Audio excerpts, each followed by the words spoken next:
You're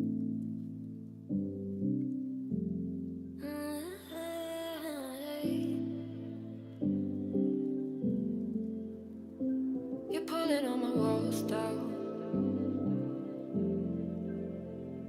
I've never been exposed like this before.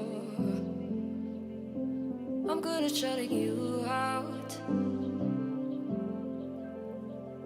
I've always had a way of keeping closed. Beating, hiding, I've been calling out your name from the darkness, thinking it's too late.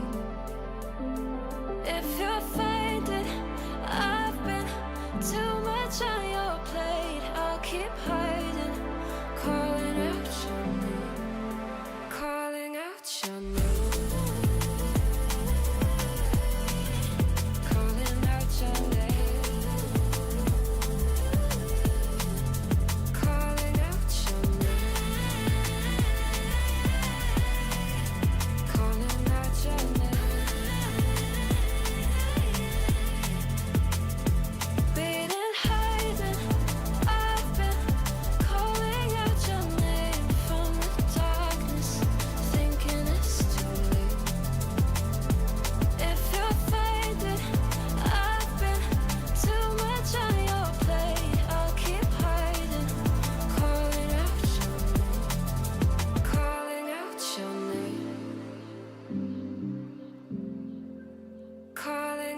Your name.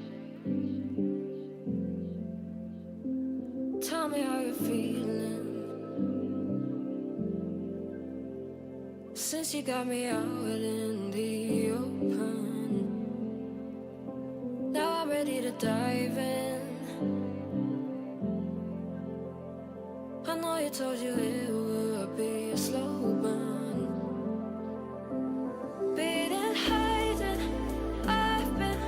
calling out your name from the darkness, thinking it's too late. If you're finding I've been too much on your plate, I'll keep hiding, calling out your name, calling out your name.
Wanna be delivered to the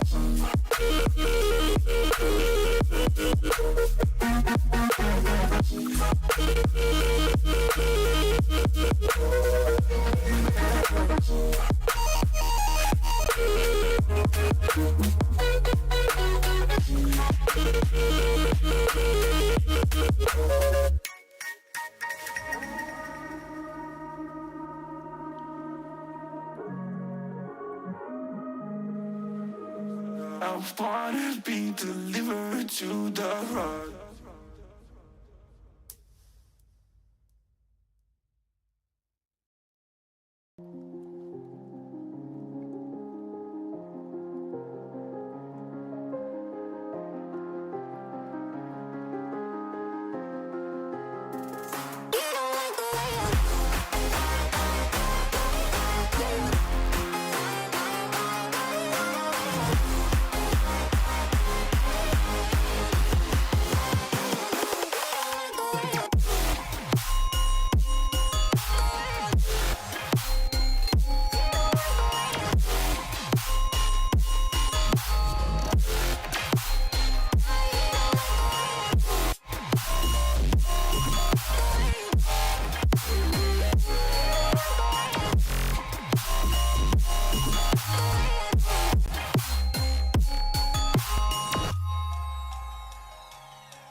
Come and set me free.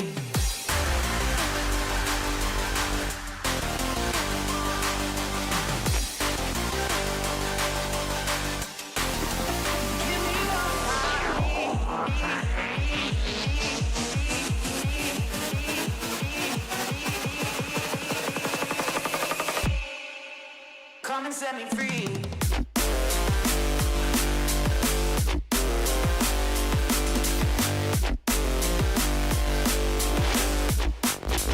Come and set me free.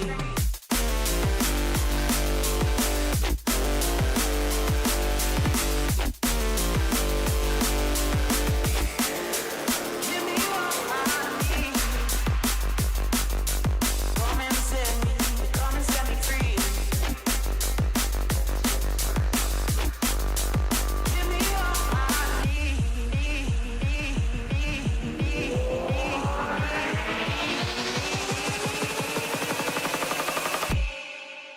Come and set me free, free, free, free.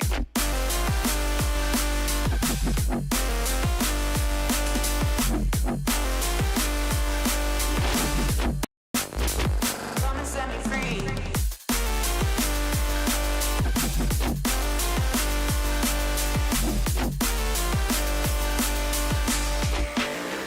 Give me what I need.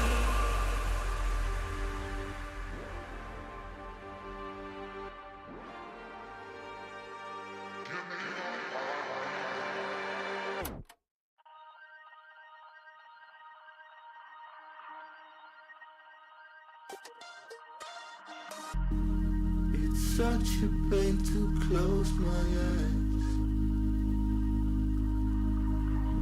I'm falling in this deep immerse. Would you ever show me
see through damaged glass. I got a feeling my time isn't gonna last. What if I tried to push through my past? But I don't even know if I ever fall. Will they even notice? Never cared for all goodbye, love. I just wanna be alone.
Judgment day यानी कि day 6 पे हुआ धमाल।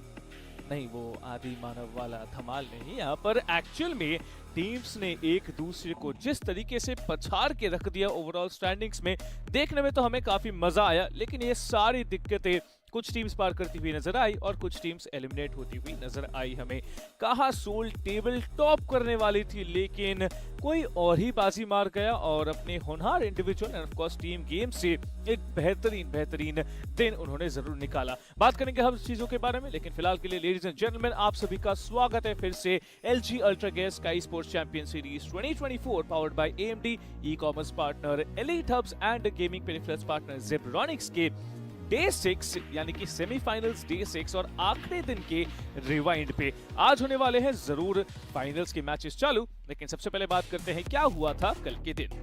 देखिए, सबसे पहले अगर हम बात कर रहे हैं, पहला मुकाबला था एरांगल का और एरांगल के इस मैदान में मुकाबला शुरू हुआ जहां पर हमें एक हाइब्रिड सर्कल देखने का मौका मिला जो जॉर्जोपोल कंटेनर्स एंड शूटिंग रेंज को कवर किया और एंड में जाके इन दोनों एरियाज के बीचों बीच बिल्कुल ओपन लैंड पे जाके ये जोन खत्म हुआ। लेकिन आसान गेम बिल्कुल नहीं था। अर्ली सर्कल शिफ्ट्स में एक हार्ड शिफ्ट आया था जहां पर शूटिंग रेंज के साइड पे हमें बहुत ज्यादा हलचल देखने का मौका मिला और इनिशियल फाइट शुरू हुई जहां पर CHEMIN esports ने टीम IQOOSOUL को वाइप आउट कर दिया एंड WSB के रेडन ने बॉट आर्मी को एक 1v3 में वाइप आउट कर दिया। दूसरी ओर हमने देखा OR esports ने रेवेनेंट को वाइप किया जहां पर एडमिनो ने पूरी टीम को बचाया भी, जो कि बहुत ज्यादा मजा आया देखने में। ऑफकोर्स बहुत ही ज्यादा इंडिविजुअल स्किल सेट का एक एग्जांपल एडमिनो ने दे दिया कि वो कितने खूंखार खिलाड़ी है। लेकिन फिर आया स्टेज 5 का सर्कल शिफ्ट जहां पर हाइड्रा ने टीम समेत तमिलास के साथ फाइट इनिशिएट किया और बाहर मौजूद CS esports के खिलाड़ी सार्थक और ड्रेकन ने हाइड्रा और TT के इस फाइट में थर्ड पार्टी करते हुए नजर आए। CS के खिलाड़ी सार्थक और ड्रेकन ने बहुत ज्यादा परेशानी में डाला और यहाँ पर इस फाइट के बाद CS esports को पूरा का पूरा जो नॉर्दर्न एरिया का सर्कल कंट्रोल था वो मिल गया। ARG इसी मोमेंट पे डिसाइड किए कि CS esports को पुश करे, लेकिन उन्हीं पे ये पुश भारी पड़ गया और इवेंचुअली आखिरी बचे हुए खिलाड़ी को ड्रेकन ने खत्म कर दिया। लास्ट में WSB के रेडन ने सर्कल के बाहर से शॉट्स लिया एंड जैन को फिनिश करके मार्कोस गेमिंग का पोजीशन भी रिवील आउट कर दिया था और CHEMIN esports को जैसे ही पता लगा कि आखिरी खिलाड़ी कहां पर मौजूद है, उन्होंने उनको भी खत्म कर दिया और 14 फिनिशेस का एक मैसिव विनर चिकन डिनर लेते हुए नजर आए।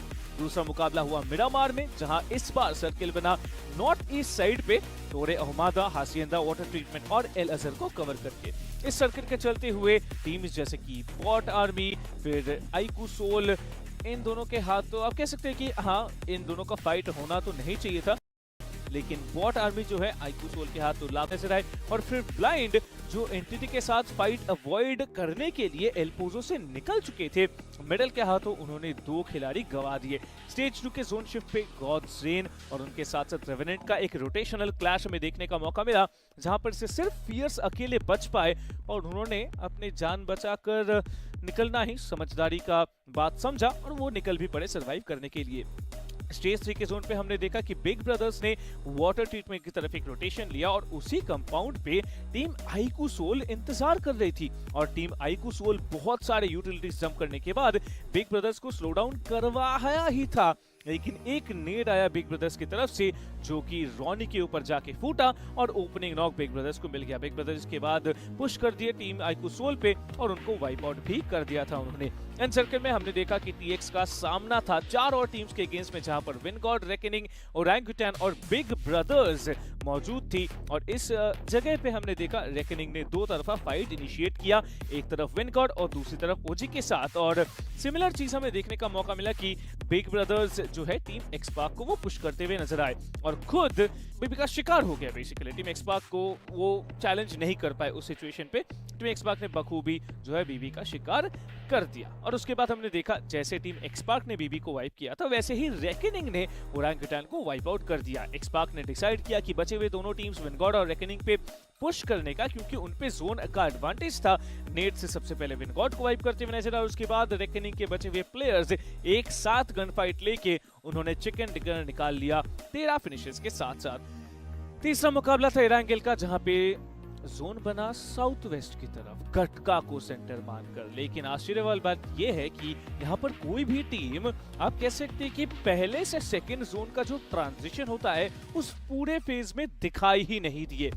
इनिशियल फाइट में WSB ने ड्रॉप क्लैश किया था एंटिटी के अगेंस्ट में फिर से पोचिंग की पे, लेकिन सोमराज ने शायद अपने खिलाड़ियों को पहले से ही बता रखा था कि WSB को बिना लूट इस बार पकड़ना है और उनको खत्म वहीं पे करना है। और इसके चलते हुए थोड़ी देर में ही फाइट इनिशिएट हुई, लेकिन अंत में जाके WSB को एलिमिनेट किया गया एंटिटी के हाथों, और यहाँ एंटिटी क्लीन स्वीप कर दी थी WSB को। और फाइनली बता दिए थे कि हाँ, एंटिटी ही है कोचिंग की के बाद से, बस थोड़ा सा दिमाग लगाने की जरूरत पड़ी वहां पर सोमराज को। एंड जोन पर हमने देखा OR esports के 2, मार्कोस गेमिंग के 2, मेडल esports के 4 और एंटिटी के एक लौते ट्रॉय बचे हुए थे, और इनके बीच हुआ and circle winner winner chicken dinner का फाइट। मार्कोस गेमिंग के तरफ से हंटर ने एक मॉली करके सबसे पहले OR esports के रॉबिन को नॉक किया, और फिर डेमिगॉड जाके उनकी आखिरी प्लेयर को पुश करके खत्म कर दिया। इसके बाद टॉप डॉग हाई ग्राउंड से एक नेड फेंका उन्होंने डेमिगॉड के घर के अंदर, और वहीं पे डेमिगॉड को उन्होंने नॉकआउट कर दिया। फिर हमने देखा कि ट्रॉय, जो कि संयम को ऑलरेडी खत्म कर चुके थे मेडल esports की तरफ से, आप कह सकते हैं कि बिल्कुल भी अंदाजा नहीं था मेडल esports का इसके बारे में कि ट्रॉय कहां पर मौजूद है, और ट्रॉय अकेले लौते बचे हुए थे तो बहुत ज्यादा स्नीकीली भी खेल रहे थे। हमने देखा कि ट्रॉय जाके फिर टॉप डॉग को भी एक लॉन्ग रेंज फाइट में, उन्होंने फाइट तो नहीं हुआ, कह सकते हैं कि टॉप डॉग के ऊपर ऑफ एंगल से उन्होंने शॉट्स लेके पहले नॉक किया फिर खत्म किया, लेकिन फिर जाके टॉप डॉग हंटर को पुश करके खत्म करते हुए नजर आए, और ट्रॉय को निकालना था एक 1v2। लेकिन ऑनकोर के S12K से और आप कह सकते हैं कि टॉप डॉग के M4 से आप कैसे बच पाए। देखिए, पहले जो टॉप डॉग की हम बात कर रहे थे उनके ऊपर शॉट्स लिए गए थे, लेकिन उनको खत्म नहीं किया गया था। वहां पर पैराडॉक्स जो है खत्म होते हुए नजर आए थे। लेकिन अगर हम ट्रॉय की बात करते हैं, ट्रॉय ने लाजवाब कोशिश की, लेकिन क्लोज रेंज पे S12K और लॉन्ग रेंज पे M4 दोनों के चलते हुए 10 फिनिशेस का विनर विनर चिकन डिनर लेके चले गए मेडल esports। चौथा मैच आया वीकेंडी का, जहां पर विला को सेंटर मान के जोन बना, और काफी टीम्स हमें ईस्टर्न और साउथ ईस्टर्न कोस्ट लाइन पे उतरती हुई नजर आई। गुरुका पे हुआ ड्रॉप क्लैश बिग ब्रदर्स और बॉट आर्मी का, जहां पर 2 कैजुअलिटीज जरूर बने बॉट आर्मी के, लेकिन बिग ब्रदर्स को सबसे पहले एलिमिनेट करते हुए नजर आए बॉट आर्मी। नजदीकी मौजूद विनगॉड आई थी थर्ड पार्टी करने के लिए, लेकिन बॉट आर्मी और टीम आईकूसोल के बीच में सैंडविच होते हुए नजर आए ये, और टीम आईकूसोल भी यहाँ पर देखिए प्रीफंड का फिनिश उठाने के लिए आए थे, लेकिन फिर जाके वो भी काफी ज्यादा परेशानी में फंस चुके थे।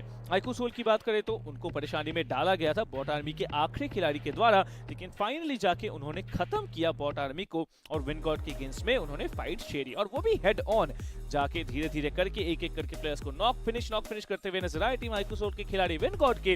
लेकिन विनगॉड के एक लौते प्लेयर सवितार जो थे बिना किसी इंटेल दिए छुप के बैठे हुए थे। इसी बीच में मान्या, कुछ नहीं पता था उनको, गए एकदम ब्लाइंडली एक कमरे के अंदर घुसे वो, और सवितार उनको डीबीएस के 2 चाटे से, एक से नॉक दूसरे से फिनिश करते हुए नजर आए। एंड में जाके रॉनी ने उनके साथ साथ आई थिंक नकुल ने जो है वहां पर साथ में पुश किया, और साथ में पुश करने के बाद उन्होंने वहां सवितार को खत्म कर दिया और एलिमिनेट करते हुए नजर आए विनगॉड को। कह सकते हैं कि आखिरी जोन काफी ज्यादा क्योटिक था, क्योंकि हाइड्रा के 4 खिलाड़ी बचे हुए थे, ब्लाइंड के भी 4 खिलाड़ी बचे हुए थे, एनिग्मा के 3 प्लेयर सर्वाइव कर रहे थे, और इनके अलावा अगर हम बात करें एनिग्मा, ब्लाइंड एंड ड्रैगन के 3 खिलाड़ी बचे हुए थे, हाइड्रा के सिर्फ 4 ही प्लेयर्स बचे हुए थे। तो ये इकलौती टीम थी जो कि चिकन डिनर निकालने में सबसे ज्यादा प्रोबेबिलिटीज इनके ही थे। लेकिन विला पे जोन जैसे ही हटा, एनिग्मा गेमिंग को जोन में आना था। उससे पहले ड्रैगन के अगेंस्ट में देखिए बहुत ज्यादा परेशानी क्रिएट किया उन्होंने, एनिग्मा गेमिंग ने भी एंड हाइड्रा ने भी, दोनों ने सैंडविच करके सबसे पहले तो खत्म कर दिया ड्रैगन को, और उसके बाद विला छोड़ के एनिग्मा गेमिंग आगे आने ही वाले थे कि हाइड्रा ब्लाइंड दोनों ने मिलके उनको गेट कीप किया। ब्लाइंड के खिलाड़ी इर्द गिर्द यहाँ पर जो है पूरा कवर कर रहे थे, लेकिन एनिग्मा ने एक खिलाड़ी को, एक बहुत ही होशियार खिलाड़ी को जो है बाहर छोड़ दिया था, जो हील बैटल कर रहे थे।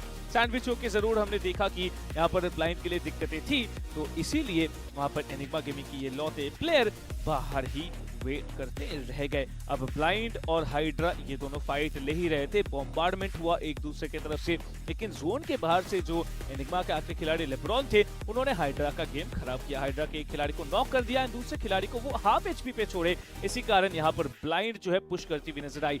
ये थोड़ा बहुत नेड एक्सचेंजेस हुए, लेकिन फिर जाके हाइड्रा एक ही जगह पे फंसती हुई नजर आई। ब्लाइंड इसका फायदा उठा के उनके ऊपर पुश कर दिए और पुश करने के बाद 7 फिनिशेस का विनर विनर चिकन डिनर निकाल के जाते हुए नजर आए। पांचवा मैच आया मिरामार का, जहां पे जोन साउथ सेंट्रल वेस्टर्न बना था, आप कह सकते हैं लॉस लियोनेस और चुमासेरा के बिल्कुल बीचों बीच के ओपन ग्राउंड्स पे सेंटर ऑफ द सर्कल बना।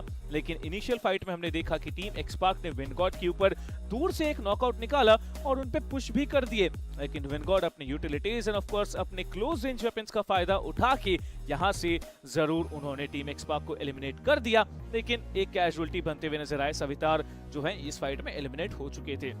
एक्सपार्क की पूरी टीम जब वाइप आउट हो गई तब जाके विंडगॉड ने अपने रोटेशंस कंटिन्यू किए। एंड फाइट में हमने देखा कि WSB के 4 खिलाड़ी, CS esports के 4 खिलाड़ी, ब्लाइंड के 3 और टीम तमिलास के 1 खिलाड़ी बचे हुए थे। ब्लाइंड के स्किप्स ने सबसे पहले टीम तमिलास के आखिरी खिलाड़ी मिस्टर IGL को स्पॉट करके खत्म कर दिया और उसके बाद CS esports ने WSB पे नेड परेड चालू किया। नेड से WSB के 2 खिलाड़ी खत्म हो गए और फ्लैंक एंगल पे मौजूद CS के लियो YT जो कि काफी टाइम से कवर दे रहे थे, वो फिलहाल के लिए अरमान के हाथों व्हीकल एक्सप्लोजन से नॉक और फिनिश होते हुए नजर आए।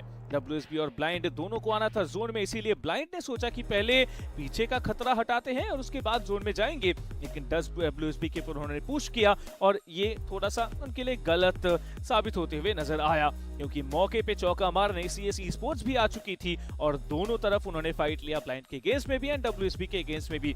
MVP ने सबसे पहले तो यहाँ एक उनको नॉकआउट निकालना था, तो सबसे पहले MVP ने एक नॉकआउट निकाला और उसके बाद सार्थक ने आखिरी खिलाड़ी को खत्म करके यहाँ पर एक 5 फिनिशेस का विनर विनर चिकन डिनर लेके चली गई CS esports। छठा मुकाबला और आखिरी मुकाबला था सेमीफाइनल्स का, वो आया सैनहॉक पे। पाइनान पे CS esports और टीम्स IQOOSOUL का हो गया एक ड्रॉप क्लैश। अब दोनों थोड़ी देर लूट करके इंटेल लेके कोल्ड वॉर बस इनिशिएट किए ही थे, यहाँ पर आ गया पहला थर्ड पार्टी।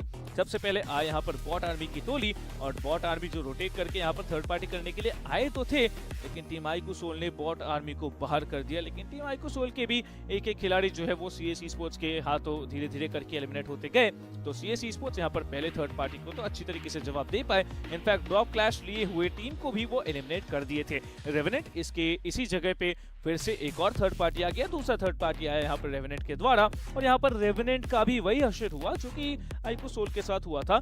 CS esports यहाँ पर 7 फिनिशेस के साथ अपना गेम कंटिन्यू किए। एंड फाइट में हमने देखा कि एरोबॉट्स के 2 खिलाड़ी, रेकनिंग, CHEMIN esports और WSB के चारों खिलाड़ी जो है मौजूद थे। एरोबॉट्स को जोन में आना था तो सबसे पहले उनको प्रायोरिटी जरूर देना था जोन को। आफू को नॉक कर दिया रेडन ने WSB की तरफ से और फिर मैक ने रेकनिंग की तरफ से ईविल को खत्म कर दिया और एरोबॉट्स हो गई बाहर। CHEMIN esports ब्रिज पार करके आने ही वाले थे इस तरफ, लेकिन थर्ड आइलैंड पे आते आते CHEMIN esports को काफी ज्यादा लेट हो गया और इसी चक्कर में WSB ने उनके ऊपर ऑफ एंगल ऑलरेडी बना लिया। रेकनिंग ने एक 2-2 का स्प्लिट लिया और इस 2-2 के स्प्लिट में 2 प्लेयर्स फोकस कर रहे थे WSB पे और 2 प्लेयर्स फोकस कर रहे थे CHEMIN esports के खिलाड़ियों के ऊपर। CHEMIN esports के ऊपर WSB नॉकआउट्स निकाल रहे थे धीरे धीरे करके और अच्छा पोजीशन या कवर ना होने के कारण WSB जो है वो बहुत ज्यादा एडवांटेज उठा रहे थे। CHEMIN esports एलिमिनेट हो गए और उसके बाद WSB के ऊपर एक 2 pronged पुश आया यहाँ रेकनिंग का और रेकनिंग ने WSB के आखिरी खिलाड़ी को खत्म करके 15 फिनिशेस का एक विनर विनर चिकन डिनर ले लिया। इन सब के बाद हमें डे 6 का अंत देखने का मौका मिला। 16 टीम्स जरूर आगे बढ़ चुकी है, लेकिन इस अंत पे आके 7 टीम्स एलिमिनेट होती हुई भी नजर आई। वो कौन कौन सी टीम्स थी? वो थी Enigma gaming, big brothers, 8-bit, gods reign, OR esports, Marcos gaming और बॉट आर्मी। बाकी सारे टीम्स को कांग्रेचुलेशन जरूर रहेंगे, बट बाकी जो टीम्स क्वालिफाई नहीं हो पाए 7 टीम्स अपना ग्राइंड कंटिन्यू कीजिएगा। बहुत जल्दी आने वाले हमारे अगले टूर्नामेंट्स भी, तो उसके लिए तैयारी पूरी जोरों शोर से हो जानी चाहिए। वेल देखिए, आज चालू होने वाले हैं फाइनल्स का डे नंबर 1। सारे के सारे टीम स्टैटिस्टिक्स हो चुके हैं 0-0 एंड यहाँ से जो टॉप 10 टीम्स रहेंगी, वेल यहाँ से नहीं, इस टूर्नामेंट जीतने के बाद जो टॉप 10 टीम्स हमारे स्काई स्पोर्ट्स लीडर बोर्ड पे रहेंगे वो चले आएंगे मोबाइल ओपन के क्वार्टर फाइनल्स पे डायरेक्ट इनवाइट के थ्रू। बाकियों को क्वालिफायर्स खेल के आना पड़ेगा या फिर क्वालिफायर्स में अगर आपको इनवाइट मिला तो आपकी खुशकिस्मती होगी, बट अंडरडॉग्स आप भी तैयार रहिए क्योंकि मोबाइल ओपन फिर से एक ओपन फॉर ऑल टूर्नामेंट होने वाला है, तो मोबाइल ओपन की तैयारियां जरूर चलेंगी। लेकिन फाइनल्स का डे 1 कुछ देर में होने वाला है शुरू। बने रहिए हमारे साथ, हम मिलते हैं डायरेक्टली मैचेस के साथ साथ।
After an intense battle of 6 days, we have our top 16 teams who are going to be fighting here with us in the LG UltraGear present Skyesports Champions Series, powered by AMD, e-commerce partner Elitehubs, and our gaming peripherals partner Zebronics. My name is Lucifer, and presenting along with me is going to be Necros. We are back for the grand finals with the English desk, and I cannot be excited, escalated, whatever you would want to call it, Necros, because it finally feels back home.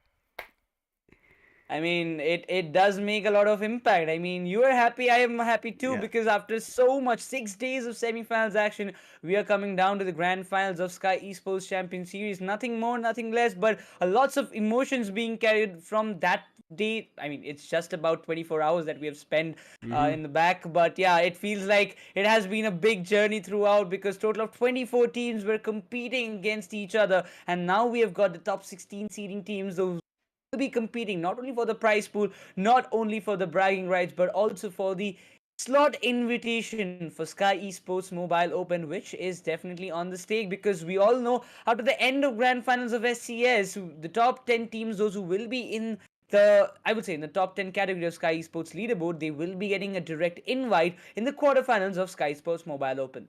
I think I'm super excited to see where that leaderboard takes us to, Necros, and to see who those top teams are going to be, and the change that we have brought in, right? That the invites are only be given up to quarterfinals. From there on, you battle and show us if you're the fittest, and you battle for your position. If you don't, you're out. That's all. There's no more leeway for you to squiggle your way towards the semi-finals. That's not going to happen anymore. But let's quickly talk about what went underway, right, in the semi-finals. As we did see teams trying to fight it out, we even went through an entire big journey where everybody tried to fight it out and see what they could make do of. And I think in this journey we saw teams from quarterfinals trying to battle it their way out. They did make their way here in the grand finals as well, but the journey was tough, especially for teams towards the bottom. I would want to mention is going to be WINDGOD, AEROBOTZ, HYDRA Official, and CS. REVENANT is also there in the mix, but what's your take on that?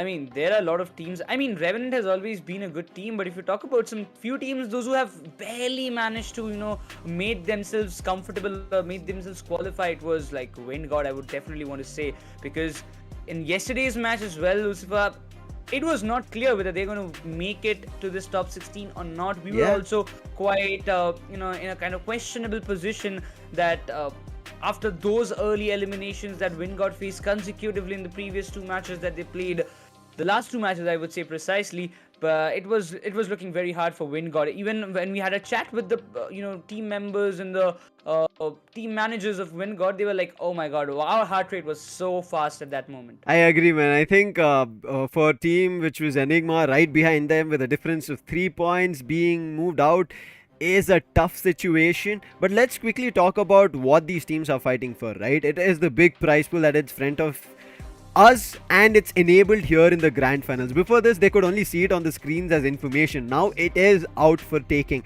Who takes it away? It all will be decided at the end. That is going to be on 10th of March that our entire grand finals is going to conclude. And my takes as of now are obviously going to be the table toppers like Team Entity, Team TAMILAS, IQOOSOUL, Reckoning. I think along with them Xspark of how they've enabled themselves. For now, I think making use of the point system as best as possible, the two teams who are top contenders for the first place and 5 lakhs is going to be Entity and IQOOSOUL. Do you have different takes on that? I mean, at this point, nope, actually not. I'm going to be very much, favoring your opinion, because out of all these 16 teams, the major fight that we have seen throughout this entire semi-finals has always been between these top 3 teams. Entity, TAMILAS, and Soul is all what we saw from the day 1 to the day number 6. These are the 3 teams prevailing in the top 3 spots, but we have seen some good comebacks, right? We've seen the game styles being improved by Team Xspark and Reckoning. They are doing pretty good. Even HYDRA stepped up after day number 2 in the semi-finals, showing us a different kind of play style of their own. But CS, this is a team, I would say, that CS and Dragon, both of the teams have played from round number 1 of Skyesports Champions Series, and they've made it to this grand finals. And not only they have made it to the grand finals, but they've also proven everybody that they deserve the slot, because the performances that they have put in was very brilliant. And if you talk about previous day performance, CS took 2 chicken dinners to secure the spot in top 16. I think it was the very tough battle coming in for CS, and the way they were able to secure it, even with those many chicken dinners, they did not make it to the top 8, is something that we are going to be discussing later down the line. But the top 4 teams, as we did mention, NTT, Team TAMILAS, IQOOSOUL and Reckoning, the top contenders right as of to take away the champions title here in Skyesports Champions Series. I think we've seen already the IGL going smack dead on any other player from opposition, which is Somraj, almost close to the top of the top 5 players list at the end of semifinals. Now again, it is going to hit a reset for all the players and our viewers wondering if it is going to remain same or is going to be an addition. It is going to take a reset, but as soon as Somraj decided to step down for the couple of last games that we saw, Troy immediately took up the top spot with 40 finishes, right? And I think this is where I feel like NTT, just like how we saw IQOOSOUL also coming towards all the top 5 players list. At a point we did have 3 players from IQOOSOUL. At this point when we ended semifinals, we had 3 from NTT. Now that's enough about the top teams. Let's talk about the immediate next teams coming in. Is going to be Xspark, CHEMIN, Orangutan and Medal. Here's the thing, right? Orangutan, I think this team is going to be under a lot of is going to be taking a lot of eyes. The only reason is this time in semifinals, of all the other titles that they've played for, they did not take chicken dinners at all, Necros. And I'm wondering what is this new Orangutan that we are seeing. I mean, if you talk about when their coach left, that means we saw Wade shifting to God's Reign as a coach after a long period of time serving for Orangutan. Now, there are quite few amount of challenges that Orangutan definitely face, but I really wish that they have done a brilliant job without even having a coach. So I really believe that they will be stepping up nicely in the grand finals, and hopefully they will manage to get at least 2 to 3 chicken dinners to maintain themselves in the top spot. But if we talk about the other teams, Blind Esports, they have not done a great performance from the starting couple of days, if we just remember it. But after that, when they decided to step up, they got the finishes, and Adi just did his job brilliantly as an IGL. His teammates like Dark Lord, Harsh stepped up big time and just managed to get all the finishes, all the points that Blind needed to qualify for the grand finals.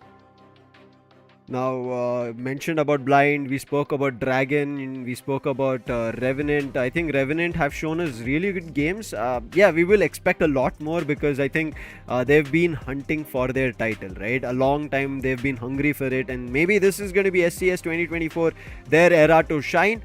But there was one team in the mix, right, that looks really good as of now, CHEMIN.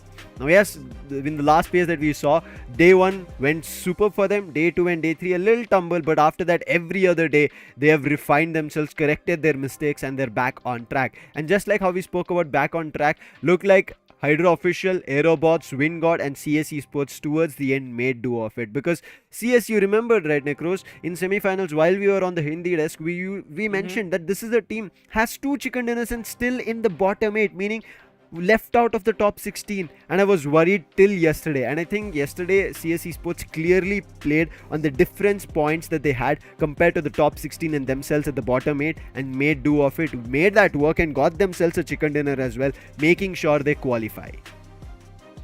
This actually point system plays a major factor. I mean, for a longer period of time, we saw all these teams who were in the top 16 playing for a different approach. They had a kind of mentality of going for the placement points and playing it a little passive way, not taking the fights until and unless it's quite necessary for you to take the fight. But eventually, this point system does force you to take the fights and get the finish points for yourself. Otherwise, you cannot balance it out. I mean, if you're not getting finishes, and if you're even taking a chicken dinner with 3 finishes, how much points are you getting? It's like 13. And if any other team takes 10 finishes and even gets 3 placement points, they're also getting the same point as you are getting. So that makes a huge difference. But quickly talking about the schedule of today, ladies and gentlemen, this is going to be like a 6th, or we all know that today we will be seeing 6 matches, and out of which we will see 2 Erangels, 2 Miramar, 1 Sanhok and 1 Vikendi. I think we are all ecstatic to see what we have cooking for day 1 of grand finals of the Skyesports Champions Series, Necros, after an intense battle that went underway in semifinals. Now I'm pretty sure everybody is looking forward to an outright battle till the last day. That is going to be day 6 on 10th March after 36 insane games that we are going to be able to witness. The match is underway. We are about to start off and take the lift off towards the map that is Erangel, but before that we need to let you you all know of the upcoming tournaments. We're going to be giving again a chance for all the viewers who have their teams. We've been seeing from March 20th, Sky Esports Mobile Open with another 10 lakh prize pool is going to start off. Make sure you follow us on Instagram at the rate Sky Sports Gaming to know when the registrations are open. And also, make sure you hit the like and subscribe if you're new here and you're enjoying the BGMI action. Don't miss out on the action that's going to come up for the next 6 days. And on top of that, there is a LAN coming in Chennai, Sky Esports Champions Series 6.0 Necros. And with that, yesterday we announced the Sky Esports leaderboard. I mean, we had already announced it, but we made sure that our viewers who are watching could directly view it, right? There is a link, skyesports.in/sky ranking, where you can check the top leaderboards, and in that, top 10 teams at the end of Sky Esports Champions Series 2024, meaning only the finale points table will be added and will be invited directly to none other than Mobile Open and quarterfinals only. I mean, yeah, you're getting a direct invite in the quarterfinals, and that means a lot. I mean, we are just saying that, 10 teams, the top 10 teams will get directly invited to the quarterfinals, but there will be some invitations in the round 4 and round 5. You will be getting to know it afterwards. Definitely, it will take some time, but eventually you can see the rankings that we are seeing. All teams, those are in the question. There are a lot of points that you need to score, and for your information, ladies and gentlemen, the only grand final points will be counted as that will be added to the leaderboards. I mean, the entire semi-final points that every team scored, it's not actually mattering at all. Necros. You won't be getting any reward for that. Now I'm pretty sure all of them were seeing, and they're like, there's no Dragon, there is no CS, we are unable to see those new teams, right? And if you're wondering how would you get a chance to get there, the chance is going to be by you continuously participating in our upcoming IPs, where you perform and come to the finals, and then your points in the grand finals will be allocated in our top leaderboards, and that's when your position can come to the top 10, and then you do get an invite. But now let's get into the game, as we're going to be discussing about it. Necros, who are your top pick'ems if I would have to ask you to start off super strong? I'm just gonna go with IQOOSOUL, Entity, and I'm gonna go with Orangutan. Yeah, you're just going hands down to the obvious ones, right? I mean, yeah, it's an easy choice over there. I would agree with you, but I think, I mean, why not? Yeah, I have no complaints on that. But I think there is another team in the mix, right? We have seen so far is Reckoning, right? If they've had a brilliant game, outright brilliant. We were discussing before we came up on the desk, right? Always had close to double-digit chickens for themselves. I'm sorry, double-digit finishes for themselves. And let's see if they continue that this time. But before a short break, we are going to come back into the next or the first game of Erangel right after this small ad break.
को down करने के बाद एक 1v2 and global esports, the champions of Skyesports Champions Series, global esports.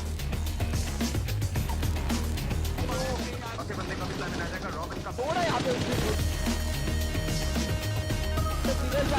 अपने हाथ में ले चुके एमजे जैसे बाहर आए जो आखिरी खिलाड़ी है वीएसटी की तरफ से लेना चाहते हैं गोल का फायदा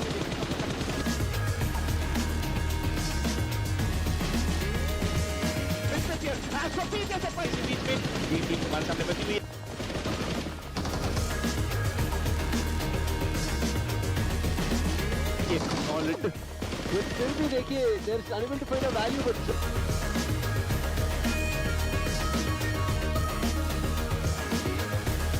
दोनों इंतजार कर रहे फाइनली पुश करेंगे भैया fight the first fight the second and grade को कर रहे हैं जरूर लेकिन यहाँ जो डाउन द रिच फायदा मिल रहा है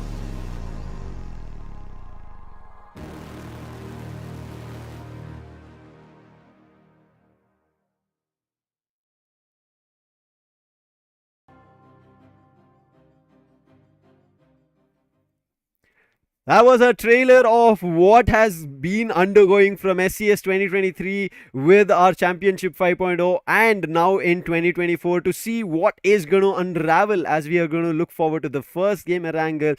The flight path underway, we did see that happening. There will be a circle forming very soon and we should be jumping in the game right now. But before that, we'll quickly talk about the team comparison, right? What happened in Erangel and in Miramar. As you can see, finishes highest close to other top teams is going to be AEROBOTZ. This is a team that I was watching out for Necros from day one, where a lot of finishes were being taken, but this team were unable to convert to a chicken dinner. Do you think today is going to be different, or IQOOSOUL, as always, the third party lords, are they going to do it again?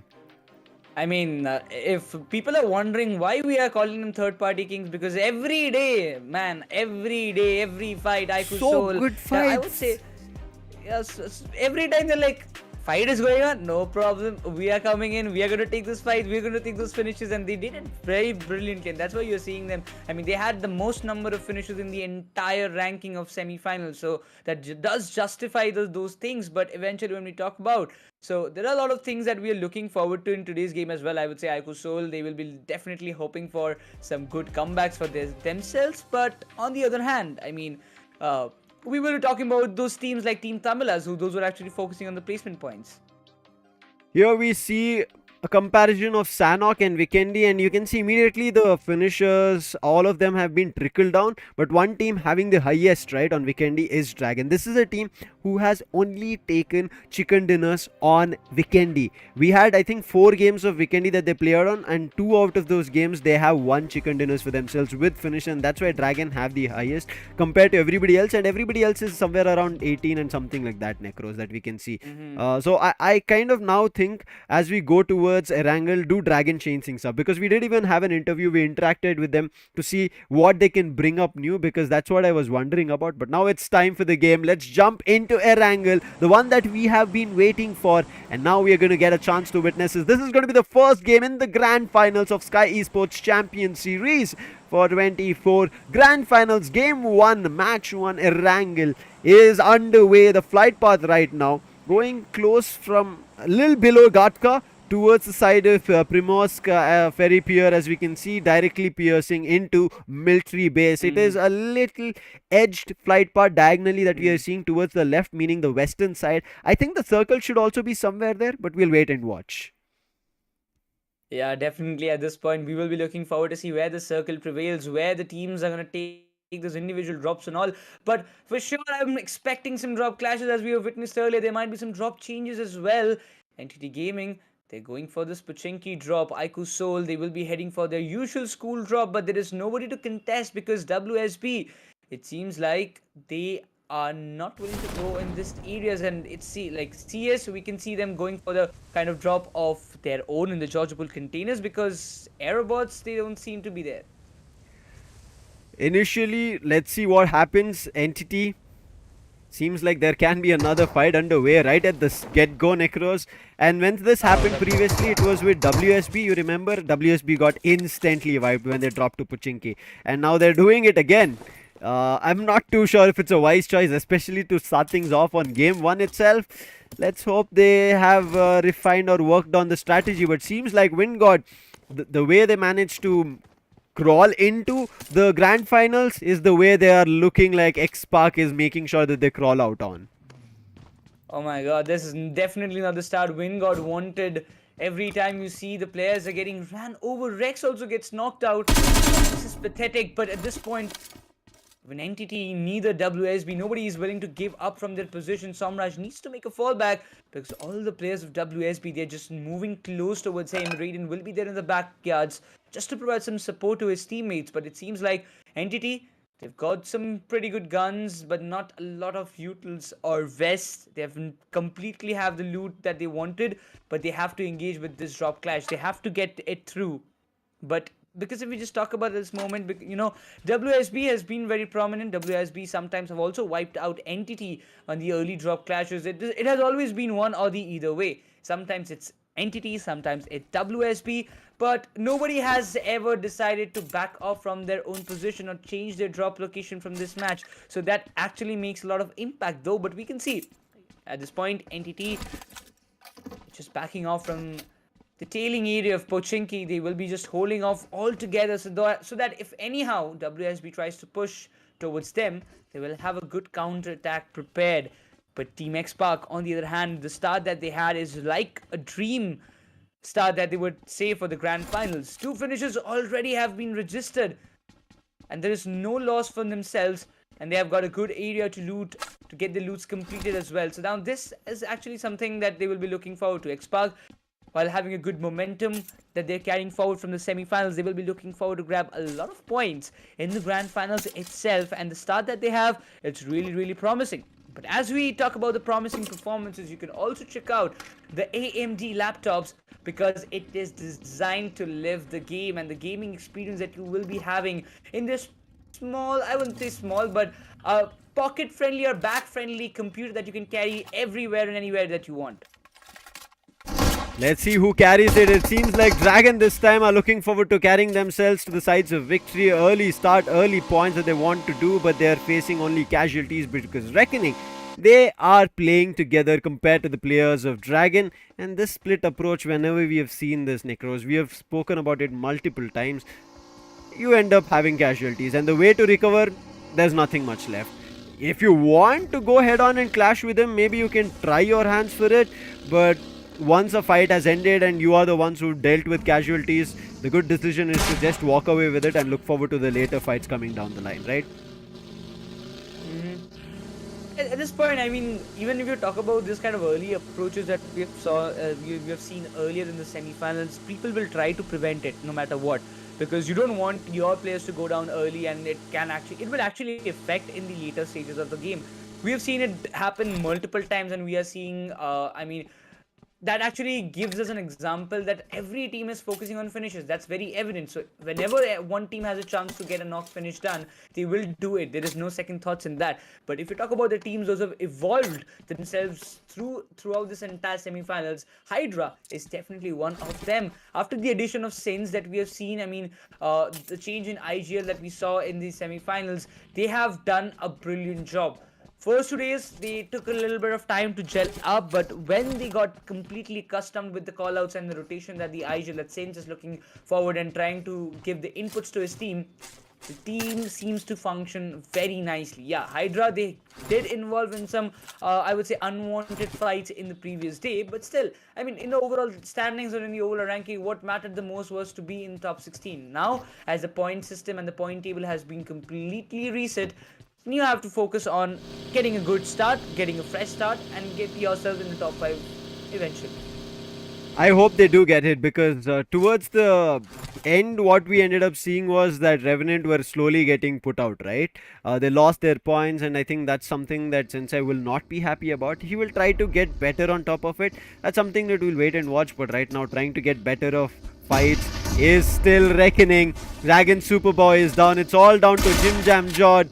It is going to be tough. He's been surrounded by all the players, does have a grenade and a Molotov, throws the molly first, but before that the grenade connects, and that is Dragon being wiped out. First team here. And what an unfortunate elimination here. While we expected them to have a great start here on Erangel, seems like Reckoning, they are the ones, as we did speak about them, whenever they've had a great game, their finishes as always cross double digits, and they start off with a full team wipe on Dragon. Yeah, definitely that was a tragic elimination that Dragon definitely, faced. But Reckoning, they have a good start. Now, what you actually want is a good start. Getting 4 finishes without losing any player of your own is what every team desires. And Reckoning, with a good form, they have done it brilliantly. Now, the next target, as we see, that entity they have rotated outside of the compounds of Pochinki. Now, they might be looking forward to grab some finishes from some different various angles, as it seems WSB, they were holding the charge. But CS, in the question, this team, I would say one of the most impressive performances by any underdog team, those who have qualified in the grand finals. Yeah, Dragon Esports were another team in the question, but they have been already decimated by the side of Reckoning. So that only keeps CS alive in the competition, who have made it from round 1 to the grand finals in the question of this match. WSP, a team that I'm looking forward to have a better start or a better day here as we start day 1, just like they did on semi-finals day 1. They were the first team to grab themselves the chicken dinner, Necros. But can they grab one here? But our viewers, they can grab a very seamless and a very thrilling viewing experience with our LG UltraGear monitors. The links for the monitors, you'll get it in description. And you can see these fights witnessing on the larger screen to witness the glory of all of it. And you can see this time WSP do not take a head-on fight, rather move away from Entity, and from there on now want to try and fight with Entity. Whether it'll go underway, now Entity that they know about them, is something that we have to wait and watch out. And Team TAMILAS on the other end, this is one team. You spoke about balance earlier, right, Necros? And Team TAMILAS are one such team who have balanced themselves throughout the semi-finals in both placement points as well as finishes. Only team to do that. You even mentioned about that. Only team to get close to 90 placement points, whereas every other team is still around the 50-60 mark, not even getting closer to 70. Imagine, I want to see what Team TAMILAS have cooked up for the grand finals. As we talk about CHEMIN Esports, they have spotted one of the players, it's none other than new IGL of Team Xspark, Shadow. And that being said, he has just managed to flee away from this position. Good call, but CHEMIN Esports, they have kind of dominated this entire Georgia North region in the entire semi-finals. If we talk about previous day, we saw them completely decimating IQOOSOUL as well. So that gives us a remark that, they have a good control. But Team Xspark, after having a very good start of 2 finishes, they won't be looking forward to lose any of the players in the early on the game. And Shadow, he seems to be very much separated from his teammates. Though we can see that, Xspark and all the teams, those who kind of look forward to get a lot of finishes and separated from, you usually see them playing in splits, but it seems like Team TAMILAS that we were mentioning about have faced some clashes. Team TAMILAS, can they convert this? Orangutan looks hungry. Manti is down, and right now we even see one more from Team TAMILAS, who's not Fox. However, AKOP a little bit in a struggle. In the meantime, Trigger and WINDGOD are here, but IGL right behind enemy lines. But WINDGOD, he pushes up, but IGL's better on the SK-12, and now he knocks WINDGOD as well. Finish is being taken by IGL, and now it's all up to IGL to fight with AKOP and bring Team TAMILAS back to life. Otherwise, it is going to be the wipe of Team TAMILAS. But there's a third party. Blind Jazzy is here and knocks him with a vehicle. Wait, it was not him. AKOP with a shotgun finishes him off. Now Blind, they are here to make the third party trouble, and with Trigger going down as AKOP also fell, it's the wipe of Orangutan coming through. This is what the new point system has enabled.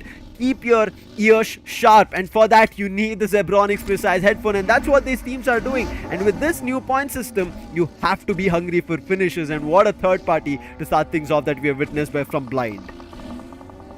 Tragic eliminations for Team TAMILAS and Orangutan that continues throughout. Team TAMILAS little did they expect that this kind of thing will happen with them, but WINDGOD, wait a minute, they seems to be a little arrogant at this time. HYDRA, they're falling into the praise on their hands. Entity Gaming, they also want to just be a part of all fights that happen. Blind, now their focus completely gets on Entity Gaming, those who are roaming around in the open fields, but they will be looking forward to grab those finishes as fast as possible. They have lost Adi earlier on this game, but they will be looking forward to just, get all those finishes as much as possible, while WINDGOD, it's Max getting 4 finishes solely by his own hands, but that is coming, and he has to pay a price of all the 3 teammates that he had. That's not a very good start, I would say, for WINDGOD, but it seems like HYDRA, they have been decimated.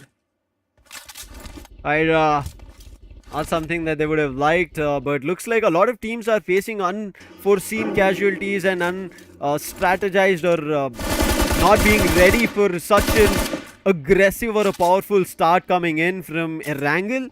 I mean, you had to expect with AMD with us here, you had to see a powerful experience coming through in game. And if you, our viewers, want powerful gaming experience, you have to try your hands on the AMD powered line of laptops, which you can find in the links in description. Right now, Reckoning, they were also one of the aggressive teams. As you can see, Mac as well as Punk, both of them carrying 2 finishes each. Max alone, as you already mentioned, has 4 finishes for himself, but very close to him is another team, and another team is a whole squad. IQOOSOUL, Max trying to run away from them. Manya, he's trying to spray them down. Good damage, and Manya is also able to seal the deal of wiping WINDGOD.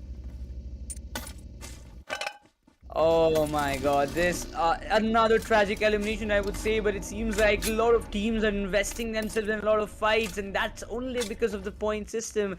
Everybody's hungry for those points, everybody's hungry for those top spots that they want to secure, but Xspark, that's what I was talking about. CHEMIN ESPORTS, they went to get those finishes, trying to dominate the northern region, but Xspark, on the contrary, he just gets all those finishes, and it seems like Shadow has been compromised. Sarang has been taken down as well. Ninja Joy is knocked out as well. SprayGod has got the big responsibility, and he's still fighting hard to get EX home from this match. And CHEMIN ESPORTS, they will be completely wiped off, as Sarang remains the sole survivor who will be getting the revival done.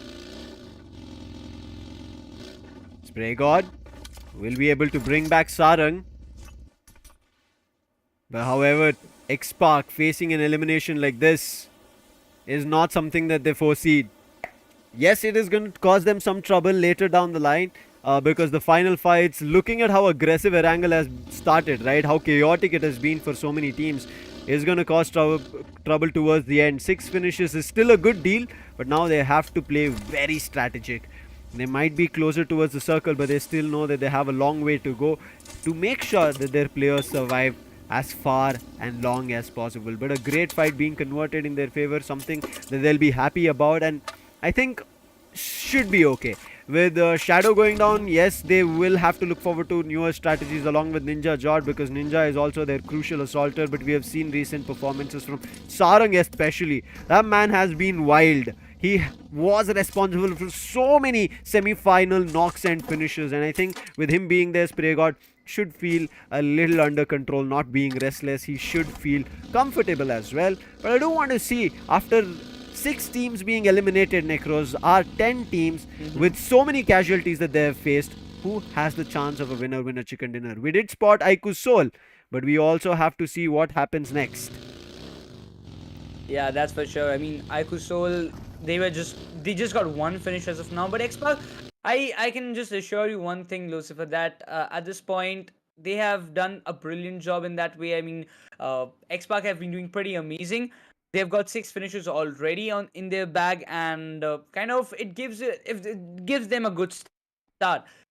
6 finishes already on board. I mean, getting in the later stages, if you just survive with 2 players trying to get those position points, it might be fruitful for you to survive, because 6 finishes is a good start. Though you have faced losses, that doesn't matter. It's fine if you can survive in the top 8, and if you can make it to the top 5 spots for yourself, you will be earning a good amount of placement points. And as far as we know, both of these players like Sarang and SprayGod, if we talk about both of them, they have been very, very dominant. They have done a brilliant performance as a solo player every time we have seen them stepping up. But when we talk about in this individual plays, they have been amazing. So that does mean that in the survival game, they will be earning you some good points for your team.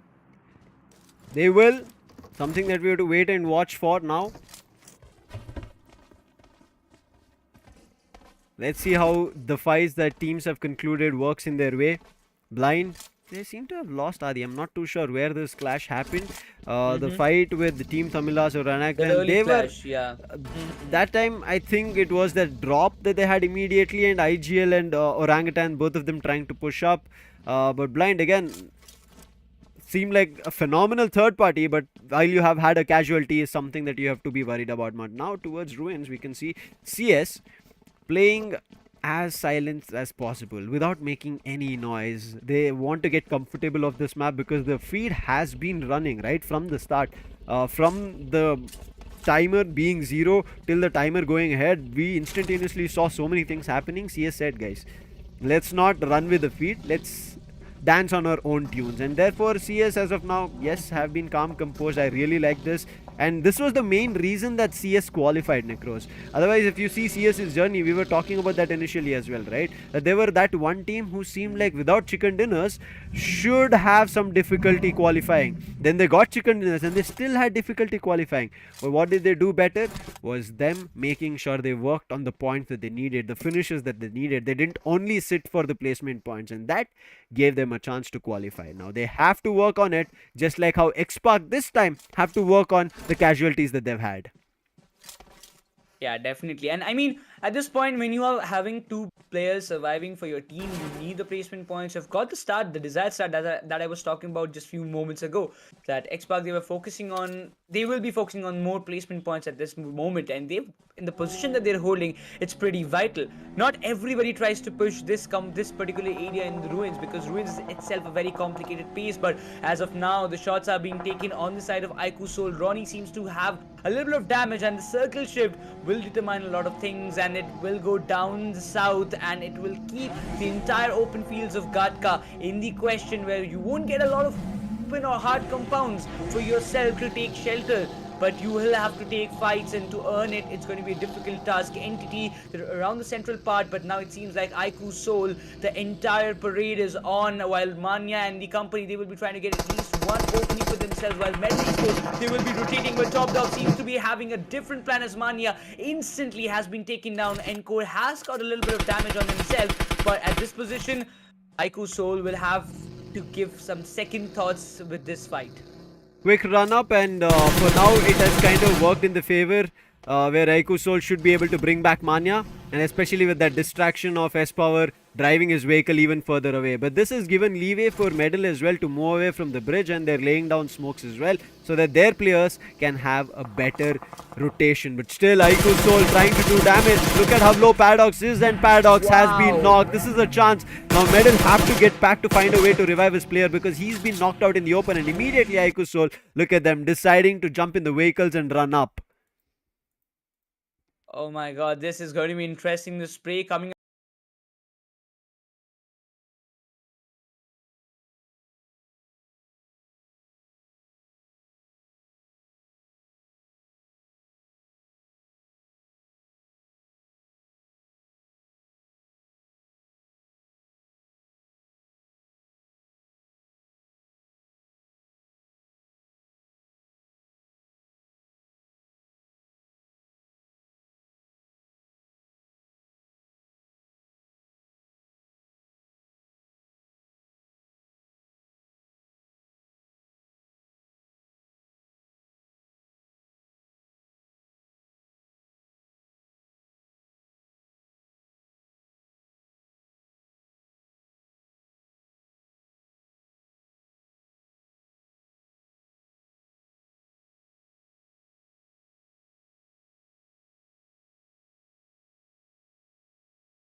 Only technically difficulty, but we are back in game. Another fight which we already were seeing was Medal and IQOOSOUL. IQOOSOUL decided to go all in. Espo barely breathing over there, but still is able to jiggle and drop all those, shoot all those shotgun shells through the opponent's body, and that is IQOOSOUL with one casualty, but still being able to take over Medal Esports. But what a clash that was! It was intense for both the sides. Yeah, I mean, that was pretty close. If you talk about this kind of approaches, it always comes up with a big gamble, because IQOOSOUL, they're a kind of team who doesn't let any fights go away. If they see a team in front of them, they will try to get those finishes for themselves. They won't just back off by just having an assumption that, this fight might be a little harmful, we might lose players. They don't give a second thought. They're not a team like that, and that's why they have proven themselves so much time. That's why they have the most number of finishes in the entire semi-finals as an example. But if we talk about in this kind of position where the circle has settled down in the areas of open fields of Gatka and around the corners of Pochinki. Now this concerns a lot of team, because when you are in these kind of open areas, that, as we mentioned earlier, there is not a lot of open, hard compounds to play with or have covers for yourself. If you talk about even Entity Gaming, you see they have kind of spotted down the players of Xspark down. They might be assuming, because Troy, he is literally like a big tank who can cause a lot of trouble. But Reckoning versus Blind, this is a fight that nobody would have anticipated. But Max Card seems to be getting completely knocked and finished by Skips. He gets spun down as well. Blind, they're making a comeback in this fight.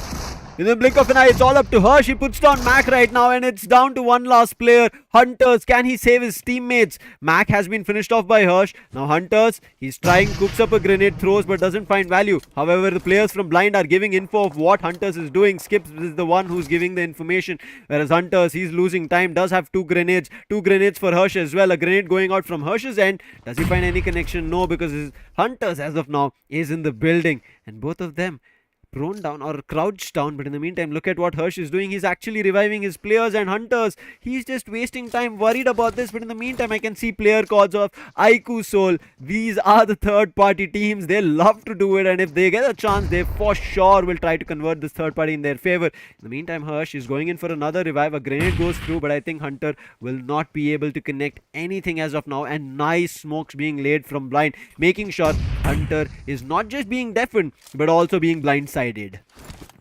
It's just that he created the pressure all on his own. He gave the chance for Blind to get the breather that they wanted, and eventually there's nothing more that he could do. All the players pushing in, there's nothing more he could have done, but Scape's coming with a big cover fire instantly shuts him down, and that's Reckoning going out of the question in the 9th spot. But now Revenant seems to be interested on a fight with AEROBOTZ. This is going to be really interesting. This is going to be very, very amazing, because at this point, if we just talk about, we see all the rotations taking place. Entity are also involving themselves in some good fights. Entity this time, they've still been, I feel like, silent compared to the other teams.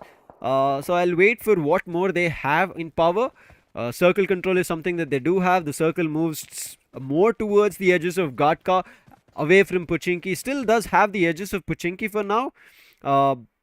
We should be jumping back into the game any moment right now. Seems like there's a slight issue again. A technical glitch, Necros. We should be back. But yeah, I think it was so crucial. I think because of how much the chaos has been happening, we've finally, like, it seems like the game is also acting up. But I think we should be back again, whatever the difficulty that we've been facing. Yes, we are. And let's just jump into the game immediately without holding you guys back because of the action, I'm pretty sure. And IQOOSOUL right now at Gatka's trenches. They have a good spread for themselves, a 1-2 split coming through, and great control, and especially with all the audio cues that they're hearing. And because they're playing down low, meaning the other teams, they have to get closer to them. If they were playing higher in terms of edges, their spotting would have been easier. But now, because they're playing in the trenches, somebody would have to actually get inside the trenches, Necros, and then only maybe we see something acting upon them, and then we may be able to see either the sides of any teams trying to take advantage of IQOOSOUL, or I feel like IQOOSOUL's position is good. But AEROBOTZ, we did see, I think their fight was with Revenant, and Afu was knocked out in the open. They couldn't get him back, and therefore, as you can see, Afu is gone. That's a casualty that AEROBOTZ have to be okay with.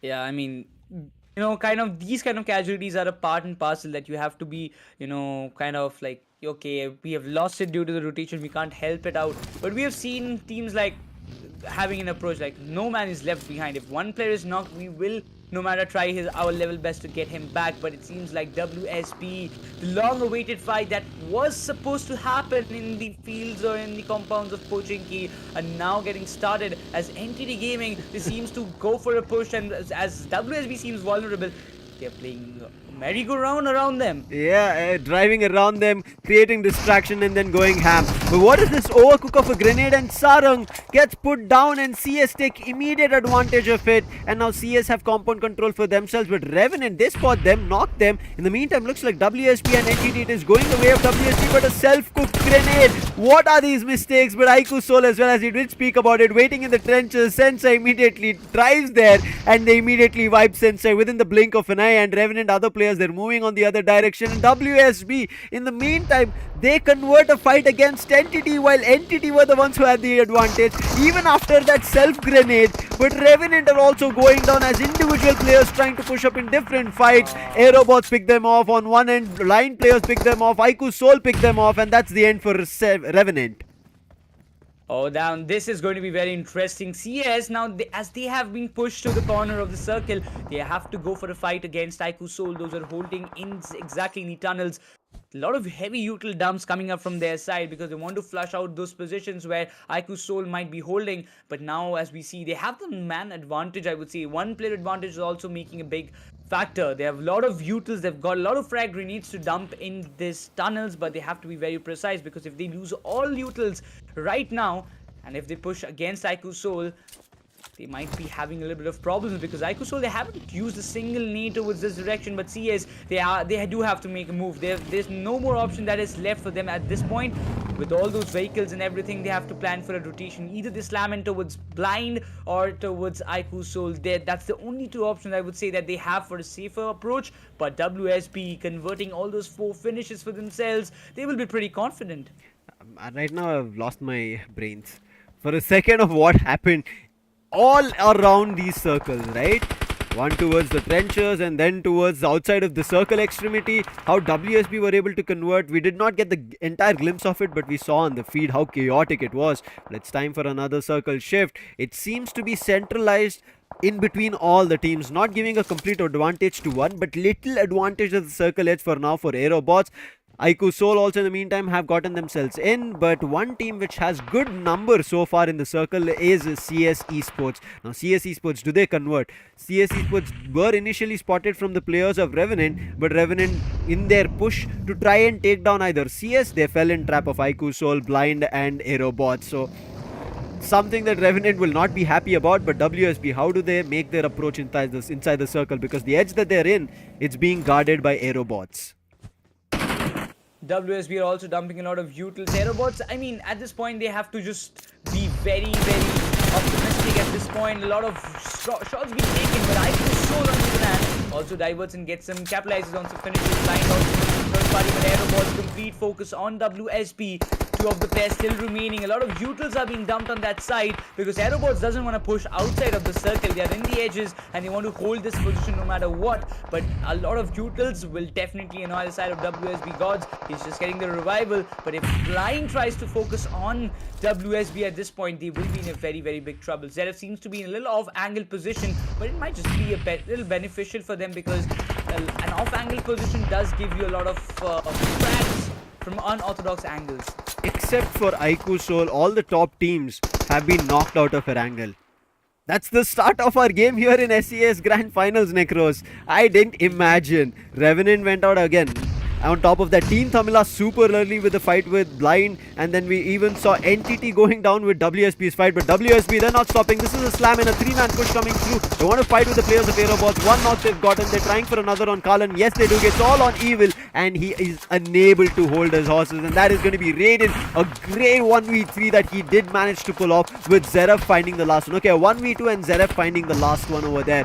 WSB of all odds still making it work at the eastern edges of the circle, and another major shift, and this time the circle goes in favor of Blind, and another fight breaks out. This time CS spamming nades on IQOOSOUL, knowing that they have nowhere to run.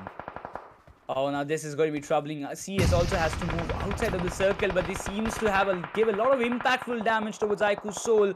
So the tunnel is open, but Blind, they know IQOOSOUL, if they have to come to this direction, they have to come from this tunnel itself. If they come out of from different side, they have been completely sandwiched one side from CS, but S-Power, there is no mercy. Jazzy's nade is just giving big damage to the side of IQOOSOUL, and if Manya tries to push towards CS, it can be a big gamble, but he has to make a move. Jazzy, after getting one knock, he's not deciding to push inside the tunnel because he is quite aware that he will be looking forward. A lot of players are there. He's getting the footstep. He's getting all the intels that he's wanting, but a lot of needs still there in the hands of Team Blind to dump towards IQOOSOUL and his power. He will be looking forward for a revival, while Skates nade might just give a lot of damage to Manya, but he survives. Can IQOOSOUL's IGL Manya lead them out of this dugout? Can he dig their way towards a victory? It is going to be tough. The circle is not near them. The play zone is about to close in less than 10 seconds.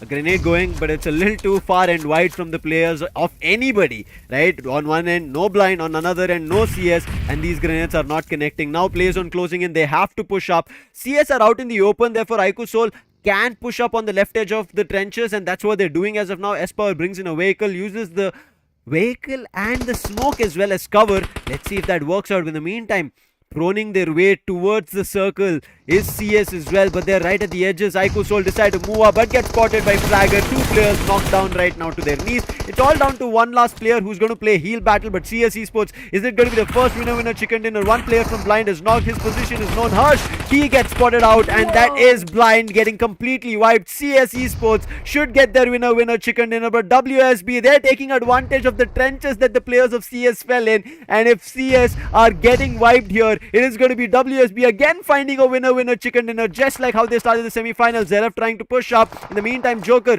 hiding. Zeref along with his teammates have finished everybody, and it is WSB with the winner chicken dinner. I thought it could be it could be CS. I thought maybe Joker could have caused some trouble here, or maybe Blind. But Blind's player gets knocked. It comes down to Hirsch. Hirsch's position gets revealed. CS decide to push up, and WSB were also prone at that time. And how did WSB convert from the fight with Entity, which had to happen in Pochinki? It didn't. It happened when the circle moved away from Pochinki towards Gatka. It happens, and WSB still take control of it, even with Entity finding the initial frags, Necros.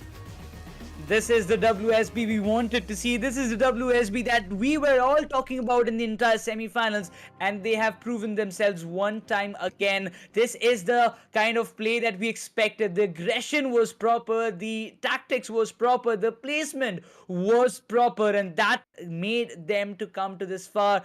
This is more than a 10 plus finishes, if I'm not wrong, because they had already 7 to 8 finishes before even getting into the final fight with CS. And I really believe CS also played a brilliant game as a first match. Finishing in the second spot is not a joke at all.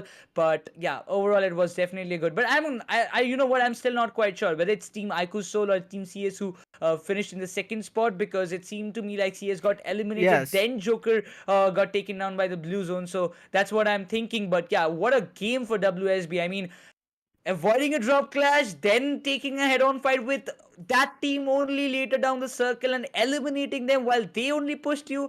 Oh my god, give me a breather.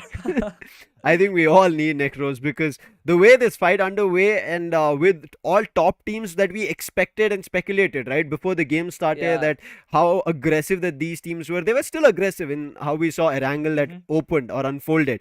But there were other teams who immediately decided that I think we need to command from the start of the game, right? There's the saying, first impression is the best impression. I think that's what every team was pushing for their limits on. Reckoning started off wonderfully. Blind of all odds somehow managed to get their footing well, especially with that Orangutan and Team TAMILAS fight. Even with that situation where they were stuck in the trenches, thankful that the circle moved in their favor, and therefore them, along with the help of CS, cornered the likes of IQOOSOUL, and IQOOSOUL had nowhere to move.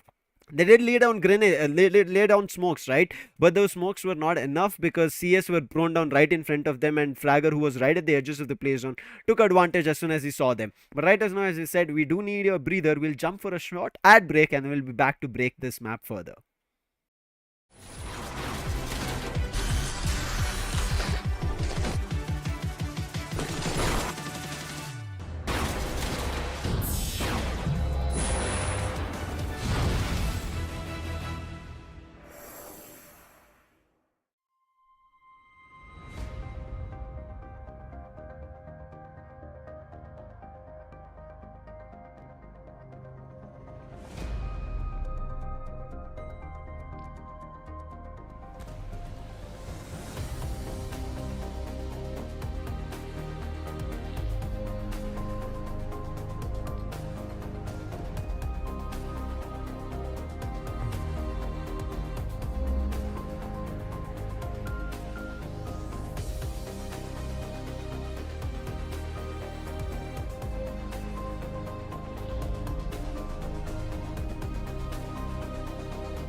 Oh, that was a much needed breather, Necros. Welcome back, ladies and gentlemen, to LG UltraGear presents Skyesports Champions Series 2024, powered by AMD, e-commerce partner Elitehubs, and our gaming peripherals partner Zebronics. Lucifer, along with Necros, after an intense and chaotic Erangel. I did not. I'm hands down. I wasn't expecting that, Necros.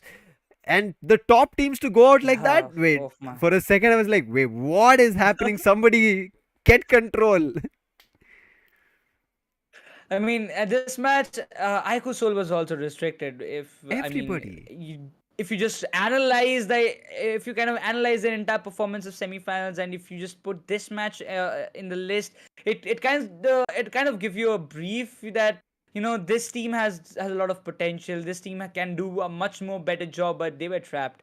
One side from CS, one side from Blind, and the way Blind was playing. This is the Blind I would say we wanted to see from a long time, from the start of semifinals, that we were missing, I would say precisely, because in this format, this lineup has the best potential to give you the best output. I mean, with those finishes, getting you into some troubles, this team did a brilliant job. But at the end, WSB was the one who played an exceptional job.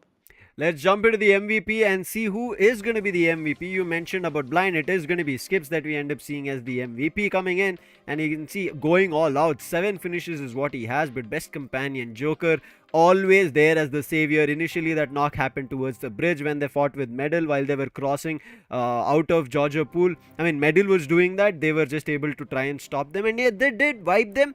And I think great job Joker, even after getting knocks. I think Manya, after going down, Joker again going back for the revive, was just a wonderful stuff that we did see from IQOOSOUL. And as you did also mention before going right for the break, that it was IQOOSOUL who got themselves the second spot. Did not get the chicken dinner, did not get majority of the finishes. I think they had close to 4 or 5 finishes, but yeah, I think of all the top teams, IQOOSOUL, understanding that they are the only ones in the lobby to stay on the top, good decision and wise choice being done. Later down the line, this might just help them out. Yeah, definitely. I mean, they do have finishes that was, I would say, adequate, but also they have got 6 placement points for themselves. So that does make a kind of impact, overall, that you are getting good points. You have a decent start. I would say IQOOSOUL wouldn't be satisfied, because the kind of mentality that they have, the kind of approach they have towards the game does kind of give us a little bit of gist or kind of intel that by second position, they're not satisfied. Never. They always want to be on the first spot, and also want to be the one to take the chicken dinners with a good amount of point difference margin. So that actually makes a kind of that gives us a gist that IQOOSOUL, they will be looking forward. They will be hungry for a lot more points in the upcoming 5 matches.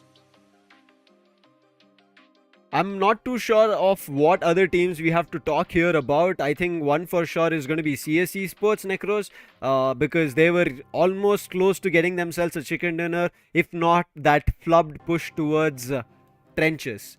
And therefore, WSP, the ones on top with 12 finishes, 22 total points, and then Blind comes in second. I think Blind, initial casualties of how they dealt with fights, how they controlled the trenches towards Gatka, and I think kudos to them getting to the second spot. And the third spot, yes, does go to IQOOSOUL here, because Joker survived, but as we did mention, 4 to 5, they have 6 finishes, and on top of that, because second position is where they ended up, they get 6 additional placement points and a total of 12 points. So IQOOSOUL, their top position is still going to be there at the end of Erangel.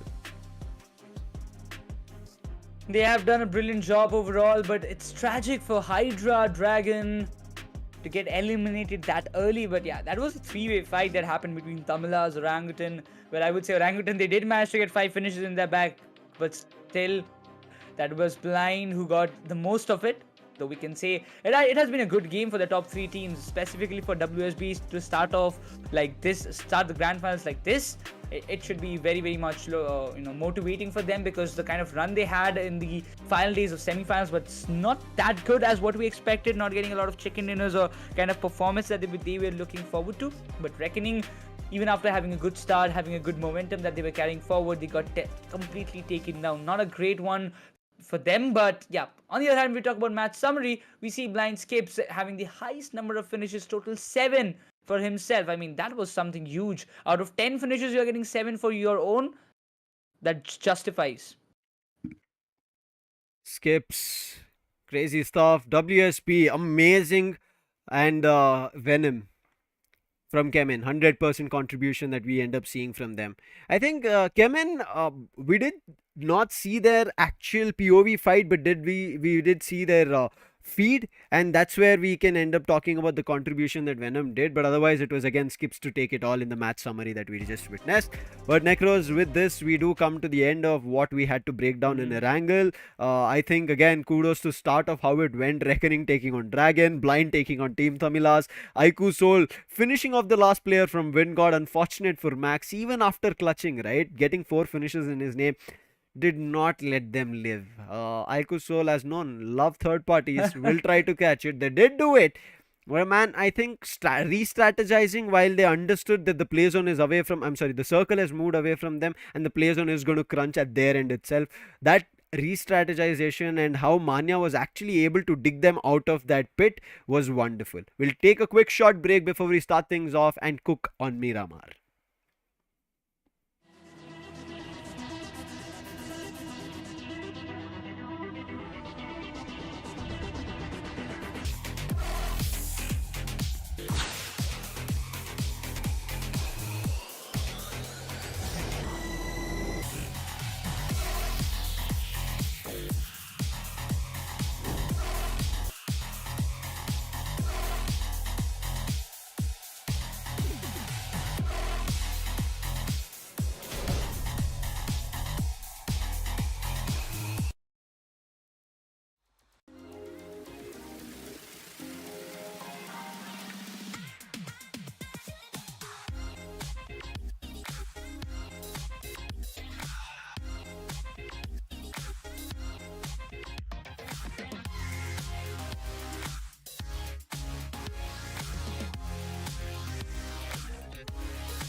Welcome back, ladies and gentlemen, to a fantastic start on Erangel that we had. And with that action, I had a guy sitting right back watching all of this while he had a good breather over there because we had to voice it all out. Raider, I want to ask you, how did you feel about watching Erangel and such a start to the grand final?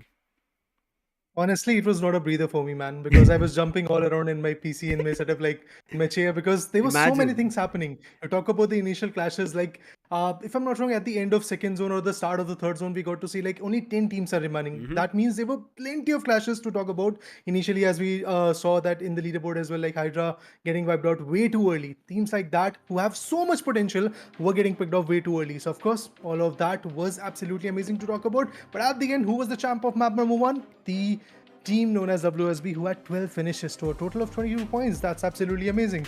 On the other corner, when it comes to map number 2, the map of Golden Sands, the map where the death race has to begin. The contest about the death race will be given to you by Lucifer. Yeah, I really like you brought in the death race. You did not actually wait for it. It's good, I think, to bring it out right now. So for our viewers wondering what is death race here in Miramar, Meaning, when you're driving your vehicle and you decide to step out of it, casually step out of it, and you get knocked because of your own fault. It's called the death race. It is a death race that we'll try to keep count of, and guys, you can also do it. It's going to be fun. Let's see who actually gets their death race counts high, because if they don't, then they get a chance to win the winner chicken dinner here on Miramar as the flight path starts. The flight path seems like, again, we are towards the north here. Between El Pozo and cutting through Montenegro and Ladrilla. Yeah, western, but cutting through the center of the map. Yeah, exactly. So that means a lot of teams are going to get their access to their favorite spots to jump in. So that will, again, in terms of like bringing in their favorite spots, is going to be there. We talk about Monte region, we have El Pozo, we have Chumashera, Ladrilla. Places like that are absolutely flooded with teams. Then again, Pecado right over there at the heart of this beautiful plain path. And along with that, we have San Martin, Hacienda. Elazar is actually at the end of the flight path, so I'm looking forward to see who's going to drop over there. Tierra Branca is also a very good spot to actually jump in. Impala can be preferred if the play zone goes over there. But other than that, yes, Medal Esports has already jumped in to completely take the advantage of Monte region. Meanwhile, Blind, as usual, going to go for the El Pozo and surrounding regions. Meanwhile, I really have to see how the other teams are going to perform, which especially weren't able to perform in the previous match. Here comes the name of AEROBOTZ and also HYDRA Esports. Yeah, I think HYDRA had an unfortunate elimination. AEROBOTZ, even that they had circle control Raider, they ended up going down because they couldn't control that aggression from WSP. And I think that aggression from WSP was the main reason that they were able to win against NTT. And that is what we speak about, right? A couple of fights that you're able to convert in which you are failing gives you the confidence to take on anybody once you win such a fight. And that's what WSP did. And again, this team starts off with a chicken dinner, but this time to start things off in the favor, WINDGOD, they get themselves an elimination against Xspark, and that too, a nasty one. It's a melee elimination. It was Ninja Jord who went down way too early. We remember Team Xspark doing wonders. Of course, in the previous matchup as well, we got to see, like, in the northern regions of Georgipol, after crossing the bridge, we got to see a beautiful fight where Sarang and Spraygod, these two individuals were fighting at the end, and they got survived. They were able to get 6 or 7 finishes from that particular fight. It was amazing to see how in Erangel they were able to get some crucial picks. But this time, the first pick is going to go in the favor of WINDGOD Avi. And of course, with that, Xspark is now going to be left with just 3 individuals. We have Spraygod, Sarang, and Shadow 7. Ninja Jord unfortunately went down way too early, all thanks to the drop clash that happened over there, and WINDGOD was able to get their first cherishment of this particular game. But trust me, there are many more fights to come up with, and these initial 4 minutes and 30 seconds in this first circle are going to be way too important for all the teams, to be honest, to get some crucial loots. But things like that are not going to come that easily. Our previous winner chicken dinner team gets 2 beautiful knockouts, and actually, it was, if I'm not wrong, a finish coming in of that individual who got knocked out. That too with a Win 94. We usually don't see this gun being utilized that much because, of course, there are far more better options that you can go with. And in terms of Miramar, people usually intend to use the DMRs, the Mini 14s, SKS and SLRs. But when you don't have the weapons, I believe even Win 94 is the giant that you can easily use. I think it was just they dropped and immediately saw the weapon and they had to take it and use it for a finish. They did get it. And again, looks like CHEMIN are finding one for themselves. It looks like all these assaulters are going down so early. We saw Ninja Jord going down. We saw on the other end Jim Jam Jord, and right now CHEMIN, they started a fight against Reckoning, and which is not working out in their favor. Reckoning immediately turn upon them. Redox was also down. We even saw Toxic right now getting finished off on the feed, and I think Reckoning again trying to have a better start. Previously did. WSB continue their streak on finding more players from the side of Dragon. They already finished off Jim Jam Jord. That's their main assaulter. And now they have down Munna. Another player about to go down. That's going to be Superboy. And if he does, it all comes down to Choke God and Raiden. He is pushing up. He knows that they're hiding behind the containers. And Choke God unable to even help his teammates because they're stuck in the down low. Man, the down the ridge fights are not looking that easy for Team Dragon. And look at this Team WSB already extending all the way up. And now Joe God is the only one which is surviving. Has got a Uzi. Of course, it's not going to be enough because now 4 individuals are pushing. But he puts down Raiden. He's going to finish him off. That's for sure. He gets the first frag for the team. But is it enough? Is he going to go down very soon? I do believe that is going to happen because look at the amount of utilities and eventually amount of ammo that this guy has got. No healings whatsoever. And of course, no angles to play with. And there goes the first team of this map number 2. Well, it is going to be Team Dragon Esports, which goes down a little bit early. But of course, even before going down, they were able to take one crucial part of Team WSB, which is actually quite important. This might be the one downfall scenario for Team WS being the upcoming fights. But meanwhile, when we talk about some more different regions to explore with, we have Team CHEMIN Esports, which is kind of scattered, and so does Team Reckoning. But Reckoning in the previous matchup was not that chaotic. Came in, of course, Venom. I do remember that he got the 100% contribution for the team. But this time, Redox is like, man, just stay along. I'm also going to get something for the team. Reckoning, I think even if oh wait, they do have the casualty. I thought after Mac Yeah. going knocked, maybe they were able to revive him because we immediately saw Redox and No. Toxic falling, where it was only Toxic getting eliminated, whereas Redox was also brought back to life. So it is a 3v3 fight that they're holding on. I'm not too sure for how long this Cold War is going to go ahead, Nick Raider. Something that we have to wait and watch for. But on the other end, WSB again starting off well, but Dragon not. Dragon with the first team to be eliminated in Erangel as well.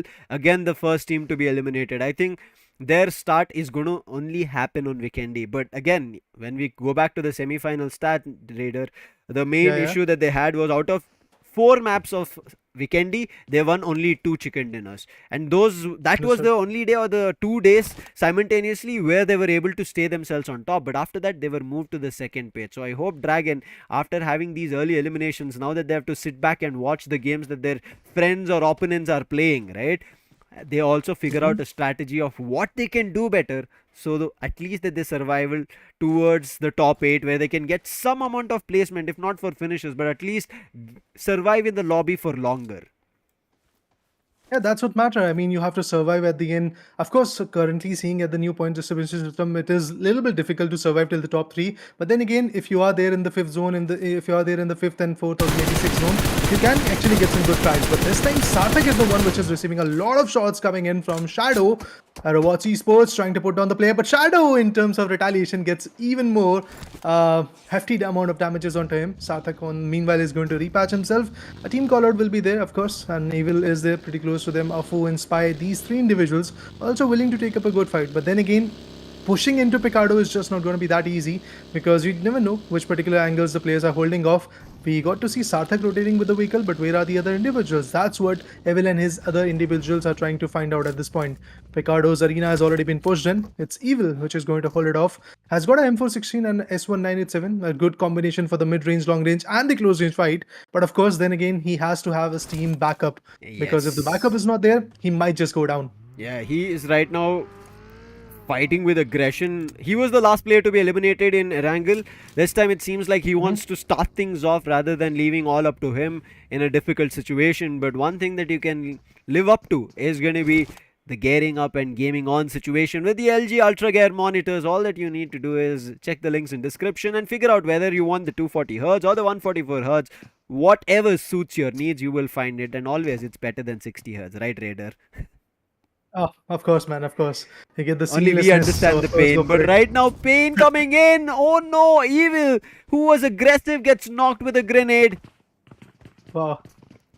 A brilliant nade. A precise one, that too. And of course, that puts the team AEROBOTZ Esports now in jeopardy. Really have to see how they're going to play along with it, because if you see, Team CS Esports has got some good angles to play along with, but then again, making an entry into arena is another big challenge for Team CS Esports. Although they had the total control of Picardo, but now the arena control has been kind of slipped off. Spy is the one which is seeking for the revival, but even Afu, who is trying to go for the revival, is getting damaged a lot. Fragger, oh my god, Leo Whitey gets taken down, but Shadow, that was a brilliant spray coming in. Spy is still seeking the revival, but this time it's a totally even-Steven situation for both the particular teams. CS Esports on the verge of losing one. Same goes for AEROBOTZ Esports. Although AEROBOTZ Esports might be able to get that revival because they have got the total arena control. Ranadeep on the other corner is trying to follow through, get the callouts. Oh, Leo gets the revival. That's good. Spy on the other corner amidst all those smokes is trying to figure out if there is a possibility of a revival coming in. But Afu pinning down the player on the other corner. Let's see how Fragger is going to delegate this fight. It's beautiful 1v2 type of situation coming in, where Spy is still seeking that revival. Shadow goes down. Ranadeep finds a crucial one. Just a moment ago, I was like, he is way too far away. He was away from the red buildings, and now he's getting a knockout. Indeed, a crucial moment. Oh no. Sarthak also goes down. What a beautiful trade fight coming in. Fragger!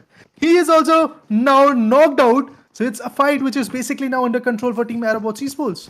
What is happening here? I thought it was first Evil to be knocked, but it was Spy who receives the grenade. Now Evil is trying to chase. DOYT wants to get his players back up, but he's already hearing the footsteps. Ranadeep in the meantime wants to try and save his teammates. Ranadeep has spotted a player up close and personal, calls in LeoYT as well. Can they move this? Double trouble. They're trying their best. LeoYT gets Afu, gets another. That's going to be Spy also knocked, and it's come down to again a 2v2 situation. Afu, he is good with the pump action, and he gets the second as well. Wait, it was a finish. Now he has to finish it off, but it doesn't work out. The swing coming in, that puts the end. LeoYT with his own DBS completely finishes off AEROBOTZ. And that victory was as clear as the sound cues captured on Zebronics gaming peripheral. Precision and durability meets style with Zebronics, our gaming peripheral partner, ensuring our players that they have the tactical advantage with every click and every command. So keep on checking out all the details about the Zebronic peripherals. But moving forward when it comes to Team IQOOSOUL, the king of third parties, the Eagles, who swoops down and just get those frags. Of course, the previous matchup was kind of a very interesting match where they started off with the third parties, went down to kind of a situation where they were stuck in the trenches, and then eventually they were able to get the second placement point as well, all thanks to Joker and his surviving skills. But following that particular fight, we have Reckoning versus CHEMIN. Finally, that Cold War is getting heated up, and there you go. Once the Thompson goes down, it is indeed going to put down the player, but look at Kratos putting in that Molly, burning the dream alive. Oh no, Hunters gets little damage. He is also being burnt right now. He cannot help Punk in the meantime. And also Kratos right now trying to push up. The Hunters, this is another situation that he is in stuck.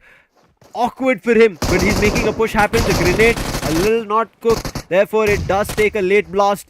However, players from CHEMIN, they have regrouped together. Redox right now knocked. Maxkush pushing with that machine gun. Can he be able to confirm a finish for himself? Kratos still holding the right edge of the corner. Hunters, but he's hiding. Kratos makes the mistake, doesn't check. Venom was trying to cover, but it was a little too late of a cover coming through, and Reckoning stand tall in that fight. Oh man, so many fights happening at this point, so much chaos going in. It's Hunters who comes up with a domination tag in his favor. Of course, he's the dominator that everybody fears at this point. And CHEMIN going down with just one finish is definitely going to be a sad part for Team CHEMIN, because in the previous matchup, indeed, it was Venom, and in this time, it was the other guy. Venom unfortunately wasn't able to secure anything, but CS, after getting those 4 frags, is now in a bigger trouble because Team TAMILAS is already on the way of putting down Team CS. Although Manti has been lost along this whole journey, Maxi gets the first frag. Fox, OP and Mr. Igil are the 3 individuals which are now trying to figure out. And on the other corner, if you see, CS has got the exact configuration, or should I say exact angles that they have held up as they were holding against Team AEROBOTZ Esports. But I'm looking forward to see if anything is going to change in this arena fight, because yeah, the angles that are held by Team CS Esports is absolutely amazing. If somebody tries to travel through the stairs, they're going to get popped off by the other guy, and eventually LeoYT on the other corner has got the height advantage factor. So all these things are going to matter a lot. But now the next play zone is something which matters even more. Lakob is still not, should I say, capitalized, so people have to go over there. But LeoYT, I thought for a moment that he has got that height advantage. Nobody's going to seek him or eventually put him down, but unfortunately a nade goes right on the lap of LeoYT and he gets taken down. Now it's all about the last individual which is there from Team CS Esports. Let's see if he has got the caliber to bring his teammates back, because on the other corner, look at on the hills, we have got Team Revenant, which are of course not going to be easy enough to deal with. Fox clears off LeoYT. It's all down to Fragger OP. His position not yet revealed, but Team TAMILAS are on the hunt. They're sniffing him out. But as you did mention, Revenant on the corners, just like how Team TAMILAS decided to third party, even though they were late because CS did not have numbers, they couldn't do much in this fight. Right as now, Revenant do not want to make a mistake, because we all remember what Revenant had to undergo on Erangel. Even though they had numbers, one Sensei fell, everybody just fell like dominoes. It was just immediate scatter, like bugs one after another, and I'm pretty sure they do not want another map in such a manner. Maxi scoping all out, but in the building that they are in, Fragger is not hiding there. He's already moved to another compound, and Team TAMILAS, the longer they keep clearing this, the closer Revenant moves. I mean, as soon as LeoYT got knocked out and he knew that the revival is just not going to be possible enough, they went for the larger picture. They went for the larger goal. That is survival. And of course, BGMI is a survival-based gameplay, so the people had to survive. And the last individual, which is right over there, Fragger OP, he held himself back, was very keen on taking the fight, but then again had to fall back because, of course, Ranadeep, LeoYT and the other individual that was there from CS have already been taken down. So it all trickles down to the shoulders of Fragger. He's now falling back, and of course, as you said, the longer Team TAMILAS is going to take to scavenge and eventually figure out where the opponent is, the closer Team Revenant is going to be fierce, already guarding a very beautiful hill. Of course, every single angle of exit points are going to get guarded by Team Revenant at this point because they can seriously get something crucial out of this particular fight. But remember, guys, look at the incredible gameplay. The smooth, responsive, just like the powerful processing of AMD, powering our tournament behind the scenes. AMD's technology ensures that every shot, every move is executed flawlessly, keeping our competitors at the top of the game. But of course, along with that, they need the strategies. Along with that, they need the height advantage. And also, they need to take the ticket of death race. And it feels like that Soul Joker is already on the way.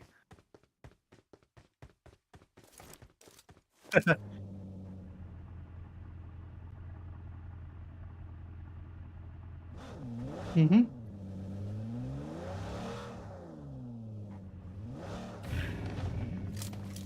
Oh.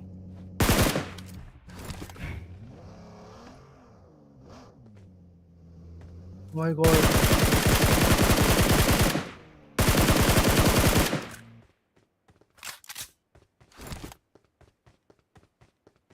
Hmm.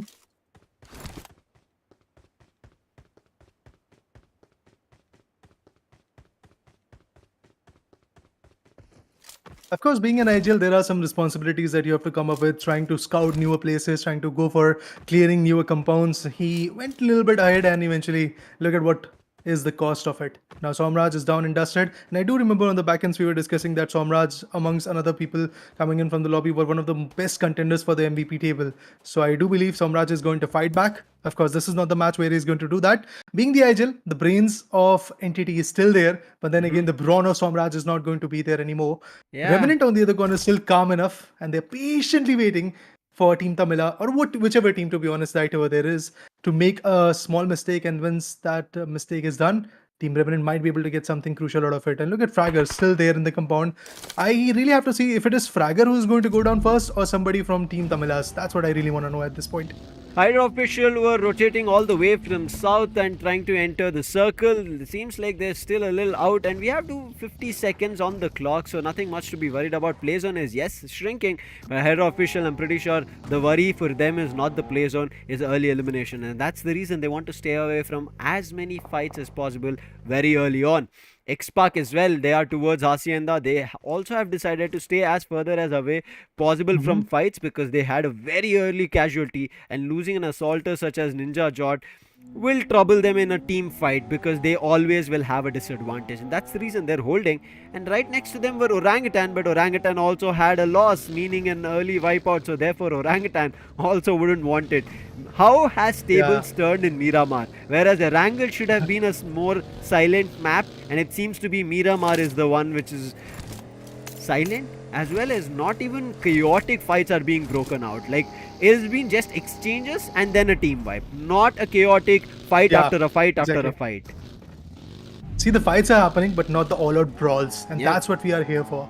I'm looking forward to see if the next few cycles are going to bring those brawls into the picture. But IQOOSOUL on the other corner has already got a very big, beautiful ridge of that cradle field, and with that head advantage, they might be able to counter a lot of teams. But then again, they're spread in a distance of like 100 to 300 meters, which is again going to be costly because remember, this is the third circle that I'm talking about, and there's Entity pushing in, there's Medal coming in from the southern corner. These things will be putting a lot of pressure. But I thought that Team Tamilas might go down against Team Revenant, although the fate is here. Because Mr. IGL now has been lost. But then again, it was Team HYDRA which gets the first frag of their own.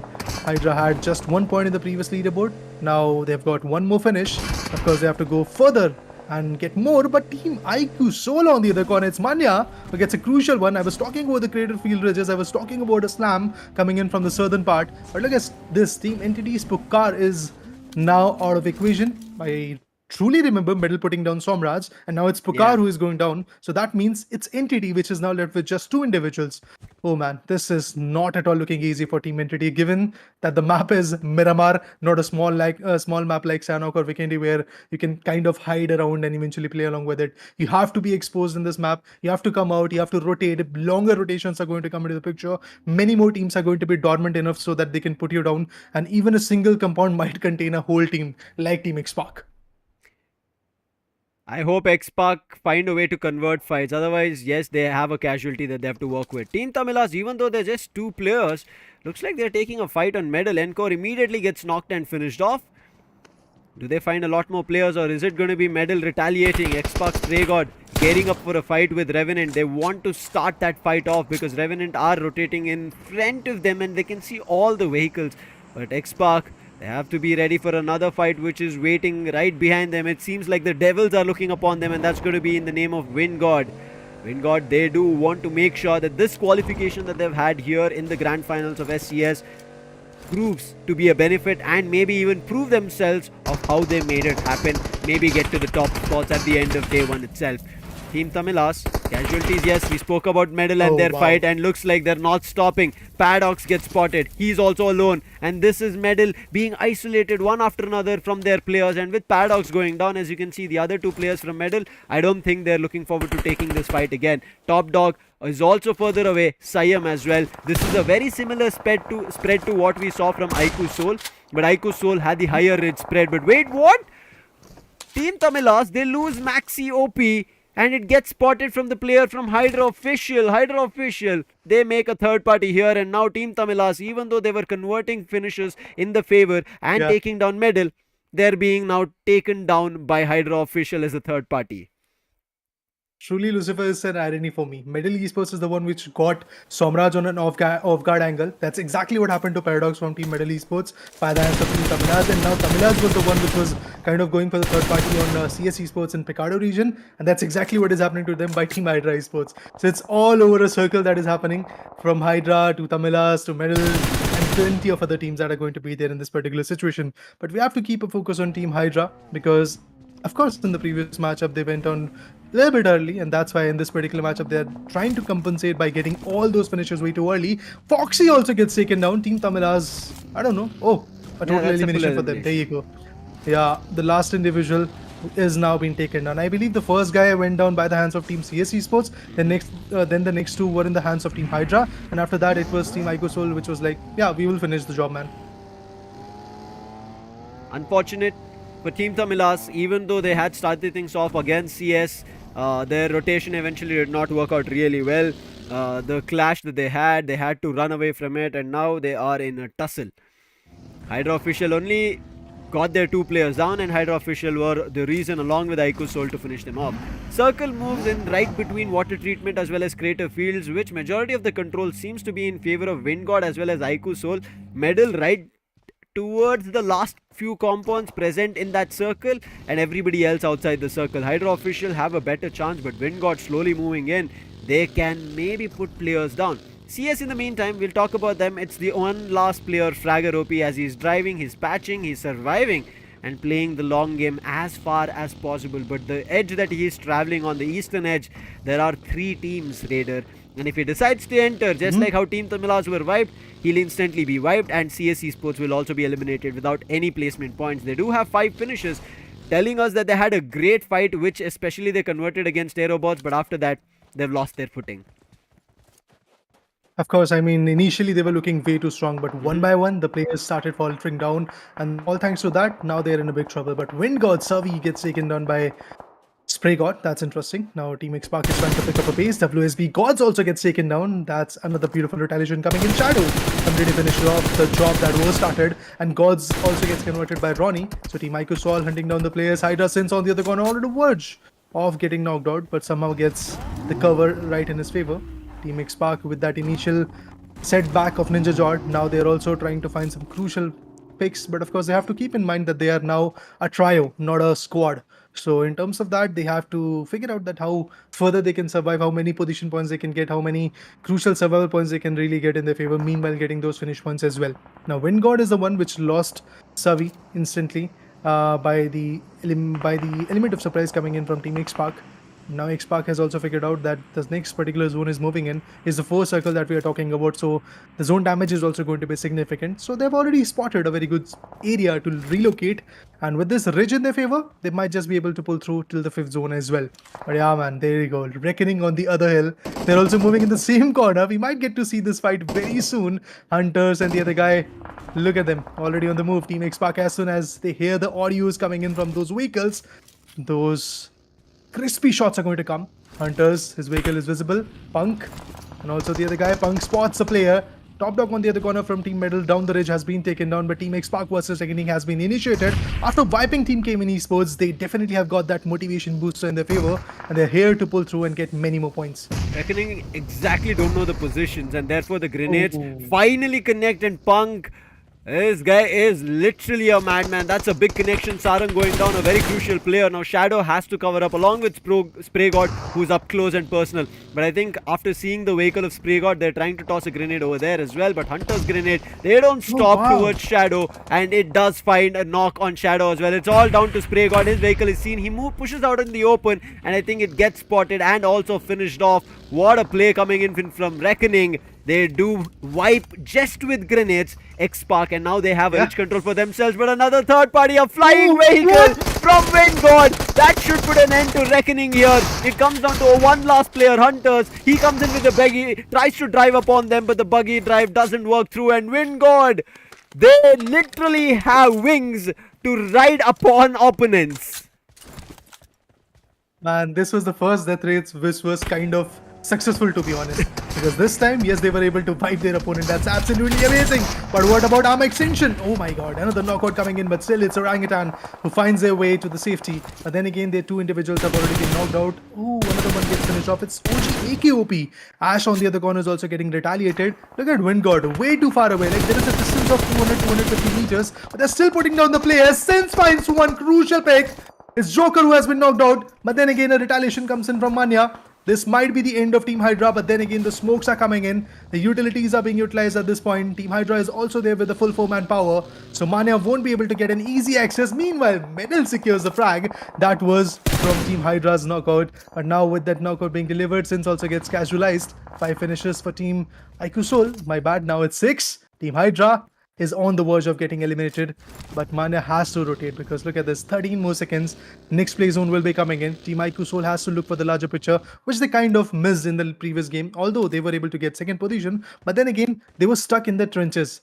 And Team Blind, wow, to be honest, they are back again in the scenario, exactly like the whole POV of Erangel, where the trenches were being one of those locations where Team Blind was kind of pinning down Team IQOOSOUL. But this time it's Hydra, it's Medal, it's Blind, plethora of teams which are putting down Team IQOOSOUL's hope.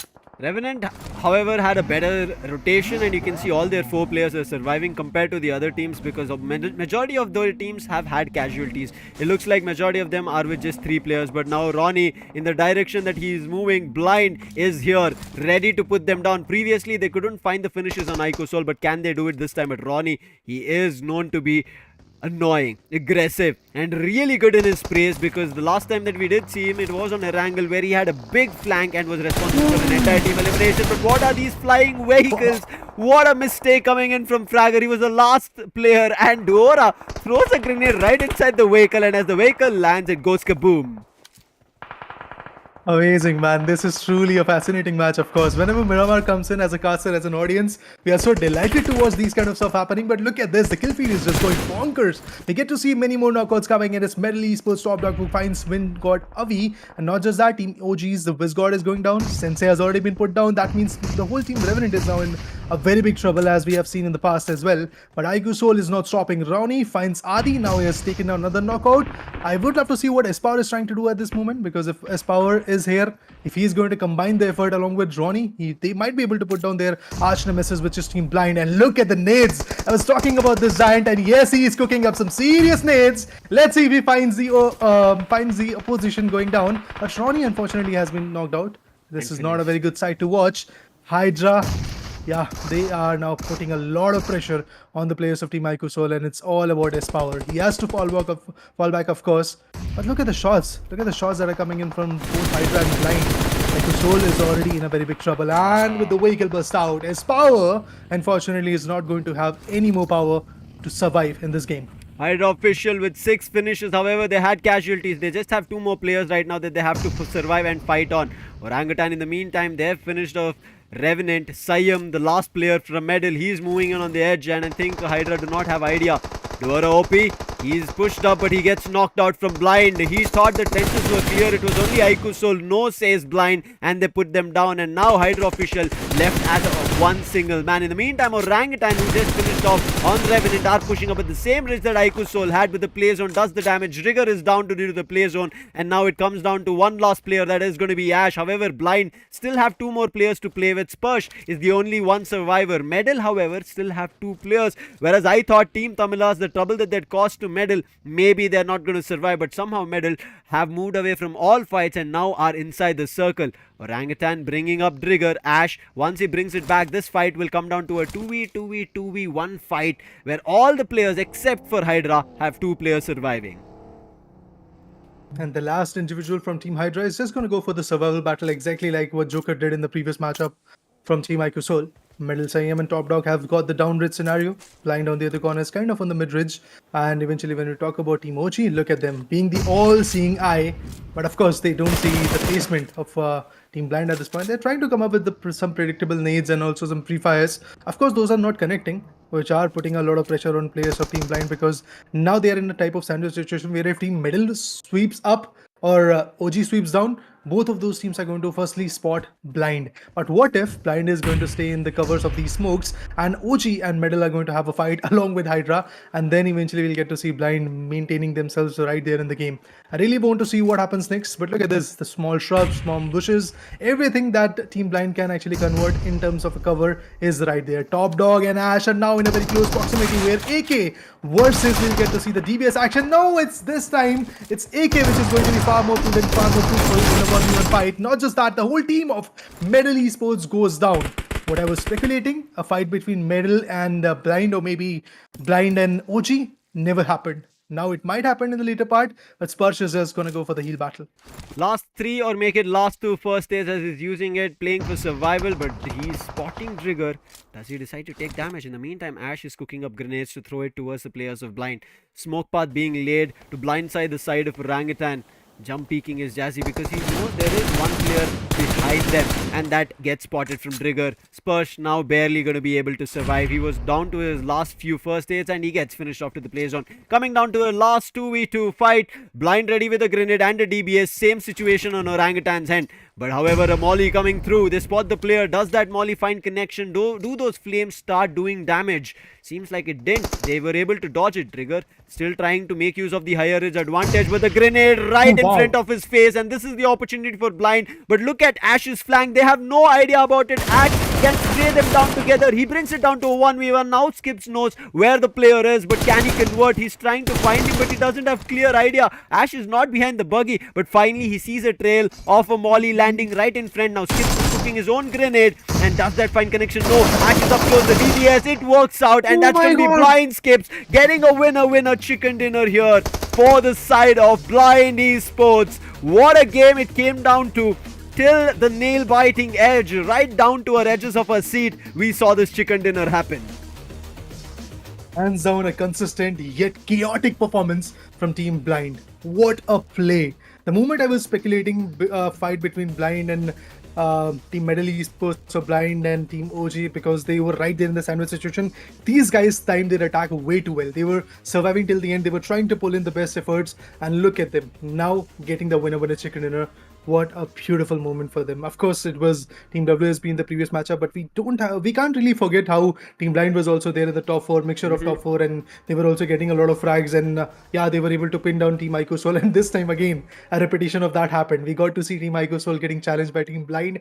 Obviously, initially we got to see Ronnie and Espow putting up a lot of pressure, and it was kind of a moment where Team Blind was about to be on the end, and eventually their whole team could have been wiped out. But what happened over there? We got to see Team HYDRA coming into the mix. They were also pulling in a lot of fights, and they were the conversion of ridges coming in when Team IQOOSOUL got wiped out. Joker, to be honest, was there, and then eventually we got to see Espow being the last guy who got wiped out with the vehicle burst. Then OG came into the mixture, and OG started fighting from the top ridge. At that moment, I was like, OG has got everything, man. They have got the angle, they've got the utilities, they've got the gunpowder.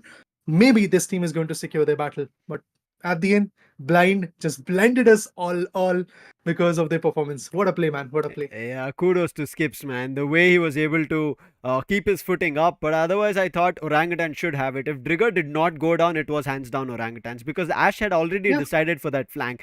Unfortunate that nade comes, and it was a brilliant nade, I think cooked by Jazzy actually. And Jazzy lands that knock, and that knock itself gives them the advantage to push up. And even after finding that knock, Ash did, Skips did not know his exact position, but it was the later util, the Molotov being tossed, gave his trail away from where it came, and that's when his DBS came out. And by that time, Ash was a little too close. Ash with his AK was phenomenal, but the distance, if he was a little further away, hands down, Ash could have still converted that 1v1.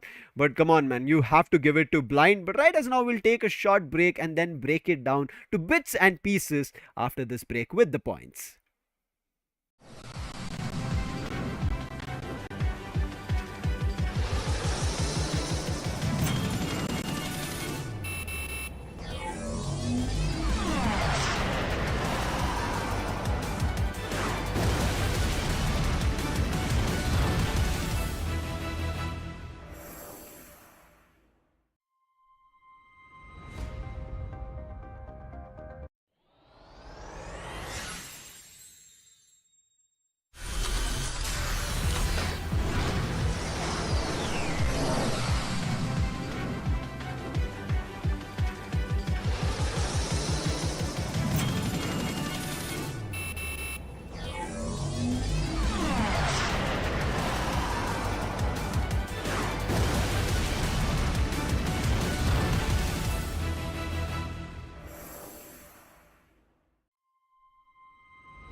My time is gonna last. What if I try to push through my past? But I don't even know if I ever fall. Will they even notice? Never care for all goodbye, Lord. I just wanna be alone.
world lost control.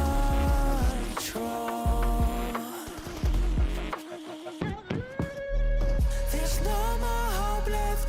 We're stuck in the earth.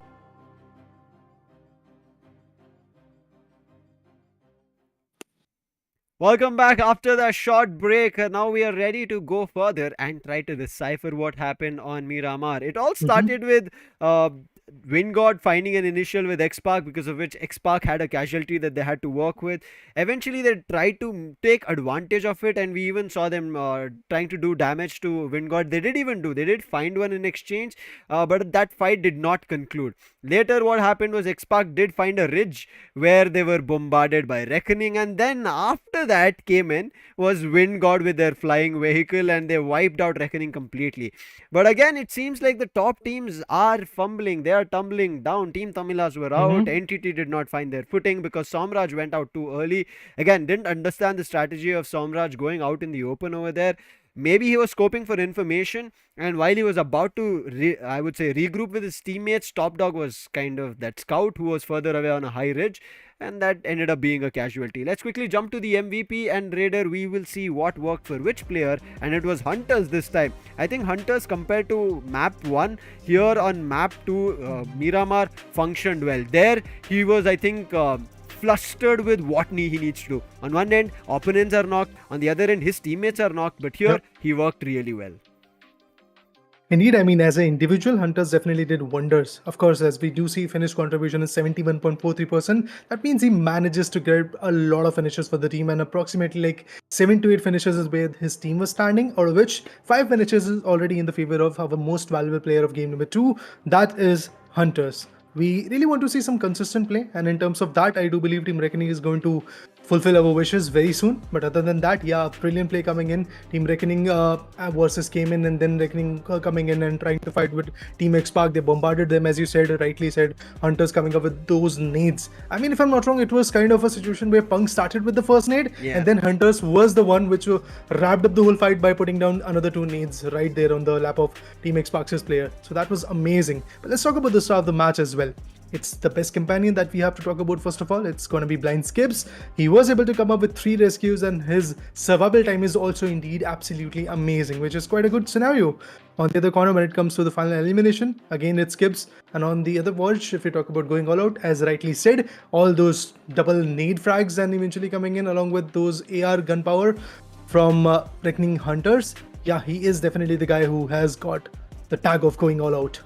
Quickly talking about the match standings of map 2, or match 2 if you want to talk about it. Blind on top. Believe in Blind is what we're going to be seeing with 15 total points of the 5 finishes they had. But Orangutan so close to Chicken Dinner, we thought they could pull off. It did not happen. HYDRA official were also close, but the play zone crept away from them and they started losing players. Could not convert the fight properly either against Blind or IQOOSOUL. IQOOSOUL do end up at 4th again, but look at where the top teams are. Entity with nothing, 0 points, and on top of that, Team Tamilas with just 4 finishes that they've had. It was all on medal. WSB also get eliminated here, Raider. I think yes, some teams did, but after that, some teams we saw couldn't kind of get their footing. On top of it, a crucial team that I did want to talk about, who did not get their footing, which was it? Dragon. Again, early elimination right at the start, and this time again it was WSP to start things off. So, what is happening to Dragon? Now, yes, we have Vikendi for the day here, Raider, but imagine if 2 consecutive maps and you're the first team to be eliminated. How is the team moral at that end?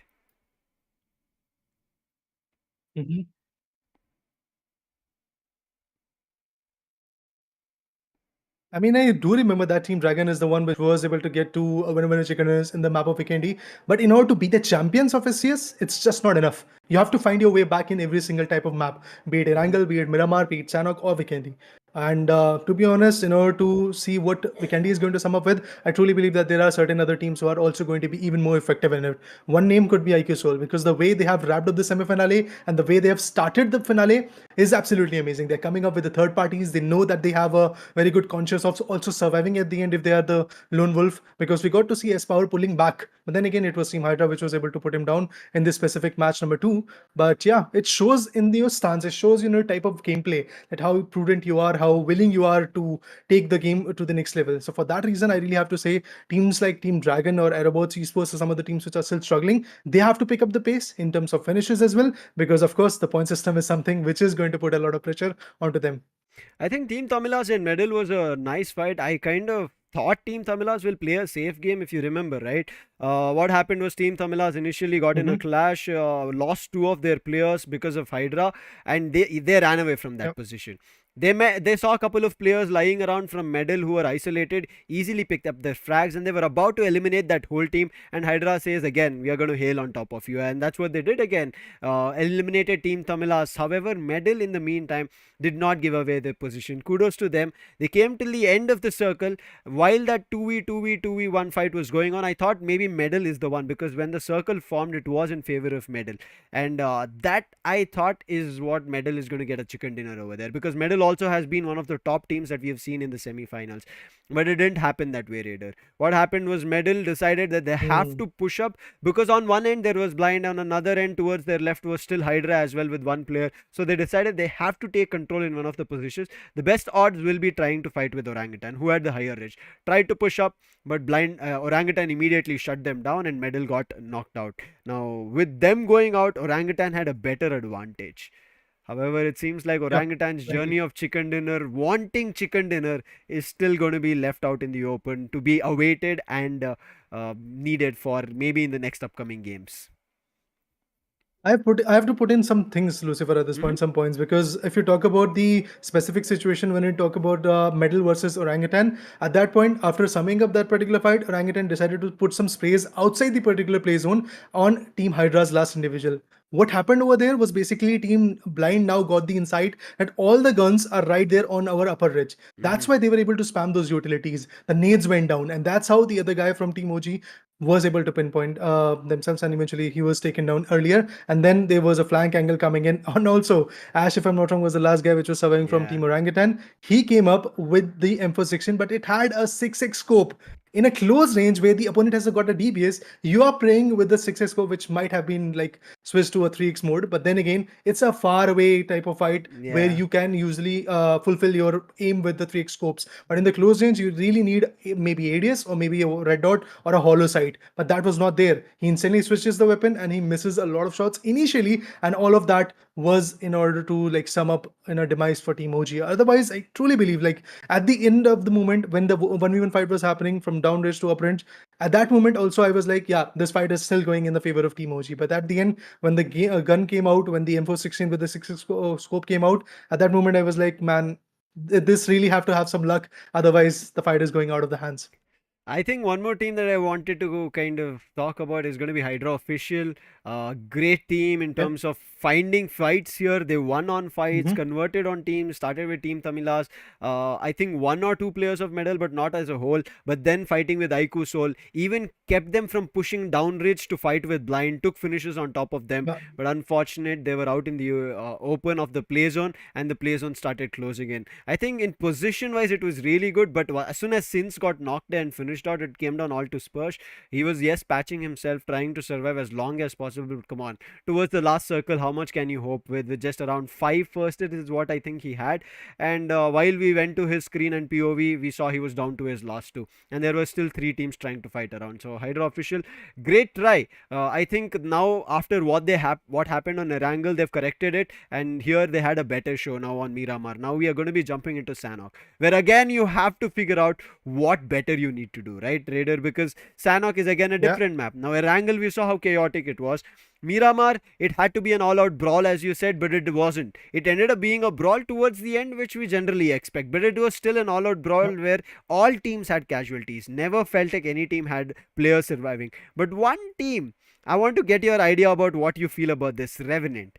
Their entry into the circle had all the 4 players But what happens? They get spotted by Orangutan, and gone is Revenant without even breathing anything. But now, before I get your idea about this, we'll jump into a short break and then get back into the game itself.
Well, guys, welcome to the heart of action at the LG UltraGear presents Skyesports Champions Series, powered by AMD. A big shout out to our e-commerce partner being Elitehubs.com and gaming peripheral partner being Zebronics, enhancing our gaming battlefield.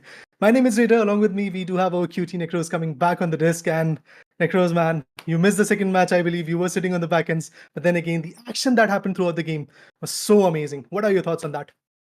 I mean, we always call this kind of thing like a redemption matchup. That's for sure. From the side of Blind, we saw it coming out in the map of Miramar. They were completely, they were close enough in the map of Erangel, but it was crushed by WSB. Eventually, CS and WSB came into the question. Blind couldn't get the chicken that they were desiring for, but now they have got. But when we talk about chicken as an action, how can we just miss the map of Sanhok, because it is already underway.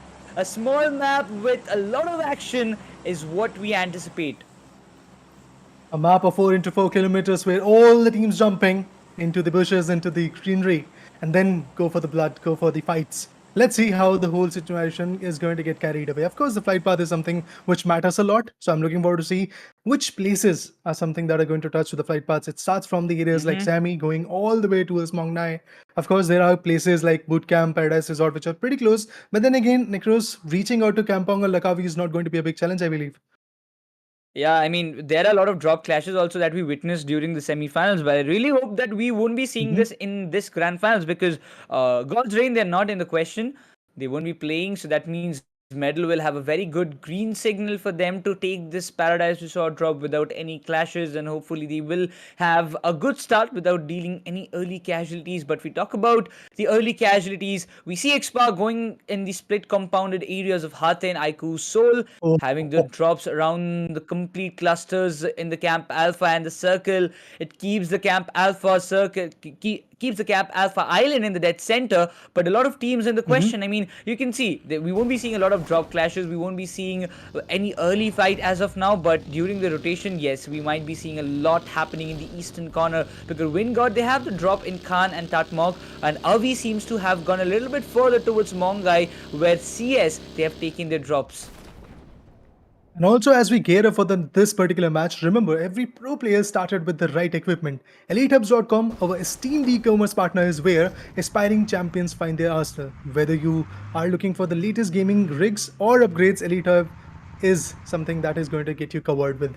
But yeah, moving forward, when it comes to the map, when it comes to the locations, when it comes to the POIs where the teams are pretty much scattered, I do believe some initial fights could be starting very soon between CS and CHEMIN, because yeah, they are the ones who might actually have to go for the circle. But even before that, getting the right utilities, right weaponry is something everybody is seeking for. I mean, at this point, when you even talk about some kind of matchups that we saw previously, if you talk about the points table, accordingly what happened, Entity got an early elimination, Dragon Esports consecutively both the matches they got taken down on an early note. That will definitely affect them in the overall standings, because after giving a decent performance throughout the grand finals, you won't be expecting a fight or you won't be expecting a result like this from the very starting day of grand finals. But at this moment, when we talk about WSP, they were also doing pretty good. They had a great start on the match number 1, but eventually in the second match they seemed to fell down from the position that they were holding. But overall, I would say a good comeback match for the side of Orangutan. They got 9 finishes. HYDRA official also made a good comeback coming up, and overall in the match rankings, they finished in the 3rd spot, having a total of 11 points. That was definitely good. But Team TAMILAS, now they have to think something different, because first match, an early elimination. Second match also, they got 4 finishes, but no placement points. So they have to focus on how they can survive for a bit longer. See, the survival is going to be immensely important in this map, and we might actually get to see some Doctor scenario, because of course in Erangel we got to see it by the hands of Joker, and eventually it was purged from Team HYDRA when it comes to the second game, which was Miramar. So both the first 2 maps have shown us that yeah, there is a sense of survival, there is a kind of insight that we have to survive and get, or should I say, squeeze as many ES points as possible. But at the same point, we have to figure out how the players are going to formulate their strategies along with the finishes and the third parties, because that matters a lot as well. But Team Tamila is already with the Mirado, moving in forward, pretty much deep into the Camp Alpha region. There is nobody to really have a fight with, but again, the compounds that they are trying to reach for are already looted, are already scavenged, so that means they have to be a little bit more cautious with every single movement, and that's why we can clearly see in their momentum, in their stances, that the players are sticking with each other, and they've got their beast mode gun, that is the DBS, because in close range, there is nothing better than DBS, I believe. Early teams, early rotations that we will be seeing together in this map of particularly Raider, but we were anticipating about this fight. Team TAMILAS, they have instantly found out Ninja Jod. It's kind of a hard luck for this young man. I mean, he has got a lot of potential to show us every time he's stepping inside the game, but again, an early demise definitely will affect Team Xspark with the numbers disadvantage, but in the later game, we'll have to see how they can recover, because they have got the heart in control. But the first break will be coming up from the side of Manti of Team TAMILAS, again having a good start with the finishes. Have to focus on the survival this time, have to make sure they manage to get those placement points for themselves in order to be, or at least finish in the top 8 after the end of day 1. Let's see how that is going to be possible, because of course every single team is trying to make sure that they are at least in the top 8 after the day 1's scenario gets over, because yeah, there are no more group shuffles coming in. But WINDGOD away this time, who was the first pick in the previous matchup, is now going to get taken down, and it's CS Leo Whitey who takes him down, who gets the finish right there for the team, and Skyesports has now got that initial frag. And I do remember that in the previous matchup it was WINDGOD Avi who was able to put down the first pick, known as Team Xspark says Ninja God, and Ninja God again has been taken down. So it's not looking good for Team Xspark, it's not looking good for Team WINDGOD anymore, because in this map where you have to have your full 4-man power in the last few circles, people are already losing their initial players. So Of course, the next few moments, next few rotations are going to be very calculative from these individuals. If the calculations are not there, we might just get to see that a total team downfall can be possible. Because I truly remember like Team Revenant, even Lucifer asked me like Revenant was looking very confident in the second map. They had the full 4-man power and they were rotating back in the circle. But unfortunately, they got picked off right there at the edge of the circle by Team OG. I mean, the rotation that we see at this point, it's truly amazing. I mean, even if you talk about from the other team's perspective as well, CS coming down to Paradise Resort was definitely something that I wouldn't expect, because you know that there is a team that might be holding, that is Medal Esports. They have done a tremendous job. Medal Esports, it's their home ground. They know how to play it precisely, but it seems like Team Tamilas, it's a different approach that they are having. They want to go all in, and Shadow, who was there for a very long period of time, will have no backup rather than just to go down and get completed by Team Tamilas. 2 early casualties for the side of Team Xspark, not what they expected. I would say that Shadow did not had any other chance. I mean, how would you expect a team to come and slam into your direction? And he didn't have any kind of vehicle to make a fallback from this position. So he had to take the fight. There was no option, but yeah, good call for Xspark to not bring the other teammates, because it could have been a team wipe if I mean, that could have been a 50-50 situation, because Team Tamilas, they did have the numbers advantage. But CS, they will be benefiting from the leftover loots that are not completed by the side of Medal Esports, and it will give them a pretty good advantage with these ammunitions and the utils that they want to collect. I mean, Sarthak has already got the first finish, so this team is already looking kind of good at this moment. And all they have to do is just maintain their composure, maintain their manpower, and then again they might just move towards bootcamp and find teams like Medal Esports. But Medal is already on the move, and they're reaching towards WINDGOD. Or no, that's not WINDGOD, it's WSB that is right there on the top of this particular ridge beyond the bootcamp compound. So if a fight starts to brew up, I believe, yes, WINDGOD and teams like WSB can definitely have their advantage, because WINDGOD was also looking on a top ridge, and now if you talk about this bootcamp fight, WSB has also got that height advantage. So Medal Esports, they are also rotating with the vehicle, and when you rotate with a vehicle in this map, you also tend to give a lot of audio cue to your opponents. So yeah, Medal Esports might just be in a big trouble, because in front of them, it's WSB. In the back end, they have Team CS Esports. So it's kind of a sandwich situation for them now. Medal are in a split compounds, and Top Dog, we see them in a separate compound. Paradox and Sam are on the different side. I mean, it can bother though, but Raiden is getting a lot of intel. He's just trying to gather information. He will be waiting patiently for the right moment when Top Dog or Encore will be sitting in that UAZ, because as soon as they just sit down in that position, Raiden will have a full-fledged chance to get at least both of them down in a single spray, because they won't be prepared. Medal won't be prepared for that kind of situation to happen to themselves, because where the position they're sitting is exactly inside the circle, at least in the next stages, the shift will definitely come down to the southern side, maybe favoring the coastlines of Camp Alpha and the boot camp area. So we might be seeing a kind of circle like that, but for now it's like Medal and everybody will be just holding on to the positions. But you can see the formation, WSB, oh my god, look at them, literally look at them, 3 of the players in the same spot, trying to figure out where the players are or where they can find those finishes for themselves. But with this power pack performances, Raiden decides to go all in. Oh my god, WSB, they're charging. They are charging already, going all inside. The Molotov will eventually affect. The Top Dog is burning. He has to make a fallback. There's no more option. Wow. Raiden goes all in and finds another one frag itself. And Core, he got completely, I would say, diverted by that kind of flank of Raiden, and instantly gets taken down. Honestly, the moment Raiden started to push into that particular compound, I was like, yeah, this might be a big question mark of how he's going to survive along with those DPSs being online by the players of Team Medal Esports. But the way they made their entry with the molly, he broke open the door. That means he had the POV, he had that insight, and the other guy, Encore, was not even able to rotate. And then Top Dog was inflicted by the molly. He came out of the whole picture and then eventually got shot down.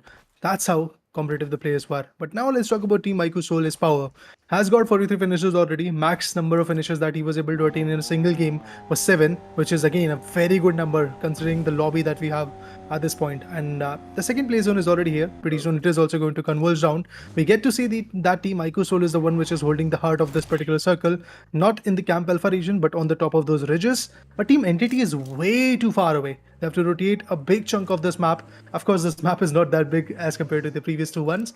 But then again, there has to be a considerable amount of rotation even before they have a good spot. And while rotating, they might face a fight against OG, or if they decide to go south, they might actually go and fight against a team known as Revenant Esports. Because, yeah, Revenant, Hydra, and OG, these are three teams which are right there in line of their rotational queue. At this point, definitely, I would say NTT, they have their own plans. They want to bring one map in their favor. But as of now, WSB, the players have been spotted. They are in the edge of the circle. They need to get inside. So they will be facing a lot of clashes, I would say, because Reckoning, they're holding a very good spot. I mean, definitely a very good spot. They will be causing a lot of trouble to these lads, and they will definitely prevent them from getting any more advantage. But you know what? You can gain your advantage by getting your own Zebronics headset, because the kind of Dolby Atmos you're getting, it will enhance your hearing as well as the sound cues that you get inside the game. And we all know BGMI is a game where you definitely need a lot of intel with the sounds and the footsteps. You need a good judgment for you to take the fights, and Zebronics is definitely one of the best options that you can get. Yeah guys, go ahead and watch out for it, but at this moment, Reckoning has to watch out for a good salmon coming in, and it's Team WSB which is again holding off the same angles. Look at that, Hunter's already very low on his HP, and the race goes on. Let's see if they're going to survive or not, but that vehicle drive-by that happened was definitely something which helped the other players of Team Reckoning to survive at that moment. Zeref again with the DBS can be very chaotic. Look at this, another knockout being delivered. Makoke gets taken down. He gets completely obliterated now with Maxkush and Hunters. These two individuals which are surviving, I believe. Ashka's already very low in his HP at 50%. Hunter's also losing a lot of HP, but he instantly gets spotted, but not by Team WSB. It was Team CHEMIN sitting from the back end who gets down the player of Team Reckoning, and with that I do believe Team Reckoning is actually a done and dusted team. But now there is another slam coming in on Team WSB, and it's a battle between Team AEROBOTZ and Team WSB for now. AEROBOTZ coming all in the question with those all utils that they have. Shadow instantly keeps it inside. There will be a pressure for WSB. The compound that they were engaging with, or they were charging in, now becomes their hostile spot. Instead of being that one solo survivor, WSB had a tremendous good fight as of now, but they have given a lot of sounds, and it seems this area is going to be very congested. AEROBOTZ, they have came into the question, but CS, they're also already up above the hill, who will be waiting for this fight to get completely decimated. But Zeref, the position he's in, he can get a lot of value with this nade, and finally Zeref gets one, but will be taken down by Ranadeep from behind as Skyesports, they take the charge, while AEROBOTZ, they've dealt one casualty, but eventually the revival might be done. But if CS decides to take on this head-on fight, this can be challenging for AEROBOTZ, because even from the back, I'm seeing even Orangutan coming into the question. Too many teams are now converging. As the ODQs is being spread throughout the map, we get to see a lot of teams converging right here on the edge of this bootcamp region, and I'm looking forward to see if there is going to be some conversions coming in. Esports, after getting those 3 crucial picks, now they're moving in, and it's Team OG which is right there in the bunkers, and there might be some good fights between them as well. Venom on the other corner from Team CHEMIN Esports coming way too close to Manya. Let's see if there is going to be some knockouts, but I feel it's Team Revenant, Sensei specifically, who is going to put down Dora OP from Team HYDRA, and there goes one more individual from Team HYDRA. It's not a very good sight to talk about, but then again, HYDRA, Revenant, and another individual that is going to be there is going to be Team Danger. So this might be the first match where Danger will be able to get something crucial out of the game, because yeah, they've lost, or should I say, they have been on a streak of losing scenarios for the first 2 games. This is the moment where things can change. Medal Esports stuck outside the circle beyond the Paradise Resort compounds, and they're trying to make their way back in, but after the demise of Top Dog and Encore, they're kind of a shaken team. The circle shift is definitely going to annoy a lot of teams at this point, right? I mean, okay, look at that. NTT, those who were taking a very late rotation now will be backstabbing Revenant from the behind. And Aquanox is the one getting taken down. Eventually, Revenant, they've found out the first finish that they were looking forward to. But now Revenant, they might have a good chance to go up for a gatekeep against Revenant at this point. I mean, NTT at this point feels he goes all in. The compound push might just not happen at the moment, but at the front, it's none other than Dragon Esports. HYDRA's first also takes down Sensei. One after another. Revenant, they are falling into pieces, and now left with only 2 players standing. It is going to give them a lot of trouble. I mean, this is exactly one of those scenarios where Team Revenant was standing in the previous game as well. They were with the full form manpower, then they decided to rotate back. And what happened at the end? They started crumbling down. Their players were faltering down. Yeah, multiple teams were gatekeeping them. In the previous matchup, it was OG, but in this map, we get to see it's HYDRA and a combined effort coming in from Entity as well. But you can get a one-stop destination for all your computer needs at elitehubs.com. So make sure to check out the site because you will get everything from a mere keyboard to headphone to a full-fledged PC in order to build your own gaming journey. Meanwhile, when we talk about Team Dragons, yeah, they are still there with the full form and power, but pretty close to them, it's the Wounded Lions, the Revenant. And I'm looking forward to see if Revenant is going to fight back or they're going to be just a little bit more dormant because of course the play zone is with them. What they can do is just basically wait out and see where the fourth play zone is going to crumble down and then make their move because they have a buggy, they have a US to talk with. And so when they have rotational vehicles, when they have the gunpowder, when they have some element of surprises as well, they might just falter down from this angle rather than taking up a fight. I mean, yeah, you have got the vehicles, you can go for rotation, but that can be a little dicey. We see HYDRA just behind the ridges, not having a good intel. I mean, Sensei went there to get some info whether we can go and hold those compounds or not. It can be easy for them to rotate from the side of Camp Alpha if possible, because they for sure, the teams those who have done their homework, they know that IQOOSOUL, they have their own drop location around this Camp Alpha island, and they will be having their height advantage for themselves. There's no doubt in that. We get to see the clash between Global Esports and IQOOSOUL because that's the drop location for both the teams. But we have to see that, you know, when you have the height advantage, you know that you have that big topographic advantage for yourself. You will try to figure out and get as many finishes as possible. When we talk about even fears, I mean, Revenant, they have qualified, right? They have qualified. They've got the points that they wanted. But at this point, if you talk about fears, the dominant performance that we do expect from his side has not yet arrived in that manner. So I'm really hoping that we can see it in the grand finals. But from Revenant, they need to gear up. They need to buckle up. The next circle shift is going to be very crucial, and it still prevails over the top of IQOOSOUL. Xspark are still in the contention, while CHEMIN Esports Venom seems to be the solo survivor, just surviving down the ridge, and they are still facing some backlashes, though the finishes will be converted. CHEMIN Esports, they're just left with one more player, while WINGOD, they just make sure that nobody just passes through them. Well, indeed, when you talk about the finishes, when you talk about the retaliations, I get to see that even WINGOD is doing some beautiful stuff. But Dangers, oh my god, Choke God is going to get taken on. Team Danger Esports now loses one of their first player. In the previous matchup, which we got to see that from Team Dragon, we got to see Jim Jam getting eliminated way too early, but this time it is going to be another individual. But of course, the same situation are crumbling down. Team Dragons are losing the players. This has to change, otherwise their third match is also going to go down out of their equations. Jim Jam, Superboy, Munna, these are three individuals which are surviving. Yeah. 14 teams remaining. I mean, both the matches you didn't have a great start, the desired start, I would say. Yeah, Choke God, he has been casualized, but there's nothing more that you can do. Sanhok is a very small map that you don't have a lot of space to work out with. You engage with the fight, you also have to be prepared to face a third party eventually, but it goes like that. Revenant goes all above the hill. But there are teams, those who will be waiting. It's going to be Team TAMILAS, and yep, that's what I was talking about. Entity, on the other hand, also delays the rotation of Team CS around the corner. AEROBOTZ also facing a lot of consequences, multiple fights happening, but Entity just trying to make sure that CS does not go from the Camp Bravo Island to Camp Alpha. There is no chance that they will be allowing that, but on the other hand, Blind are also involving themselves in the fight as Orangutan faces some backlashes. Well, Medal, you can see the space coming in, but nobody desired that the situation will turn out in this manner. But yeah, that goes all in vain. But wait, IQOOSOUL, they do not even have a proper loot. I mean, you cannot see a backpack on Joker. That does give us a brief that they did not rotate anywhere from this hilly position. They have just got that small amount of loot that they need to work out with. They also have to make sure that the finishes that they're getting, they also need to loot the crates for themselves to manage the utils and the healings that they desire. I mean, they are willing to take up a fight. They have got a very good spot, to be honest. And looking at the play zone, yes, definitely there is something fruitful that can come out of it. But as you rightly said, if you don't have the right loots, things might backfire. But Team Xspark on the other corner, they are getting some buzz. And they have got some crucial frags as well. Ronnie on the other corner collects the last one, the last head of Team OG. And that's how Team OG is going to go down. Now, Venom.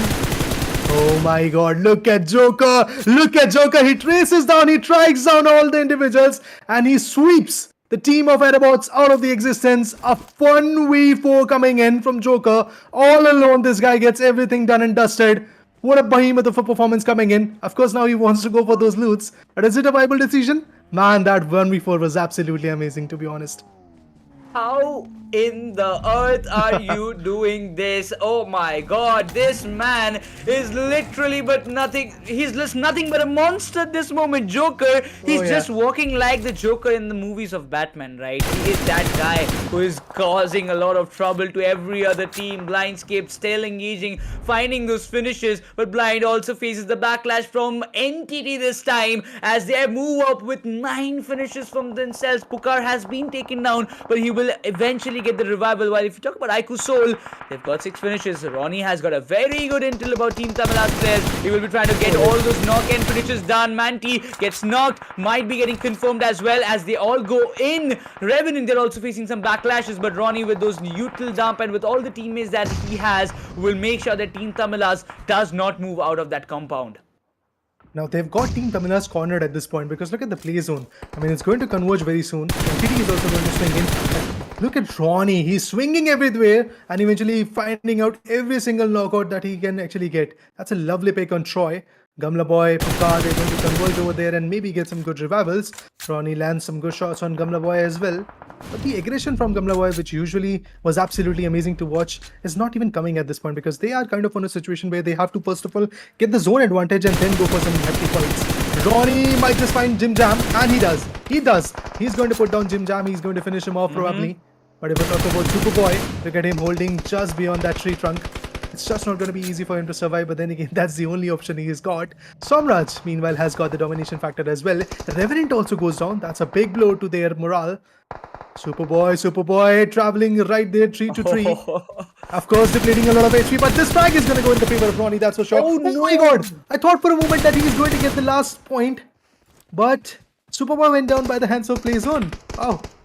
That was unfortunate. One more bullet, if it would have connected, things could have been different. But it seems like we will be having some heal battles maybe coming up. But Team TAMILAS still stuck in the very same situation. Entity, they desired we won't give our finishes to the team. We will give it to the play zone itself because Gamla Boy, he has decided he is going to go with those heal battle competition to gain the position points. S-Power, still in the contention. He's still around the corner outside the circle waiting for any other teams to go in that area because he knows Joker and Ronnie, the position that they are in, they can get a lot of hefty points for their side. With that being said, Venom, oh my god, nobody would have expected this to come in their way. Joker, it's a big upset while CHEMIN Esports still stays awake in the game. Ronnie, oh my god, CHEMIN Esports Venom is turning the tides. He's just crushing the dreams of IQOOSOUL's winner chicken, and at this moment the S-Power remains the solo survivor and he has to step up. He has to find Venom in order to gain this control, otherwise this game is all done for IQOOSOUL.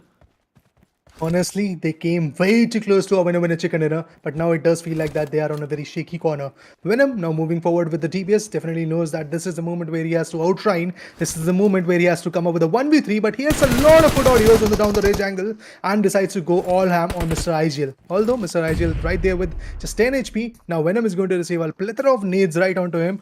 But to be honest, this is the moment where Team IQOOSOUL is going to get their moment to heal themselves, to be back in the fight. Now, they have got 9 finishes. That's absolutely amazing. Unfortunately, Entity also goes down with the exact number of finishers as to Team IQOOSOUL. Venom is now getting encircled by Team TAMILAS along with Team IQOOSOUL as well because both of them are landing some hefty needs onto them. But as I said earlier as well, guys, it's your one-stop destination that I'm talking about for all the computer needs that you have, be it the headphones, the computer RAMs and stuff like that, or a all-out PC. You can get all of that on Elitehubs.com. So make sure to check out their websites. But now let's check on IQOOSOUL and Team TAMILAS fight.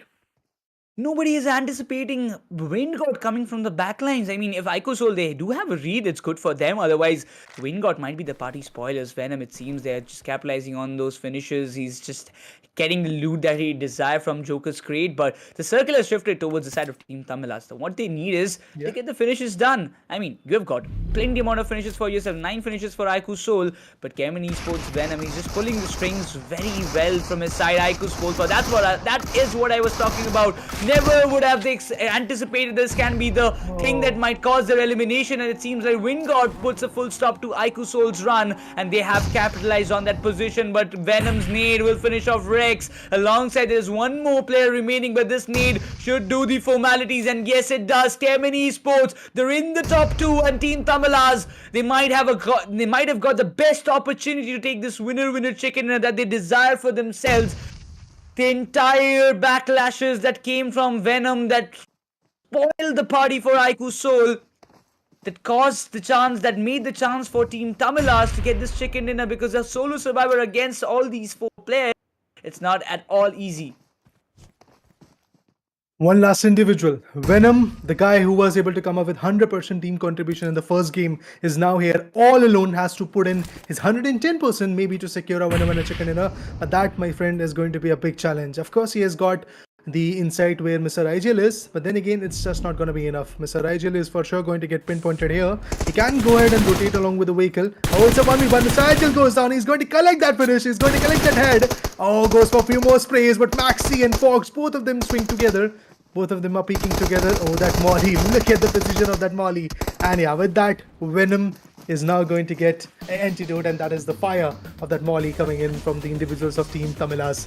What a play, man. From the least expected team to the one which was not even there in the fight for like 6 on 7 zone. In the later part, they came in, they swooped in the winner chicken dinner. I'm talking about Team TAMILAS. Congratulations on bagging out this beautiful opportunities, because there are going to be just so less opportunities in the finale. But then again, if you get a winner chicken dinner, there is nothing better than that. I mean, you should be, Team TAMILAS will be very happy with that anticipation that was done by Venom, because that actually caused them the chance, because that gave them the chance to get this winner chicken. Yep. If it was not Venom who took down Joker, if it was not him creating a distraction for the side of IQOOSOUL and, you know, pushing them to focus just on himself, and WINDGOD got the chance to just do the backstab. That is what I was talking about. S-Power, he had a different plan. He was there because he knew that there would be 1 or 2 players, or maybe a single player, who might just try to come up with a backstab. So he was there to ensure that that doesn't happen. But Joker going down, Ronnie going down, he had to force out from that position. That gave the chance for Team TAMILAS to also reposition themselves, because they knew IQOOSOUL's Ronnie was not taking any shots. Joker was taken down. No chance, no threat from above. And yeah, that everything just fell in the pieces where they wanted Team TAMILAS. It all happened in their way. They will be pretty happy with this result of the match. There, not a lot amount of finishes for themselves, but total points that they will be securing from this match should be enough.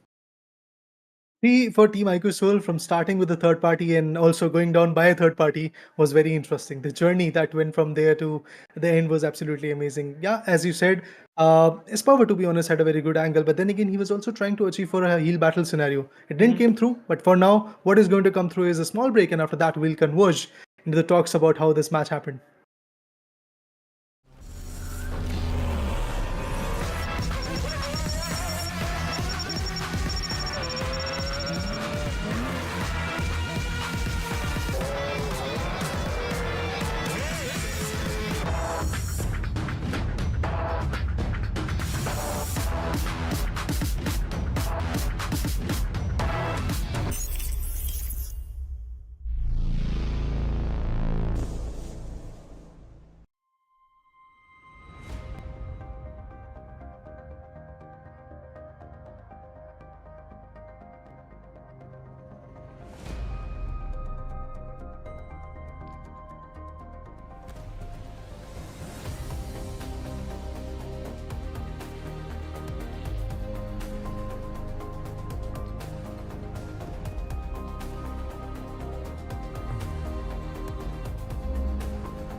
From expecting a high finish game to coming down to a situation where team got advantage just by holding a position.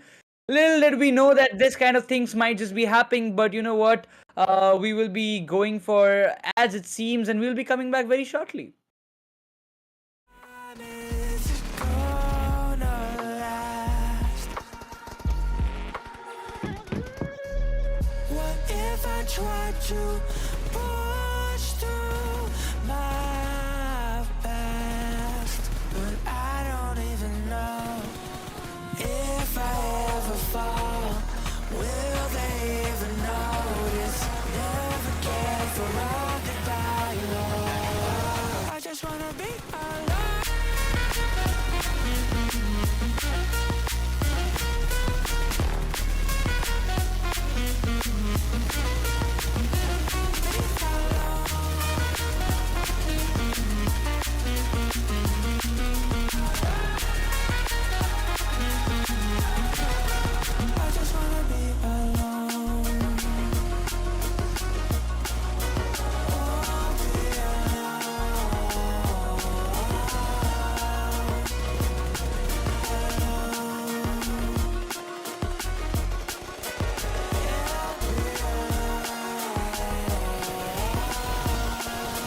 I just wanna be alone. Oh,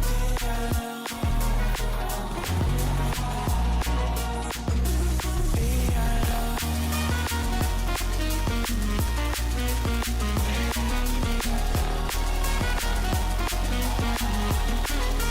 I just wanna be alone. Yeah, I'm truly a desperate lost soul. I got a feeling this world lost control.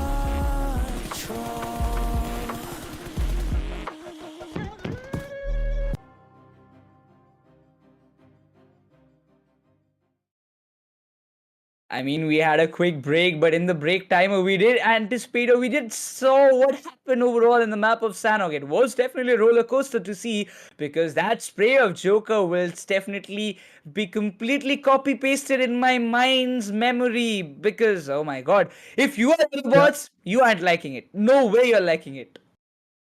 I mean, they were like, one guy was driving, another three were like patching themselves with the band-aids, and the first kids recalculating how many utilities they have got. They have to switch on with the ammo and stuff like that. But instantly, what happens? They're back in lobby. Voila!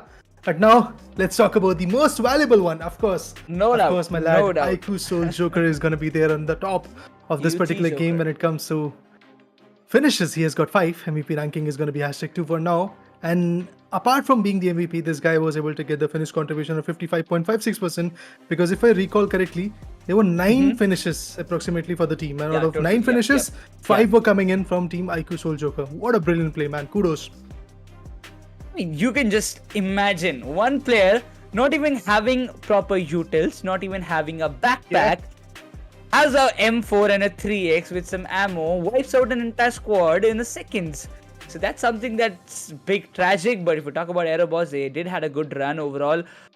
We can say that they did anticipate with a lot of fights. They got finishes, but an unfortunate exit that they had to take. But Manti, he would be pretty happy because he was almost on the verge of getting eliminated by Ronnie. He got saved though, but Team TAMILAS with 4 finishes that they got 14 points that they will be getting from this match. But IQOOSOUL, the position that they had overall in this entire map just gave us a kind of gist, or maybe we thought that they will be taking this chicken dinner, but overall CHEMIN becomes a party spoiler, spoils the game from IQOOSOUL, and that was only done by a single player, that was Venom, and he did a fantabulous job by his old self. But CHEMIN did have 11 points from this match. NTD also accumulated 11 points. Unfortunate for the disadvantageous position that they had during the rotation while they were entering the circle, but overall they had a very good game. Honestly, prior to this leaderboard, prior to this particular matchup, I was like, yeah, Team Blind and Team IQOOSOUL are the 2 teams which are pretty consistent. But after seeing this one as well, Blind went out way too early and had just 3 points. That really means IQOOSOUL is the one which is considering a lot of serious consistency points, because they are willing to go for the placements, they are willing to go for the fights as well, and that definitely means that they are rooting for #1 slot, that's for sure. Meanwhile, when it comes to the match summary, highest finishes is going to be, of course, in the favor of IQOOSOUL Joker. Then we have Venom as well, being that last guy from team came in and bringing in the best contribution for the team. Had 4 amazing finishes. You can clearly see we have to talk about this guy Venom, because he had 80% of the team contribution, not higher than what he was able to get in the first game, but then again surviving all alone, putting down teams like IQOOSOUL and also pressurizing teams like Team Tamilas to come out in an open spot. That was a brilliant play, of course.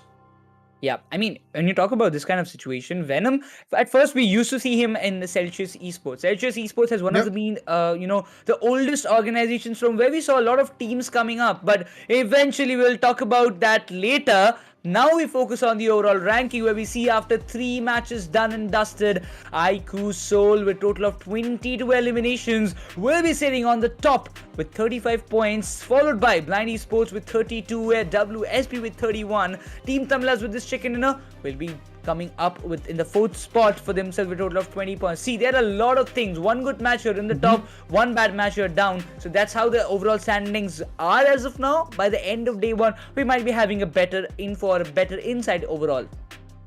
Yeah, precisely. I mean, this is just the day number 1, and eventually all the teams are trying to figure out what they have to do till the end. It's a 6-day long show where we'll get to see plenty of matches coming in. Every single team is going to put their best. But for now, indeed, it's IQOOSOUL without even a single winner in a chicken dinner sitting on the top of the food chain. But then again, if you talk about teams like Team Tamilas, yeah, they've got a brilliant winner chicken dinner in the previous game, and that's why they are here in the top 5 situation. Otherwise, they would be there in the second page, because HYDRA, they were picking the pace, especially after the first game's downfall. In the second game, they were getting some good frags. In the third game also, they were trying to survive till the end. OG on the other corner, again, similar storyline. In the second game, they were able to gatekeep Revenant. In this particular game, they got gatekeeped by some other teams as well. So they have to really figure out how they have to push into the zone.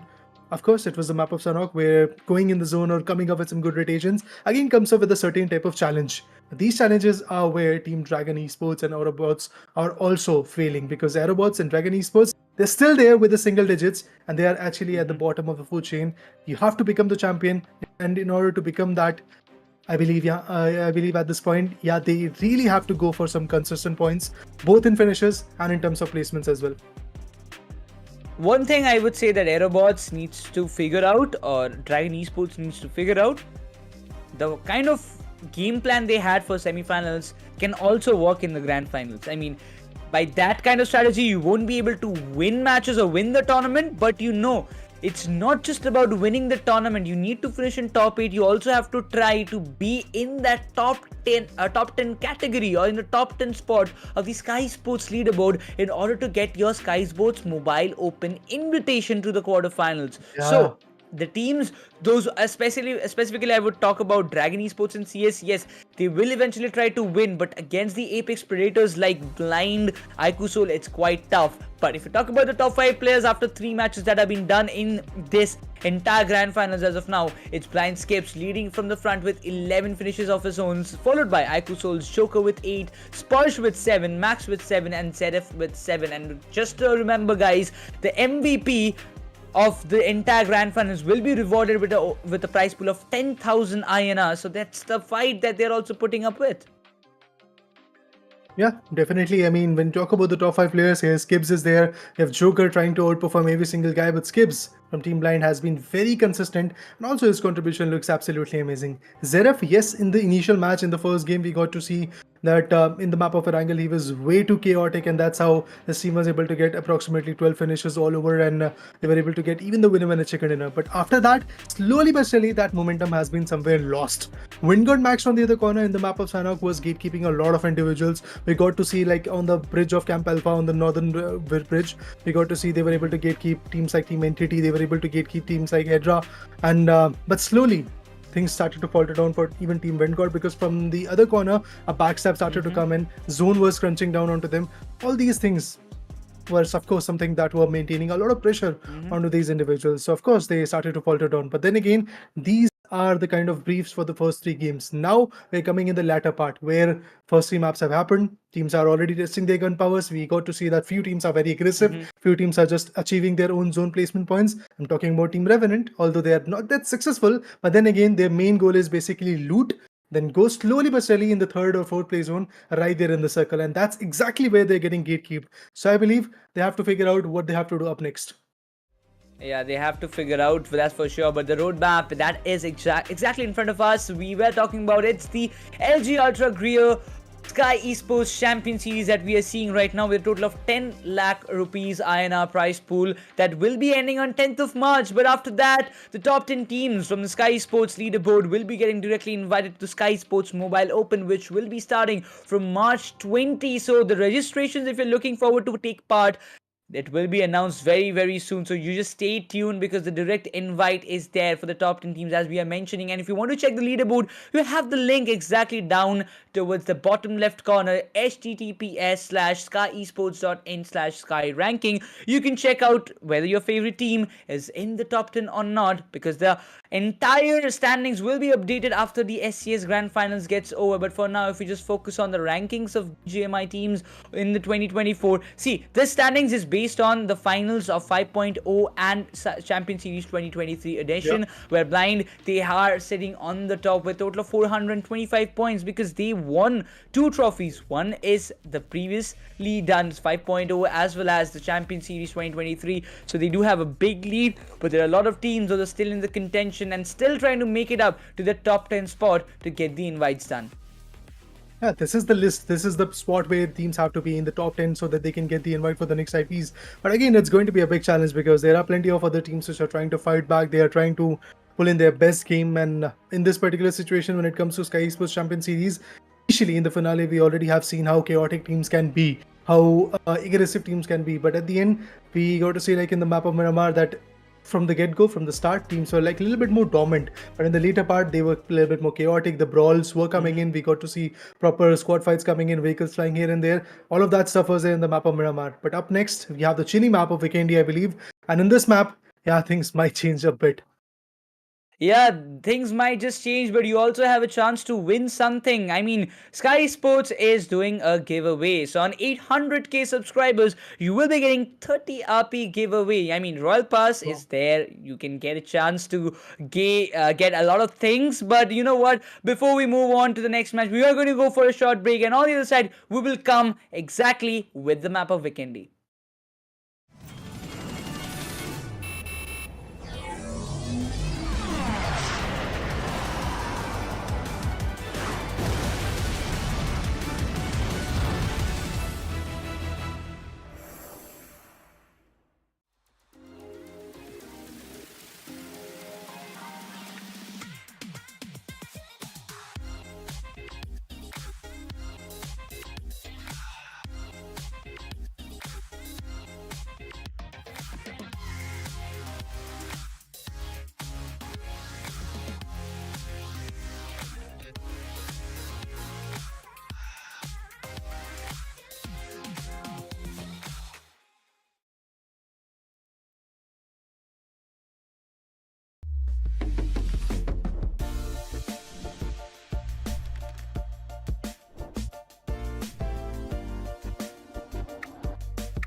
After all the heated matches that we have witnessed so far, I've brought back Lucifer on the desk for alongside me to cast this map of Vikendi because this is going to be very cold. I mean, the cold fights that we have already witnessed throughout the semi-finals, we have seen the domination, we have seen the circles in the map of Vikendi happen very, very in a vivid way. But we have to see what happens next. Lucifer, what do you think?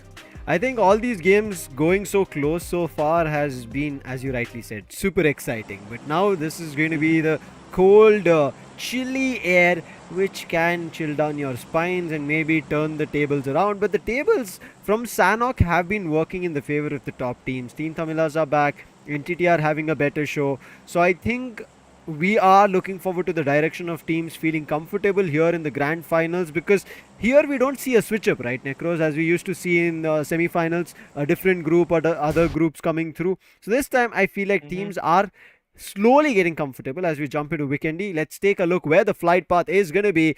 It is going to be again breaching through Mount Kresnik, just before or above Vihar is where we are going to be ending it.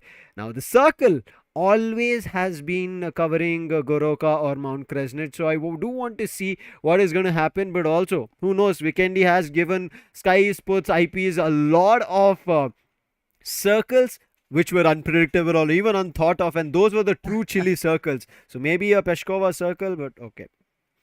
As soon as I say it, the lords of BGMI are like, no, it's Mount Kresnik, Goroka, Zabava, all of these, Cosmodrome as well being in the circle. But again, I do want to see if there's any early eliminations. Dragon, they also in the previous game were live for furthermore compared to being the first team to be eliminated. This time, however, can be different. But Orangutan, they've been spotted by the players of Entity. Ash has been dropped to half of his health. Dragon Superboy on the other end starts off on Team TAMILAS. Manti instant knock and finish. What? The match just got started. No way we are seeing these kind of early eliminations in the map of Vikendi. The semi-finals, I would say, was much more peaceful than what we are seeing in this very first weekend in the grand finals. From the start, man. Those early eliminations. Yeah, exactly. You can expect, Lucifer, if you're seeing it from the very first second or maybe in the very first minute, what can happen just after 2-3 minutes? Maybe a squad wipe? Oh my god. Wait and watch out. For now, Orangutan are going to be calling safe havens. They were able to run away. In the meantime, we did even see Entity, the bold move that they were able to do, that their players were not even on ground, and still some of them decided to pick up a fight. Orangutan, do they take lightly on top of it? Are the apes going to go wild? Need to wait and watch out, but it looks like a little bit of time where the breathing space was given for both these teams. They've gotten to their loots. Team TAMILAS on the other end, they retaliate. The feed, Jim Jam, he's been knocked. If they find the finish, it's an exchange for an exchange, an eye for an eye. Exactly. I mean, they want to go for those frags, and now this is something that will cause them a lot of trouble. I mean, Team TAMILAS, they definitely had got a chicken in the previous match itself. They were on a good flow that they want to maintain. But yeah, when you have got the cement factory completely vacuumed for yourself, WSB will be looking forward to get this kind of pieces capitalized. But Orangutan, oh my god, one of the players got taken down but not completed, but they want to make sure that the Entity, they get the finish point that they desired. I mean, Orangutan, they get the finish point that they desired because Entity will lose one of their player, and that's completely a powerful performance, a powerful start that Orangutan wanted, just like the AMD laptops, the performance that they gave you. If you want to check out the line of laptops, all you have to do is scroll down. You'll find the links in the description. And yes, you need a laptop designed for gaming.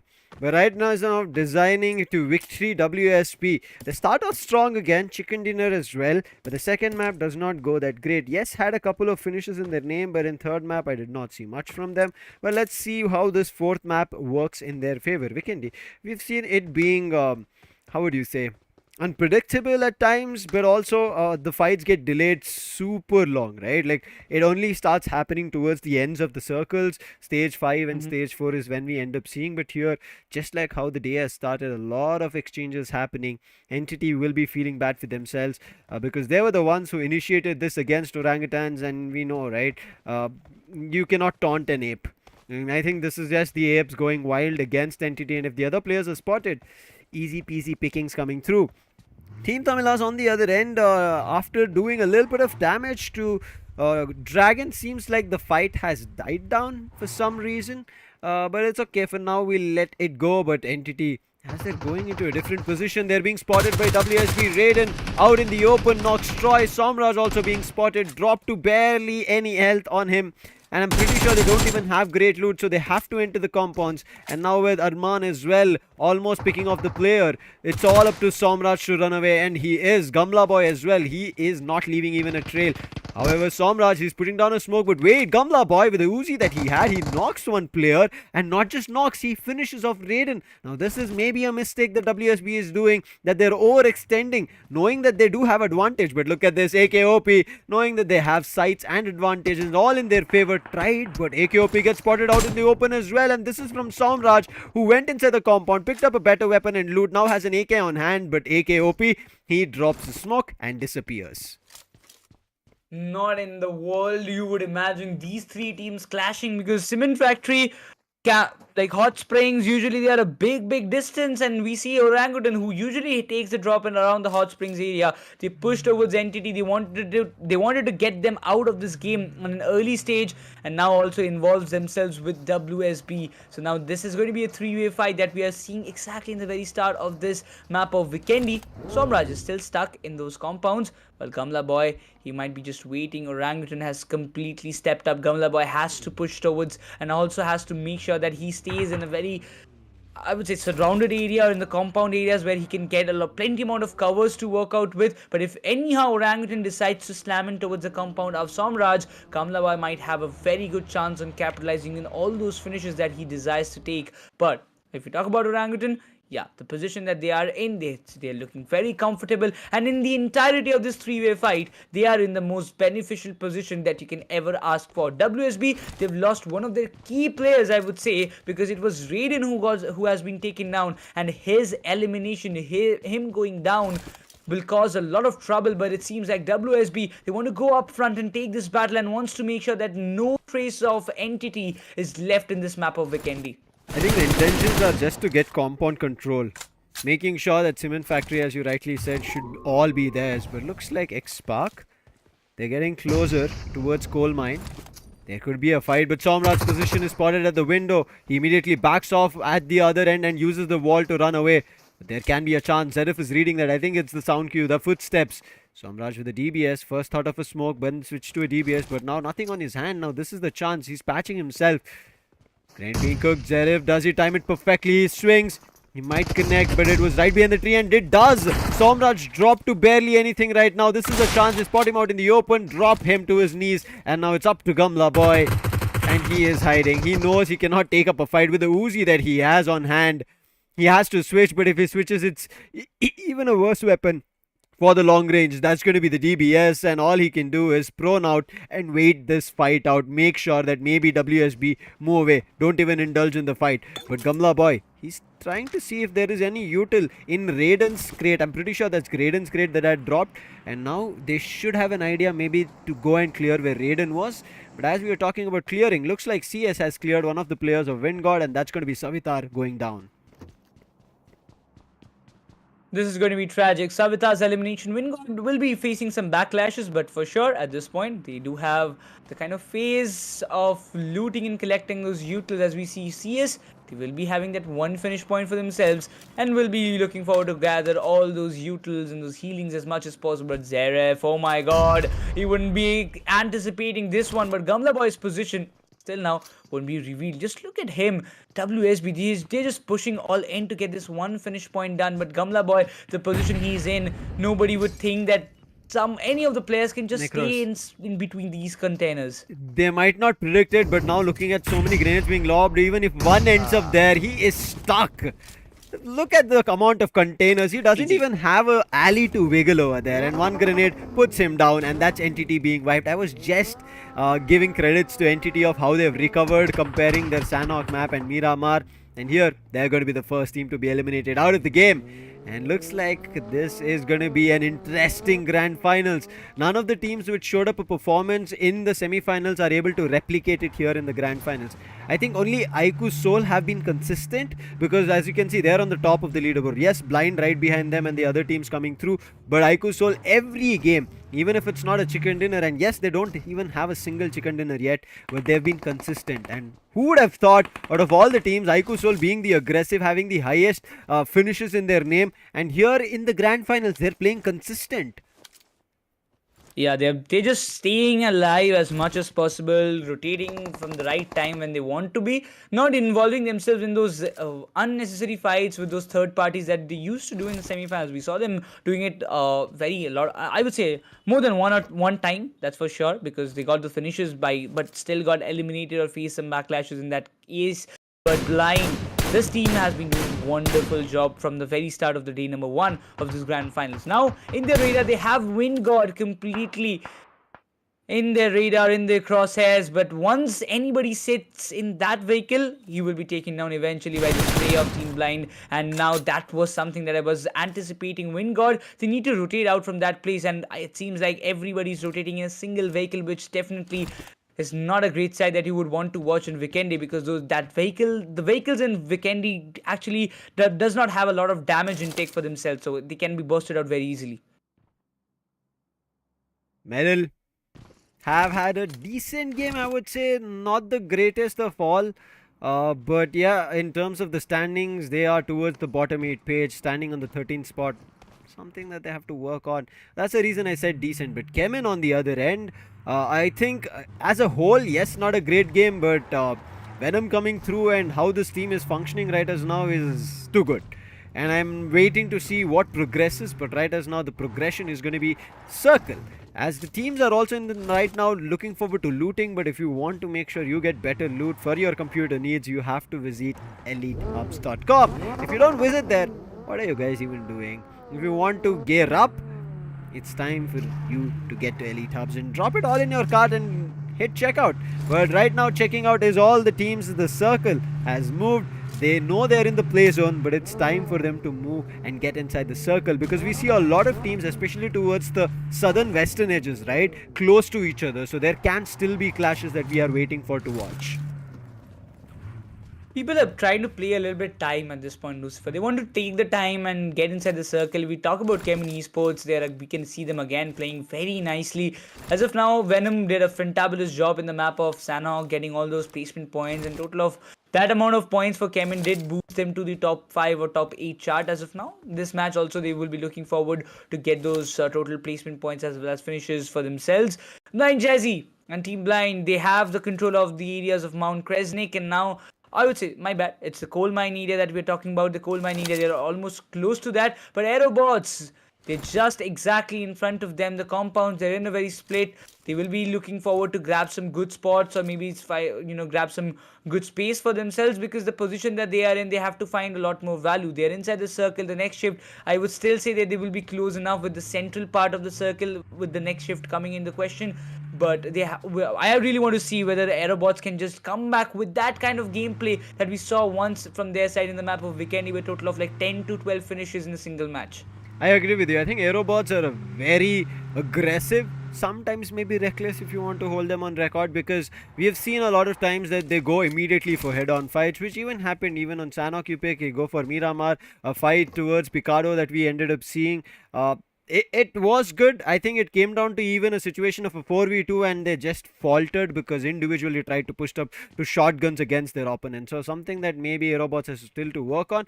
But CHEMIN as of now seems like something worries them. They're just waiting it out. Close to them, yes, I can see on banner was Team TAMILAS. But yeah, not so close that we could spot them on the map. Talking about spotting each other is going to be IQOOSOUL and Manya right as now with 28 finishes. He's the IGL, and these IGLs are actually going crazy here in SES, both in the quarterfinals, semi-finals, and now in the grand finals as well.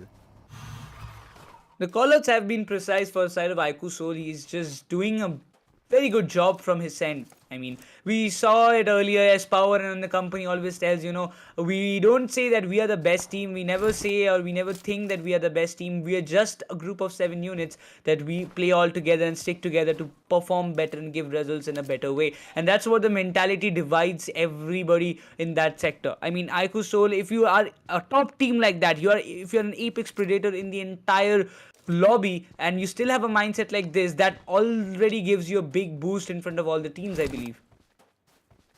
Revenant, they need a bigger boost than anybody in the whole day one circuit, because if they don't, they've just been taken down. Barely have they made any points.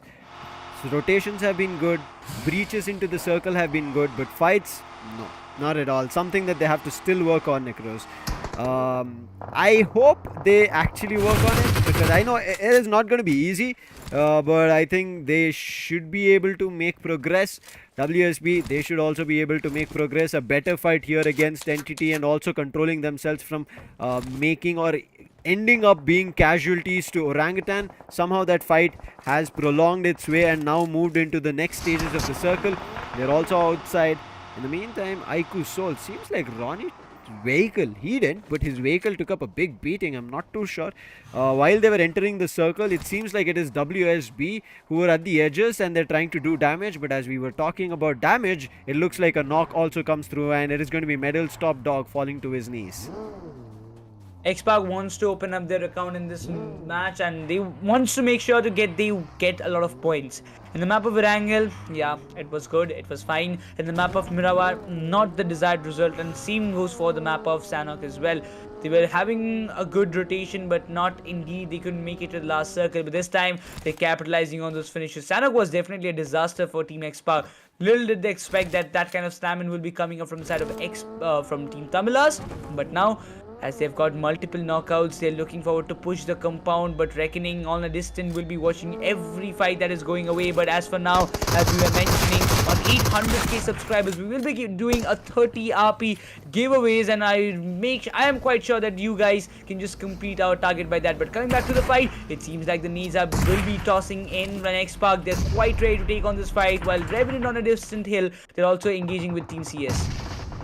Medal players are knocked, but in exchange, Xspark players are also getting knocked and finished at the same time. Xspark, too much of an overextension. A molly drops, and I think that should also wrap up another player in the bucket. In the meantime, wait, Reckoning Punk, top dog, he takes away, and an overcook of a nade, and now it's all down to Spray God.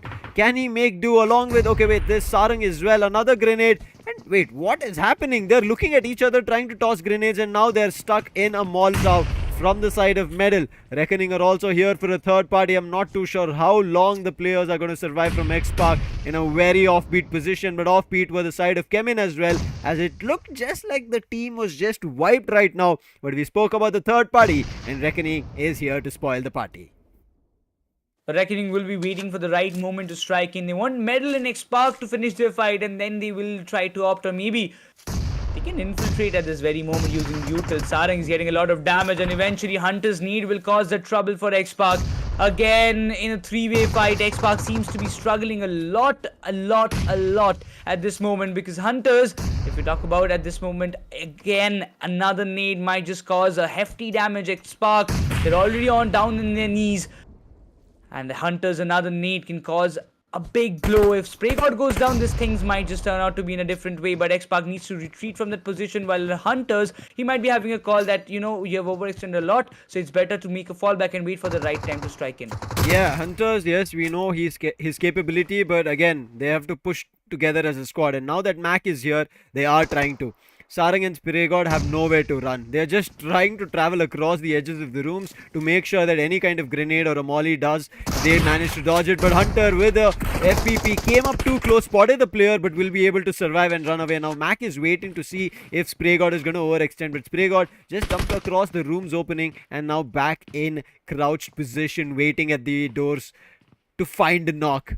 I feel like this is going to be a weighted opportunity, maybe even a wasted opportunity for both these teams, because it seems like from further away, HYDRA is slowly moving in. Hunters and Mac have regrouped and they've backed off, giving space for both Xspark as well as Medal to fight amongst each other. And Punk, good decision, good call so far. I think he's the one who said, guys, just back off. Seems like it's a two-way fight happening, which is not yet concluded. And if we start a fight and get stuck, then our team is going to get wiped, especially of what happened in the previous game. They would want to make sure that this map at least gets better, because start was little good, but after that Reckoning have been tumbling down. Look at Punk's position. He's just there to gather all the intel that is possible. He will be waiting, as you mentioned earlier, he will be waiting for the right moment to strike in. Xspark in medal. They want this fight to engage and end. Then only they will be interfering in this situation. But the nades of Siam not going in the right direction where you want it to be, because that deflection from the door is causing a lot of trouble. But Punk seems to be getting some involvement from a distance as they have taken down Encore, which might just give a good advantage for the side of Team Xspark to make the push happen. But while Paradox is there in the ground floor, he will be dealing a lot of damage as well. Siam has went up for the revival. But I am quite sure that Xspark, they don't have an intel, but that the one of the player of medal was taken down. Oh wow, Punk, what a chance for him to find a knock. Encore was just revived and Siam came to check on the top floor and he gets spotted out in the open. A grenade goes through but no connection yet.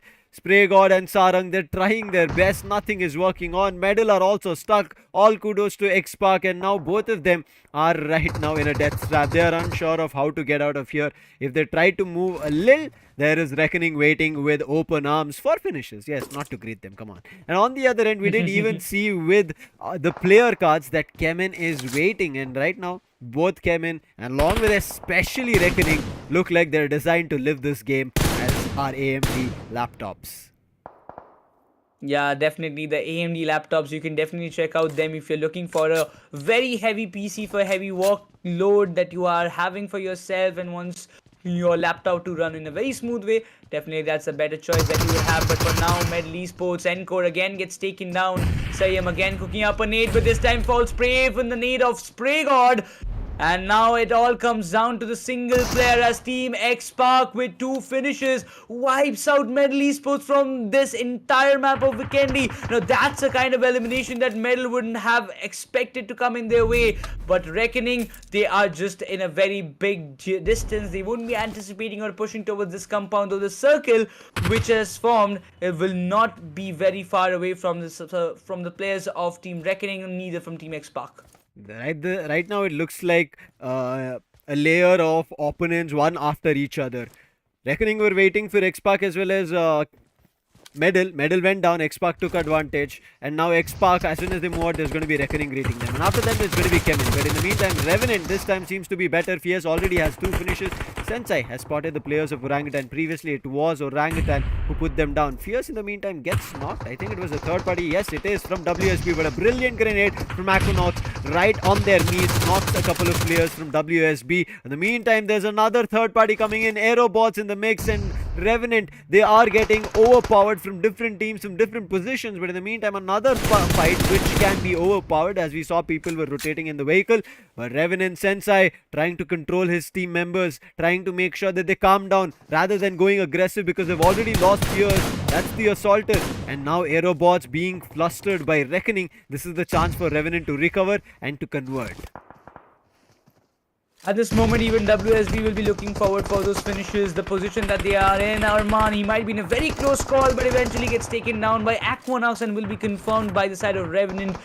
CS Ranadeep is getting all those, capitalizing on those finishes that he's getting a chance on. CS wants to go for a third party and they're finding the value brilliantly, while Aquanauts, he's under pressure. Ranadeep on the top already at this position. If we talk about Sensei, is in a distance, and for him to make a fallback from that position and come here to back up Aquanauts will be very tough. But CS Leo YT's position has been compromised. I mean, Sensei, he has an intel, but IQOOSOUL, they are around the corners, they're around the compounds, they have the covers. There is one team who is in the question, but Mania has to be very much aware. If he goes all in blindly, then he can be taken down and completed off by one of that player who is just still there from the side of Team Dragon Esports.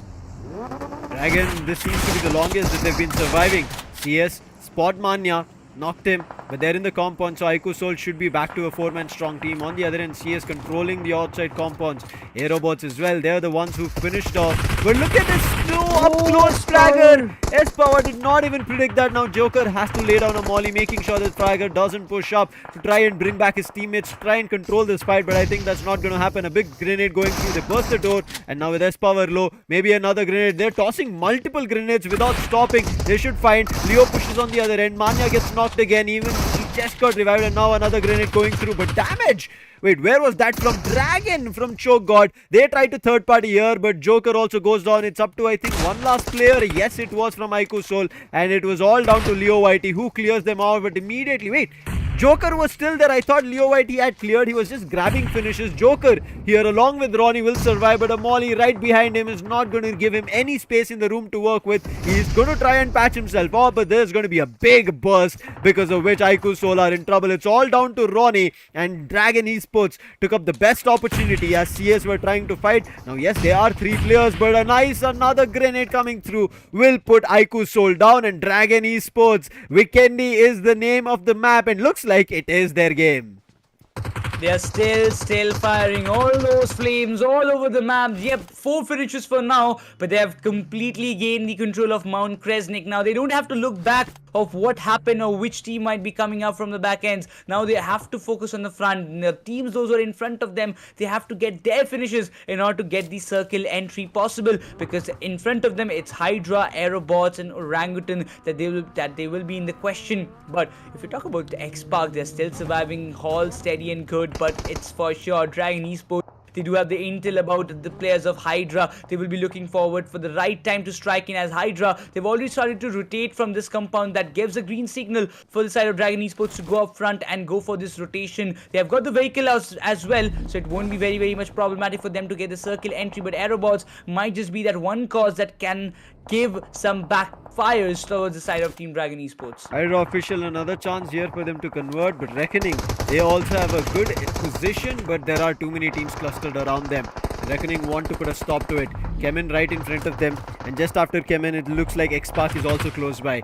Dragon in the meantime moving inside the circle, and looks like they might be just in close proximity of Blind. And look at that.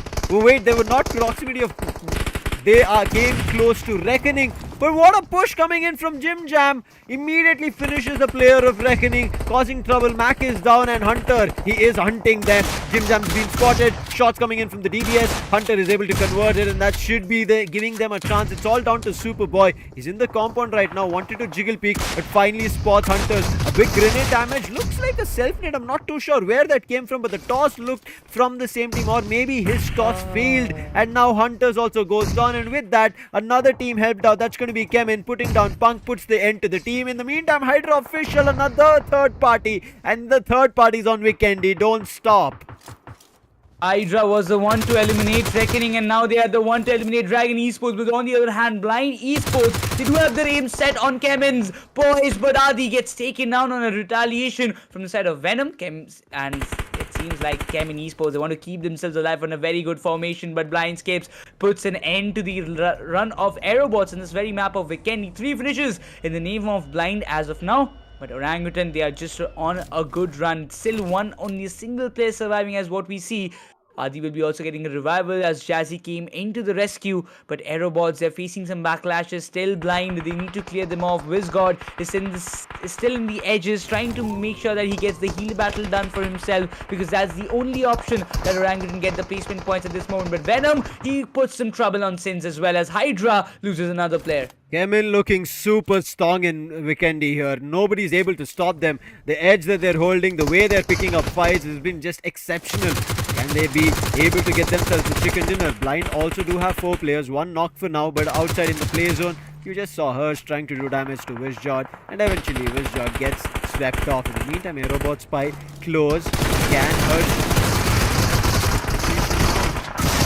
there, but in the meantime, HYDRA, they're picking up a fight, causing trouble here for CHEMIN Esports. Toxic is knocked. Kratos comes up close. 1 player is knocked, another player right behind the rock. Can he put him down? That's going to be Duora. Duora is a phenomenal assaulter. When needed, he always steps up. In the meantime, Blind, Hirsch along with his teammates, they're trying to push up and clear out AEROBOTZ spy, the last player from their team. It is not working out. They're unable to connect any damage on him. Duora OP, the last survivor. We also saw the confirmation of Spurs. This is a fight against CHEMIN, and Red Ox with his grenade puts him down, and that is HYDRA official. The team causing trouble for CHEMIN being wiped out. But Kratos, he just sat in his vehicle, gave away his sound, and Blind put him down. Immediately even put down a finish. They could have come back to a 4-man strong team, and now they have to work with the casualty. They have 3 players, whereas Blind have 4. Blind might be looking forward for their second chicken dinner of the day. The positioning is perfect. The circle control is perfect. The info is perfect as well. They know everywhere where the players are holding or not. But CHEMIN Esports, the only way that they can enter the circle is that Redox needs to find at least one frag or a couple on the side of Team Blind that might give the advantage, that might give the chance to the side of CHEMIN Esports to find or do something good. But Jazzy with the pre-nade can cause a lot of trouble. The position has been compromised. The nade is coming in the right direction, but Redox, he has to make the connection possible right now. The nade might have given a little bit of splash damage, but Redox is barely breathing on a very low HP. But Jazzy is still surviving. He's still there. The nades exchange are continuing, but Redox is surviving. There is no problem for him to survive, but CHEMIN, they need to come up with a backup, otherwise they will be out of this question. Yeah, there's not much nades left. Redox, nothing at all. Spy in the meantime still surviving outside the circle, playing the heal battle. Toxic, the couple of nets that he had. Venom also had one, but he also gets knocked. And now only up to Toxic. Redox also has been knocked. Toxic trying his best, brings it down to a 1v1 situation. Jazzy up close, but the DBS from Jazzy is better. And even if they put down Jazzy, there's still two more players from Blind. And with Spy going down, a winner chicken dinner here for Blind Esports. A second chicken dinner, that too on day one. This is a kind of game we were anticipating. That this is the form that we wanted to see from the boys of Blind, and they have been doing it exceptionally well. What a game it turned out to be for them. I mean, the amount of finishes that they got was definitely plenty. The amount of control that they had overall the circle was tremendously well. And now when we just talk about the final match, the final moment that came in, oh my god, that was hell of a match that we witnessed throughout. But if you just talk about the entirety of the Vikendi, it was a roller coaster ride. I mean, from the very start, we saw some early clashes of NTT, WSP, Orangutan coming into the question. NTT got taken down early, but then the final fight, the final stretch, and IQOOSOUL getting trapped so badly between all those teams, and a heavy util dump to eliminate them was definitely not, I would say, that they would have expected. I think Dragon, good play coming in from them. Was worried for them for a long time, especially with 3 maps done and not looking great. And Vikendi, this map looked like, oh yeah, it was better for them. However, third parties, man, if you try to keep yourselves afloat in multiple fights towards the late circle, you have to strategize for it. You cannot go smack into a compound where the corners are not that great, and that's what happened. Dragon were trying to control themselves after eliminating Soul against Reckoning, and Reckoning burst upon them. And just as soon as Reckoning were taking control, CHEMIN did the third party to them, while Reckoning thought maybe CHEMIN is not looking at them, and while CHEMIN thought the side of Blind is not looking at them, as soon as they converted against Reckoning, or there was one team which they finished off right towards their right or left flank, and Redox immediately, or somebody else, sat in the vehicle and he was immediately put down, and that's where everything went away in their hands, and CHEMIN, their chicken dinner, missed. However, Blind, after Skips did it on Miramar, here it's being done by Jazzy. Let's take a quick short break and we'll be back to break it down further.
try to push through my past, but I don't even know if I ever fall. Will they even notice? Never cared for all goodbye. I just wanna be alone.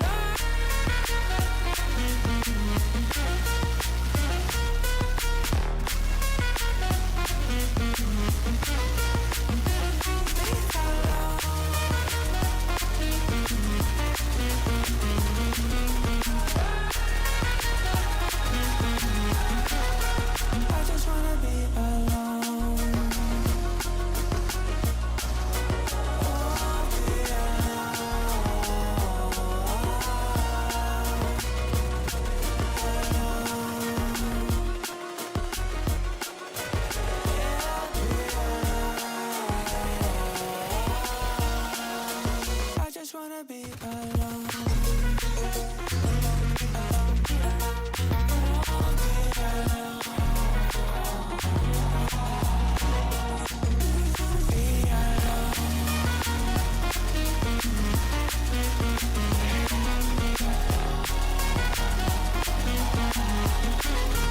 I just wanna be alone. Yeah, I'm truly a desperate lost soul.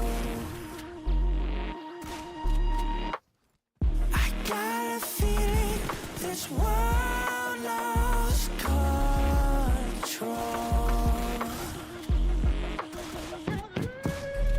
There's no more hope left.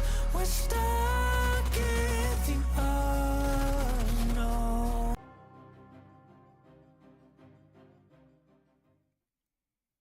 We just had the ice cold map underway and finished right now, where Blind get their second winner chicken dinner of the LG UltraGear presents Skyesports Champions Series, powered by AMD, e-commerce partner Elitehubs and gaming peripheral partner Zebronics.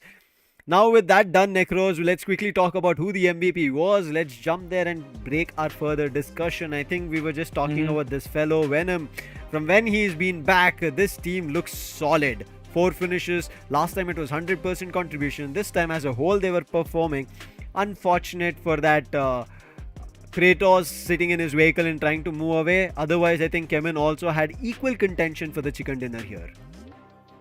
Yeah, definitely. Venom, he has been doing superb great if you talk about. But yeah, CHEMIN overall, I would say that he needed that one frag very badly. That was in Jazzy's frag. If Redox would have got that one, then we can say that CHEMIN could have got a good control over that fight. But yeah, overall, Venom is doing a very good job from his team. He's securing those finishes, getting the placement points, and CHEMIN, they're having a good run. But Blind, on the other hand, they're just doing all good. I mean, chicken dinners in a single day, that's looking super crazy. But when you talk about the final elimination, the best companion has been gone to Sayam, because he was doing a couple of revivals he has done.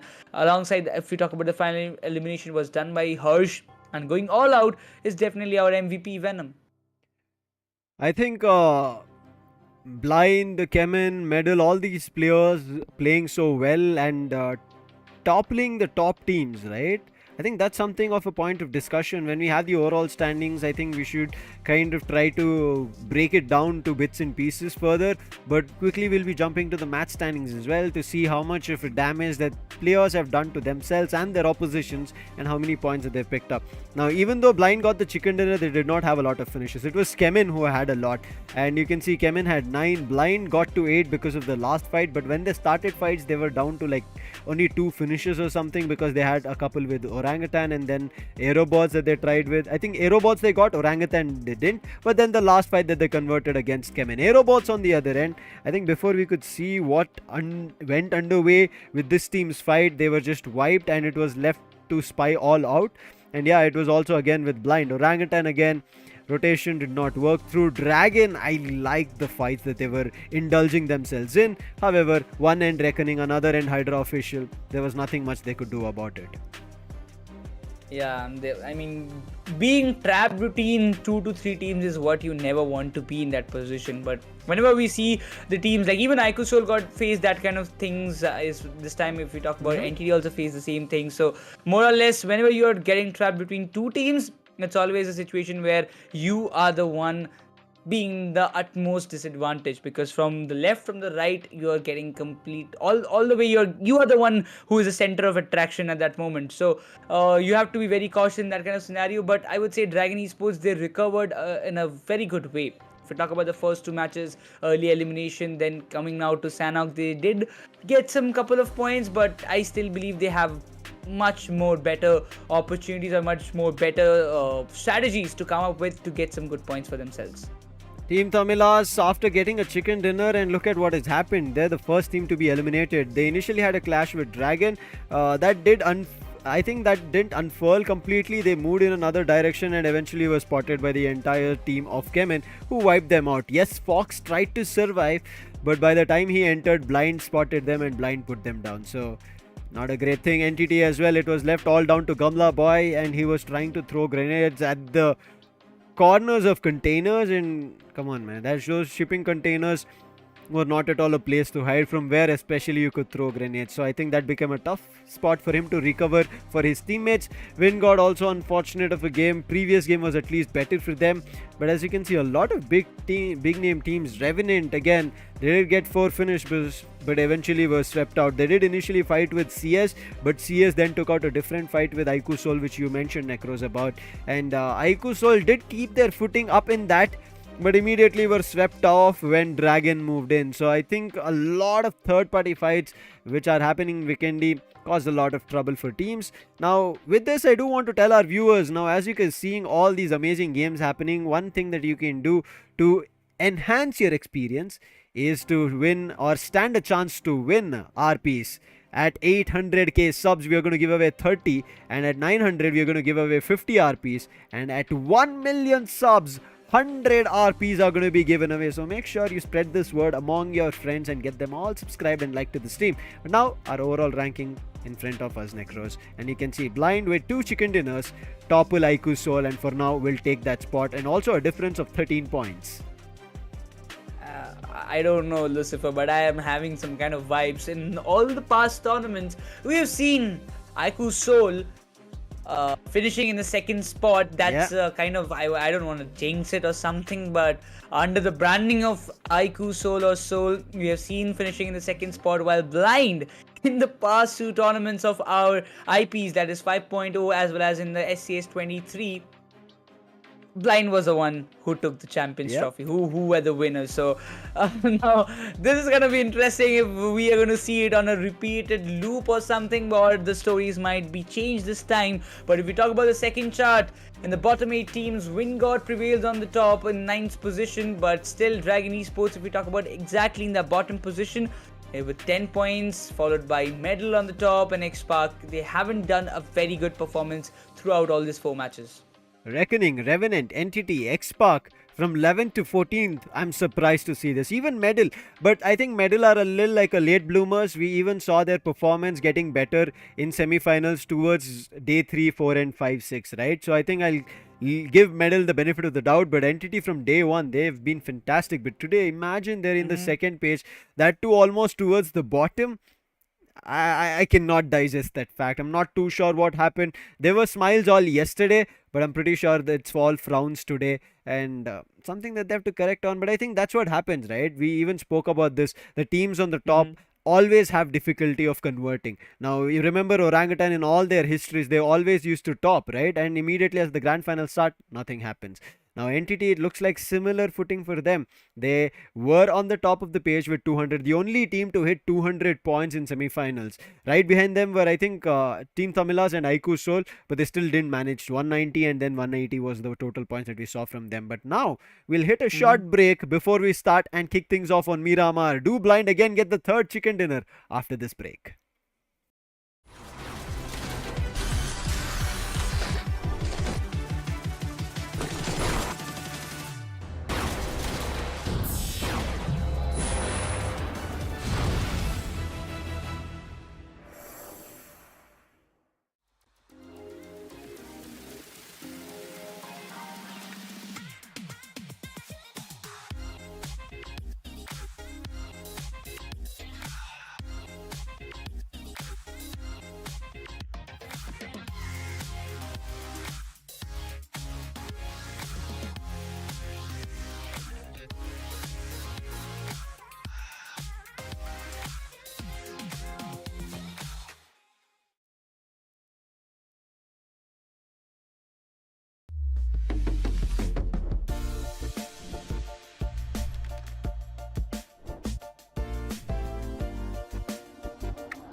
The matches are getting heated up, so are we. And for that, I have got my fellow friend Raider back on the desk. Raider, how are you doing? First of all, I would like to ask, what is your opinion about the previous match that was done?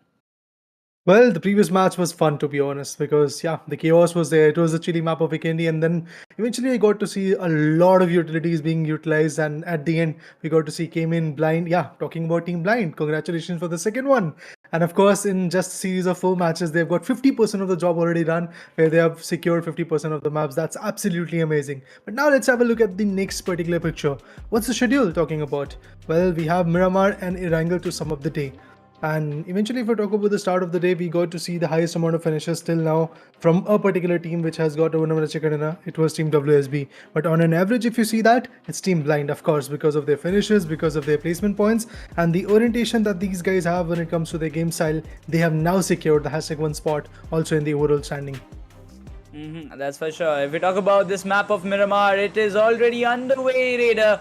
We will be hopping in the map of Golden Sand, and let's see what does this map bring us upon. And it seems like the flight for now will be controlled by Entity's Troy, the MVP of the semi-finals phase. Let's see what Entity can do. For now, the day has not been much brighter for them, but I really hope that they can find a lot more value in the upcoming last 2 games of today's day. And the flight path seems to start from the eastern side of La Cobreria and will end in Puerto Paraíso.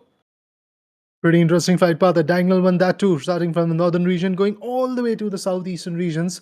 Of course, Puerto is a very good region. Impala, Los Leones, the biggest compound that you can ever get. But then again, reaching out to those places and also avoiding all those clashes is going to be a big challenge.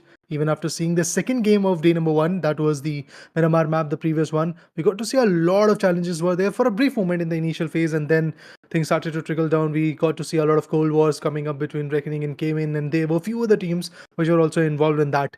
But then again, in the later part, like when you have a survival, when you have a lot of number of teams and also a lot of players surviving till the end, then the last few play zones are going to be very, very hectic. And I do believe teams are going to try and make that thing a little bit more possible, because everybody at this point, yeah, everybody wants to go for the #1 position in every single game, because then again, Blind and IQOOSOUL, these 2 teams now have a gap of serious 13 points, which is again very important and very sufficient, very significant, because of the fact that the new point system does not allow you to get any more than 10 points even after you get the winner chicken dinner when it comes to the placement points. Yeah, that's for sure. And eventually, for now, every team we will be seeing, hoping for to get some loots for themselves. And as we talk about loots, why not get your PC some upgrades, and why not build an entire PC from Elitehubs? There's a one-stop platform where you can get everything that you desire for yourself, and it's just like having a hot drop and having all those M4s and Scarls and DBS for yourself in a single spot. And that way, I mean, I'm talking about in the BGMI's perspective, but I'm talking about the PC components that you can get from Elitehubs. So make sure to check it out. Definitely go for it. All the details will be given right there in the description. But for now, I would love to see what happens in Los Leones. I mean, the region is completely flooded with teams. HYDRA's OP is the only individual that is right over there. Other than that, since Spursh, and also if we talk about Sprayguard, all of them have already rotated all the way towards the Puerto Paraíso region. So it's going to be a big challenge for Aurora OP to survive in this scenario. Blind on the other corner, after fetching the first game of Miramar and now rooting for the second one as well, and also getting their second chicken dinner in the map of Vikendi, they are definitely looking way too confident. But then when you are on the top of the leaderboard, you do have a certain type of target by the other 15 teams, and all those 15 teams would want that you go out early, so that the gap that is there between you and the second placement team or the third placement team or the remaining of the lobby just gets a little bit lower. But CHEMIN Esports Venom, they start off, and eventually Venom could be the first pick, because Somraj, yes, definitely finds him and he puts him down in the dirt. And with that, Venom goes down way too early. Yeah, that individual who has made it possible for Team CHEMIN Esports to survive till the end in 2 games, namely the first map of Erangel and then eventually the Sanhok as well.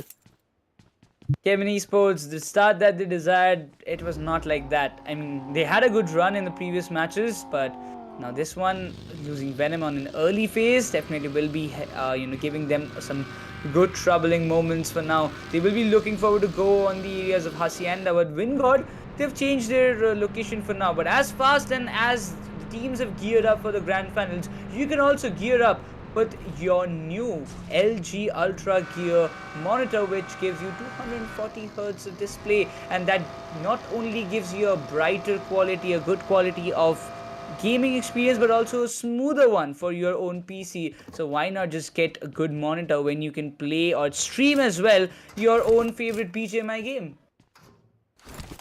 Yeah, definitely go for it, guys. But meanwhile, when you talk about areas like El Pozo, areas like Montano, areas like Picardo, every single location has been flooded by the teams. But this time, it's going to be another interesting area where Team IQOOSOUL is landed. It's the La Cobb region that I'm talking about, the northernmost territory that you can really have. Of course, talking about the play zone, this team has to rotate a lot. 2.5 kilometers of a milestone to reach, then only they can be in the circle. So this time, I do believe Team IQOOSOUL, just like the map of Vikendi, can be in a very big trouble, because whenever Team IQOOSOUL has to rotate a lot, things started to falter down. But you can be the best. When it comes to Zebronics, they have got everything for the gamers, for the streamers, for the creators, be it the headphones, the gamepads, the keyboards, or the mouse. You can check all it out right there in the description. But moving forward, we have Team TAMILAS, pretty close to where Team REVENANT is. I would love to see some initial fights coming up between these two teams. I mean, Team TAMILAS, they will be looking forward whether they can take the fight, because usually in the entire semi-finals, we haven't seen Team TAMILAS and REVENANT engaging. And a lot of times, I mean, there has been some certain circumstances where they have involved themselves in the fight. I mean, they might have fired some shots, but not properly engaging. And at this point, I mean, they will be looking forward to just get the placement points done for themselves, because for Revenant and as also for Team TAMILAS, they didn't had a very good run throughout the day as of now. I would say as much as they expected, because the points is all balanced in the way of finishes as well as placement. Revenant, they did had their own approaches, but again, losing players one after another in different fights, that is costing them in the late game.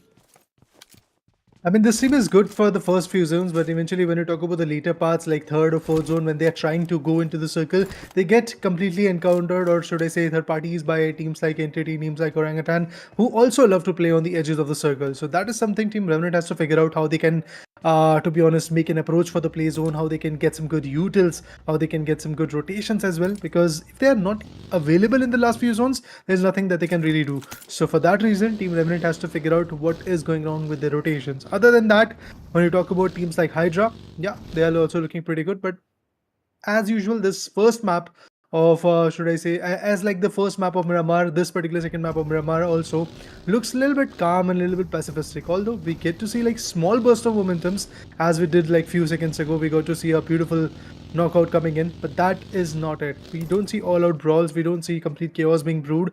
Yeah, the teams are taking some good shots, the players are getting revved, the players are getting back in the fight, and then again, similar things are happening. I do believe after the second play zone gets over, when the third play zone marker comes in, then we'll get to see proper 4v4 fights.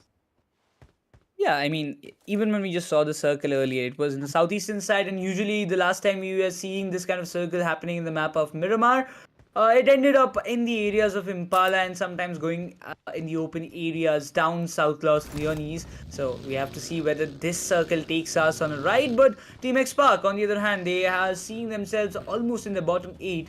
Not a desired position that they want to see themselves in the very starting day of Grand Finals, because the amount of run that they had, the good run that they had in the final 2 days or final 3 days was exceptionally well. And I really expect under Shadow's IGL and his strategies and the movements and the rotation planning that he's doing, they are doing pretty good. And they do have the gun power. If you talk about Sarang, Spray God, Ninja Jord, like 3 big tankers, I would just say, in the meaning, because every player, every individual has that capability of clutching toughest of the tough situations when they are put in. I mean, they have qualified to the finale, so we can't really underestimate their potential. Every single individual that is there in this game, be it the 64th guy or the first guy, every single guy has got that capability. They've got that aggression, they've got that urge to take the fight, they've got those nerves to come up with a clutch movement. But then again, it all trickles down to what your opponent is capable of.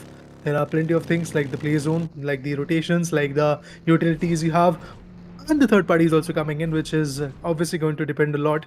But at the same point, guys, if you really want to design your game, if you really want to go for the best, yes, AMD powered laptops are the best thing that you can really have, because they are designed for you to have the best experience, be it the frame rates, be it the FPS, be it the refresh rate, every single thing is going to be on par for you guys.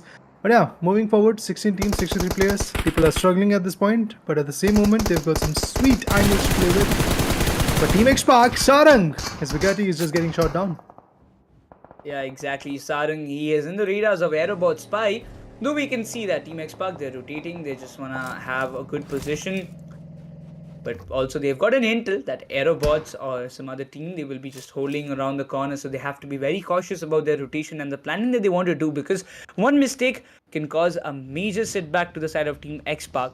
And they have to be very, very much aware that one bad move and we might be going in that same path what we were up to for the last four matches consecutively. So if we want to make a climb up, if we want to have a better position, that's the only chance that we need to survive till the late game. But as we see, teams, they have started to rotate towards the central part of the circle, which is around the eastern side of Los Leones. The small clustered compounds slowly and gradually will be occupied by the teams. Those will be going for those early rotations, but there are some teams who usually prefer to rotate a little late or a little slow according to the tactics, wants to play through the edges of the circle, which has benefited them in the semi-finals, and they don't want to just change it at this finals moment. Honestly, in those particular names, I would like to cue in the name of teams like Team Revenant, which loves to play a little slower game. But then again, guys, your one-stop destination for all computer needs, be it your headphones, the keyboards, the mice, and all your PC, Elitehubs.com has got you covered. So make sure to actually go ahead and check them out. Team Xspark, after receiving some initial shots by Team AEROBOTZ Esports, now they have a very interesting angle to play with. They have got a compound. Of course, it's a bit of a vulnerable compound because they can be encircled by multiple teams in the upcoming circles. Although this is the first circle, so there might not be a lot of teams coming in contact with them. Other than that, team number 17, which is the AEROBOTZ, they are pretty close to them. But of course, there are no such team which is willing to completely go ahead and slam onto that particular compound, because there is no such necessity as well. Everybody has got their own angles to play with. Everybody has got a decent amount of loots. The level 2 loots are there. And somebody from Team AEROBOTZ Esports have also got, this is the guy who, he has got the level 3 burst, he has got the nades, he has got the first aid kits and the weaponry that he can really cherish. So he's kind of happy at this moment. Meanwhile, even there is a certain situation for Team CS Esports, because slightly in the minimap I got to see that there are teams like Team Revenant which are pretty close to them. Maybe there is a fight getting brewed, but for that I believe we have to wait a little longer. Once the second play zone shift comes in, then maybe some shots are going to be fired. Yeah, definitely. With the circle shift, there will be a lot of clashes. I would say the rotational clashes might be coming underway. So I really believe, when the rotational clashes start, it always comes down to the team whether they want to take a fight or not. Because if you talk about Blind or IQOOSOUL, they always indulge themselves with those rotational clashes because they're used to taking with those fights and they can capitalize on it. But the next circle shift, where is it going to take us? Los Leones or Impala? That's the main question that I have. But it seems like the only slogan that the teams will have is "Let's go Los Leones," and that's the only virtue. And if we are going to see again a very compounded fight, the end circle is going to turn out to be very hectic and very much clustered. At this point, I'm seeking for the North Zone fights at this moment, as it does feel like that Team Reckoning is going to go ahead and slam onto the players of Team IQOOSOUL, because if that fight brews up, yeah, we might get to see some beautiful angles being created. But there you go. OG WINDGOD finds a crucial one-on-arm extension, and with that, yeah, the guy is going to get completely out of the equation. With that, the first frag comes in for Team Orangutan. The Apes are definitely not going to be happy anymore, because they have to get few more frags in order to climb back on the leaderboard. But they have started, so that's a good sign for them. Meanwhile, guys, there's a massive giveaway going on. At 800k subscribers, we will be giving up a 30 RP, and eventually at 900k subscribers there is a giveaway of 50 RP, and at the same point when it comes to 1 million subscribers there is a giveaway of 100 RP. But meanwhile, we got to see a beautiful nade landing right on the head of Redox, and with that, Spray God is going to slam. But is it going to be helpful enough? Because there are certain other players from Team CHEMIN as well, which are also in a close proximity, but they've completely fall back from this scenario because they know there's a larger picture to cover up, and that's the survival game. PlayGod needs to just take an exit right now. Otherwise, there is another team in the close proximity. That's Team Tamilas, who might cause a lot of tense on them. But Mel Sayam gets Dragon Esports Superboy knocked and confirmed. And that's the first finish point that we can see coming up from the side of Medal Esports. But IQOOSOUL, look at them. A lot of shots being taken on them. So not to hold in this point should be a better decision. But they have got a slam and over the players of WSB. Costs have been taken down. And Mania wants to capitalize on it. But a lot of shots being taken. Mania, can he just survive? It seems to be tough. But it's a close situation every match. It's Mania going down on an early note. And the IGL's scouts of the team always faces a backlash, but that's the first finish point going underway for IQOOSOUL as WSB loses their first. One crucial player already going out of existence for Team WSB. They started off way too good after having that winner winner chicken dinner. It was like they're going to dominate the day, but slowly but steadily they were faltering down. They were unable to capitalize the zones. And that's exactly what is happening this time as well. IQOOSOUL, after getting their first pick on arm extinction and players like that, now they're moving forward to get more. Emoji was the one who was able to put down arm extinction, so I'm looking forward to see if there is going to be any more ruckuses coming in. But in the Impala region, or close to Impala region, we get to see Team Reckoning slowly but steadily trying to capitalize this gas station. Mac is way too close. The proximity should not be that much, because from the back end we'll get to see Team WSB attacking, or maybe even IQOOSOUL retaliating. But Team Xspark, they are beautifully taking down the opponent. And yes, with that, the whole team of CHEMIN Esports, if I'm not wrong, has been taken down. Or was it Team WINDGOD? Oh, his team came in. And then finally it's WINDGOD, Avi, who receives the wrath of PlayGod. Is it enough? Oh, another deep shot. Let's see the connection being made. Indeed it is. But it was a 1v2 or 1v3 situation coming in, out of which PlayGod was able to get 2 frags. Now it all trickles down to what the other teammates are going to do, because if the support does not come in, the whole team might go down. What a blow. Sevi gets with the Scarl. One more on Team Xspark. Oh, this is a situation. Shadow needs to make sure that one of the player goes down. He has the chance. He saves the day. Savitar is still in the question. He won't let Avi get the revival done, Rex. He's making the fallback. Savitar is the only hope for the side of WINDGOD. There's nothing more that they can do. And the other players are going on for the revival. The nade might be causing a lot of damage. Savitar with the DPS can be causing a lot of trouble. PlayGod goes up close, and that's WINDGOD. In a blink of an eye, 2 teams gets decimated by the side of Team Xspark. 7 finishes in the bag, and Xspark are on a flashy run at this point. Truly a giant, performing like a giant at this moment. They're getting all those frags, meanwhile also maintaining a very good synergy between the players so that they don't lose anybody. Because in this particular match, the map of Miramar, where the open sands, or should I say open areas, are the main concern, the players have to gear up and game on, because that's what LG UltraGear does for them. Meanwhile, Xspark is actually on the domination, no doubt in that. Team IQOOSOUL's Manya, that is the IGL of the team, has now been knocked out by the hands of WSB. It's Raven which is trying to secure that particular finish, but spraying down the opponent from a distance of like 300 meters or 350 meters is definitely going to be a challenge. And he himself received some shots by Joker. Yeah, that's the exact guy, guys, who was able to get a 1v4 in the prior match of Sanhok. So we know what potential he has. We know how precise his aim can be. But IQOOSOUL is Power and Ronnie in a tussle at this point. I would love to see how the whole rotation goes on from here. But Team TAMILAS loses their IGL.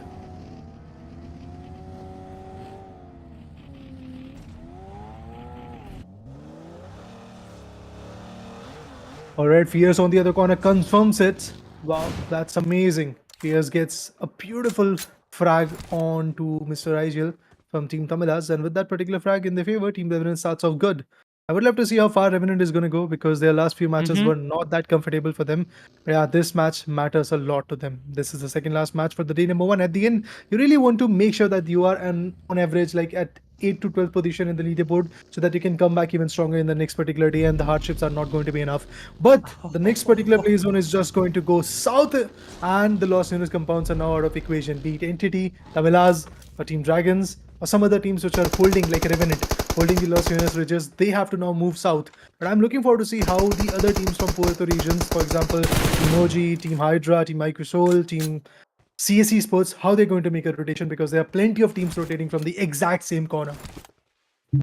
It's just going to be tough, that's for sure. But HYDRA, they do have a good spot for themselves, while CS, they might be facing some backlashes. If they don't stop their flow of rotation, they might be getting some backlashes or backstab scenarios against, like, it might be IQOOSOUL popping up from the backyard, so they have to be very cautious about that. But overall, I would say there are a lot of teams like Reckoning, AEROBOTZ. They will be looking forward for a late rotation, though we can see that it's going to be like an open area. It's a mini area down south of Los Leones. We all know about it, but the teams who will be rotating first might have a privilege to get those compounds for themselves. But right, taking shots against the players of Medal Esports during their rotation, but not having great connections on the reverse.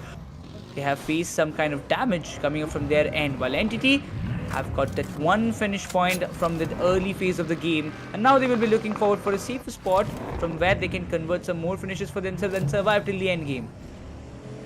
The end game, yeah, I'm definitely waiting for that, because there are plenty of teams which are surviving, plenty of players which are there in the game. Out of 16 teams and 64 players, now we have 14 teams and 50 players. Third place zone is going to get crumbled down pretty soon, like in 50 seconds. We'll get to see the initiation of that.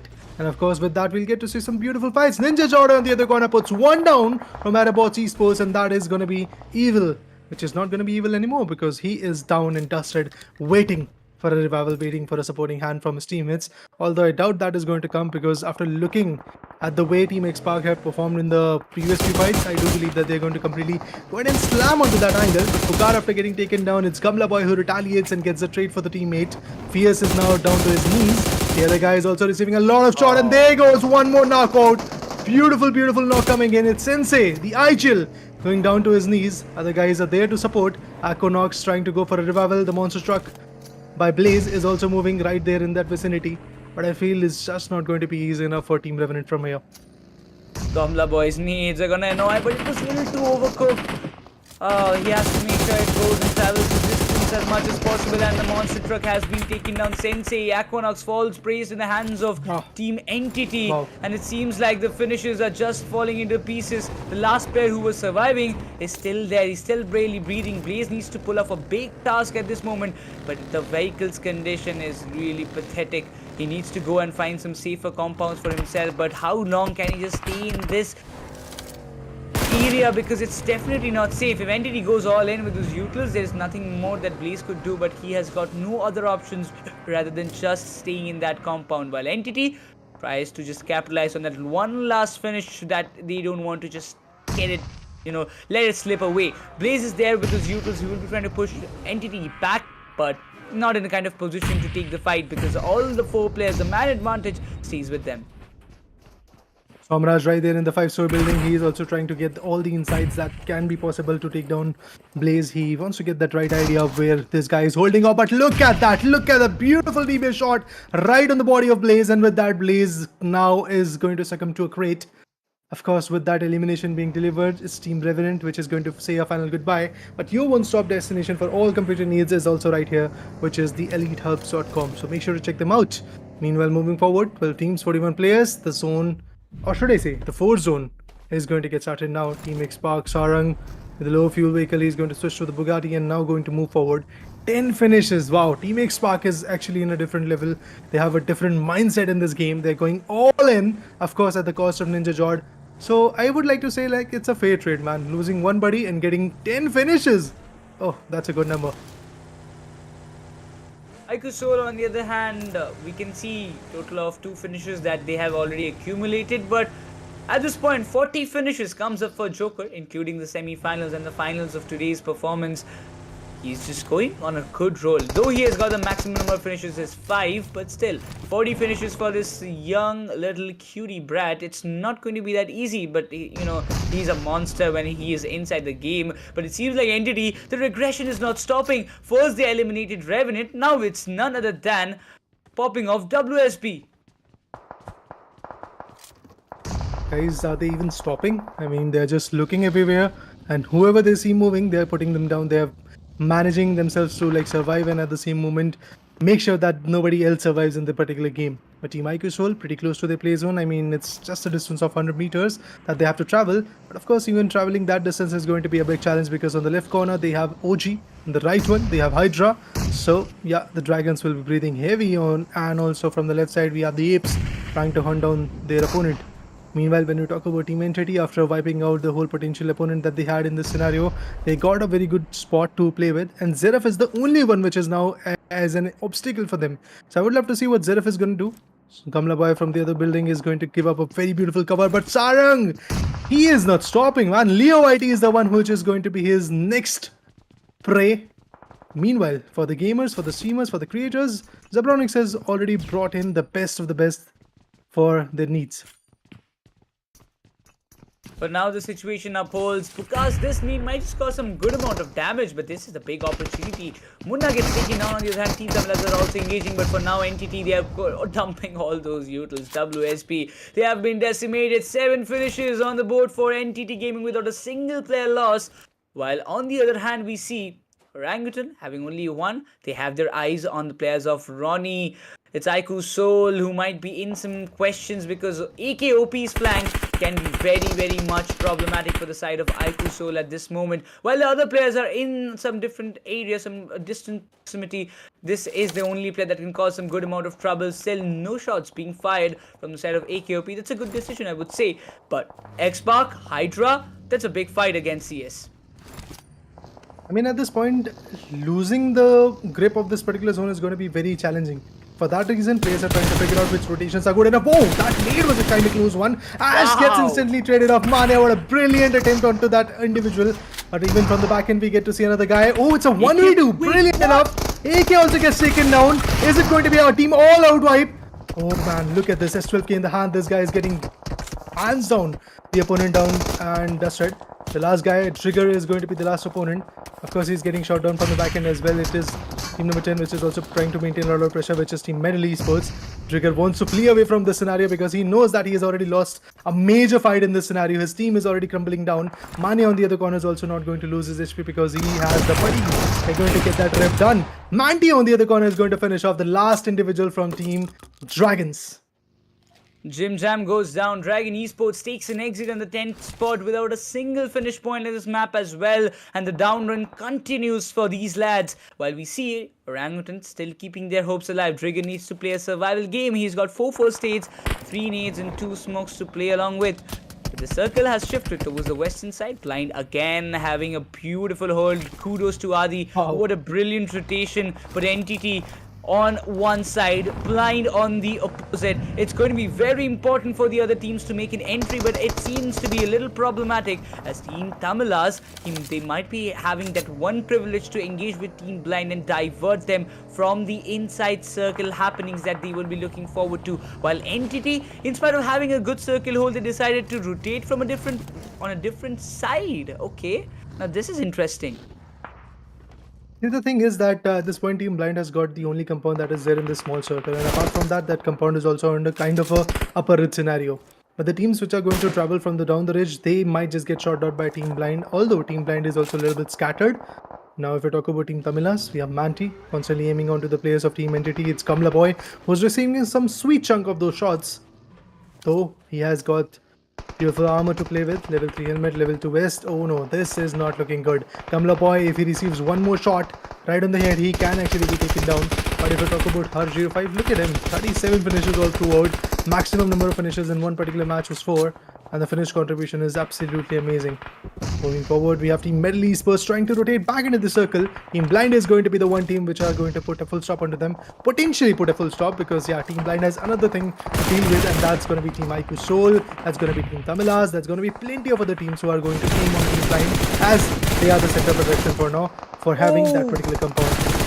See, as they came into the question, but it's Kamla Boy to put a rest to it. But Pukar, he does get a good impact, but IQOOSOUL are also facing some problems. But it seems HYDRA from a distance wanted to create some trouble for the side of Entity, but on 10 finishes, this team seems to be unstoppable. Hashtag one Entity is what they're spamming in this inside of the match, and CS in the meanwhile also takes an exit. While IQOOSOUL, they're outside of the circle, they need to take an entry, but before even Entity takes an entry inside the circle, he wants to clear off HYDRA as they're pushing close towards them. And if HYDRA are not prepared for this push, they might be in a lot of trouble.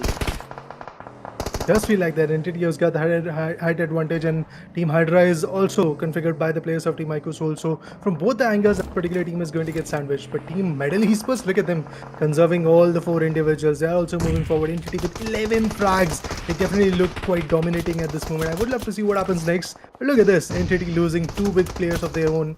It's Troy who is already done and dusted. Pokar on the verge of getting a revival. Would love to see if that is going to be possible enough or not. Some smokes so that they can build a cover. Gamla Boy from the other corner is going to make sure that Team Hydra is in big trouble. Oh, there you go. What a nade. What a nade. He finds True with a particular nade. Spray God goes down. He is completely finished off.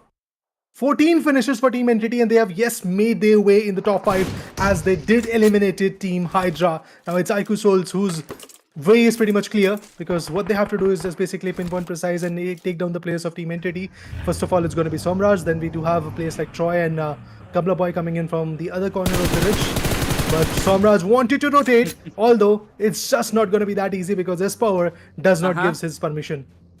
The debate still continues. IQOOSOUL versus Entity. That's the new hot topic in this BGMI community right now, and still it goes all the way. Team TAMILAS also facing some lot of problems. It's Team Blind up there against With, and Team Blind never, without a single hesitation, without a single casualty, and without a single knock, they managed to wipe out Team TAMILAS out of this map. But now the focus stays on IQOOSOUL. They need to enter the circle, but Blind, they're taking a lot of shots on them. Adi will be under the radar, but Joker goes down. Medal Esports interferes, and once again in the end fight, IQOOSOUL faces those casualties, faces those backlashes, which is costing them the chicken dinner when they are very close in the position. It might be a problematic situation, but S-Power with that nade might be able to put some good damage, but he needs to make a fallback. The buggy is still safe, but the smoke covers are necessary for him to get inside the circle, because if he doesn't get inside, it will be very problematic for Manya to play solely, and the survival game won't last for long. But S-Power has got a big responsibility on his shoulder to just hold off Medal Esports. But Top Dog, look at the space that is coming from that direction. Manya tries to put up some support, but before that, S-Power goes down and out, and that's Medal creating the openings. From every single corner, it's Team IQOOSOUL which is getting cumbersome. Look at the shots coming in. Look at the retaliation being delivered. Mane goes down. The Igel goes down. The team goes down. Medal with 4 finishes on the other corner when it comes to Team Blind. Yes, they are also surviving with the full 4 manpower. Although Medal has everybody already standing to their toes. Right there with the utils, right there with the aggression. They've just managed to wipe out Team IQOOSOUL. Of course, there was a team effort coming in, or should I say combined effort coming in from the players of Team Blind and Team Medal Esports in the whole scenario of Team IQOOSOUL going down. But with the demise of Blind Zazzy, I do believe now it's a 3v4 situation, which is the best part for Team Medal Esports. But Blind, just after securing a beautiful winner chicken dinner in the previous matchup, and that too with 908 finishes, they are on to the next one. Their target would be, of course, a winner chicken dinner. They want to have consecutively second one, or should I say third one for the day. Third one, Top Dog, Paradox, Sayyam, Encore, are these guys going to allow that? I kind of doubt that, because look at them slithering their way, trying to make sure that the players of Team Blind are cornered. Although Adi, he himself is actually right there on the dummy tractor, because he knows that there might be some opportunities of putting down the players from the off angles. The nades of it from Top Dog is not making a certain connection, but no, the long nades is still not making any impact on, not a single damage on the players of Blind, and all the utils that are being wasted, I would say, because Skips, he doesn't have any nades for now, but Adi's position is going to be very vulnerable. Any player from the side of Medal Esports wants to step outside of those rage, or maybe trying to go up front barely on foot, can actually fall prey to the side of Blind Adi. This is a big opportunity for them, but eventually this is the final situation. It's a 4v3 fight. Numbers advantage stays in the hands of Medal Esports as they advance from the open fields. The utils are being dumped to flush the players of Blind Esports from their certain holding angles, but Skips is still slithering out. He can be that one big snake that can create a lot of impact, but how in the world is Skips not getting a single damage from those nades? All thanks to the Rich, but look at this. Harsh goes down. Encore with a brilliant nade coming in. Now the players have gathered already. Look at this, M249 and UM245. EMP finds the connection. Topdog gets it done. Adi, the Igel, will be the last one. And he is trying to move out, but he will be moving out directly to the lobby, that's for sure. Because it is going to be a winner chicken dinner for the one and only Medal Esports. Yes, they get their medal. And that was in the 5th match. That is actually in the 5th match, to be honest. It's the medal of getting a winner chicken dinner, a much awaited winner chicken dinner from their corner, a very important one to be precise. And Core Paradox, IEM Top Dog, yes, they did it again. Wonderful performance, wonderful execution from the side of Metal Esports. They stayed very still after all the fights that they were involved in. But after that, when we just talk about the chance that they got when they knew, this is the moment, we need to go up front, we need to take the fight, and we need to find some good frags for ourselves. They stepped in big time, found those values, and also prevented Blind from taking the third chicken dinner of the day. 10 placement points for the hands of Metal Esports, and this is definitely going to help them climb up the ladder very quickly. That's the goal, man. Standing up tall in the leaderboard, be there in the standings, and have some good, decent points in your favor is going to be the goal. And Metal Esports, from the get-go, from the first match, they were struggling. I mean, they were trying to go for the winner chicken dinner. They were trying to survive in the top 5 positions, but they were unable to do so. In this particular matchup, they timed their attack way too good. Like, there was a moment, like, they were top 5 teams surviving. We can count in Team TAMILAS, we can count in Team Blind, of course. We have Metal, we had Entity, we had Team IQOOSOUL as well. So all these teams were there in the circle.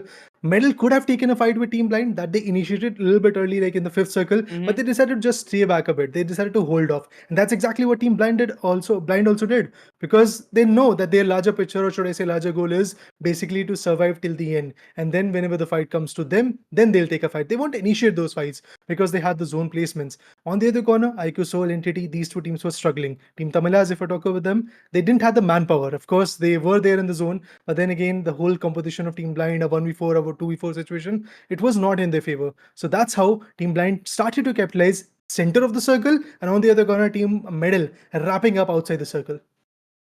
It was overall a beautiful, I would say, match that we witnessed. The second last match, indeed, that we can say. But I'm looking forward to see what lies by the end of the day, because overall standings is just getting like a roller coaster ride. One time we are seeing it's IQOOSOUL on the top. Another moment it's Blind. We saw it just before this match got started. IQOOSOUL also accumulated good amount of points, but Entity made a good comeback with all those finishes that they have got from this particular match itself.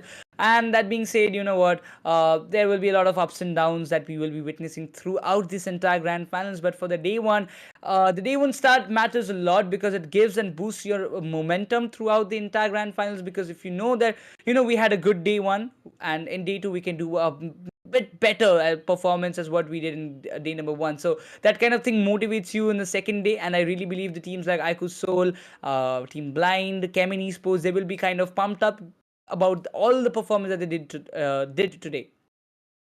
Definitely, they will be pumped up because of the performance that they did, as you rightly said. But for now, we'll take a short break, and after that, we'll go for the analysis of match number 5.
Alright, folks, as promised, indeed, we are back at the LG UltraGear presents Skyesports Champions Series powered by AMD. A big shout out to our e-commerce partner being Elitehubs.com and our gaming peripheral partner Zebronics.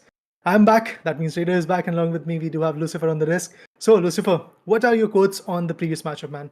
I'm an how would I put it? I was almost inclining towards Blind getting the chicken dinner over there, getting a triple to start things off, and we were talking back desk, right? It seems like the top teams are unable to do much, but Entity says otherwise. This game, they pop off.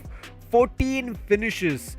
Yes, they do go out, but imagine 14 finishes, and if they did get the chicken dinner, it could have been close to a big 30 game, and Gamla boy being the MVP, 7 finishes, 50% contribution, and we saw Gamla boy how he made sure that Entity survives against the claws of HYDRA official.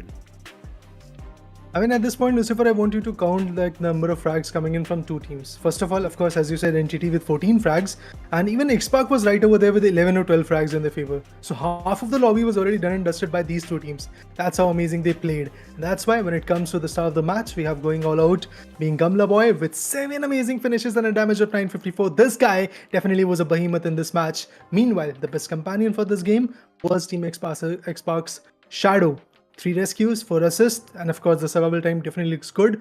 Although the unfortunate scenario for Team Xspark started when the 5th circle started to turn around, because at that point this whole team got gatekeeped. Yeah, I think Xspark and Entity, it was a phenomenal Miramar run coming through, and you look at that.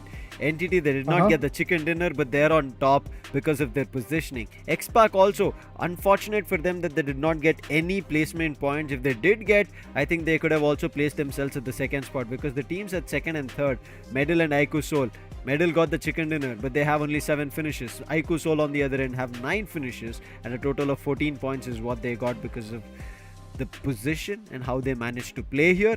Now coming to Blind. Now we were just discussing about this, right? Blind is a team that they've been taking circles so well. Their reads have been picture perfect. If not for the casualty raider, there could have been a situation where Blind could have got their third winner chicken dinner, and it wasn't much of a trouble at all. Medal got the advantage because of the initial knocks, otherwise Blind could have had it. I mean, we were discussing on the back end the beauty of the IGL coming in from Team Blind, the way they are able to capitalize on the circle. Every now and then they are able to predict where the circle might go, and they are right there in the circle, holding off every single advantage. It's brilliant, man. But let's have a look at the match summary as well. Highest finishes, of course, it's Gamla boy, because he was the guy who went all out in this particular match. Meanwhile, the highest finishes coming in from a team is again going to be Entity, as Gamla boy manages to get just 50%, guys. That too, after having 7 finishes, that's all. On the other corner, Team Entity with 14, Xspark right behind them with 11 frags. IQOOSOUL also pretty close to them, like 9 frags in their favor. Medal Esports, the team which was able to secure this beautiful, beautiful banger of a match with 7 finishes. And with that, Medal Esports have made their way back into the first page. They are now in the top 7. That's a good sign for them. But Team Blind is still there on the top, as they did perform exceptionally well, and as they did had the second position in their favor in this particular match as well. Yeah. And on top of that, look at Entity. They were at the second page when we were talking about it, somewhere in the 13th or 14th spot, and look at where Entity are here right now. Minus the 10 positions, and they're back on 4th. Immediately, one game has changed their face of how it is working out for them. On the other end, Xspark, it could have been a similar run for them.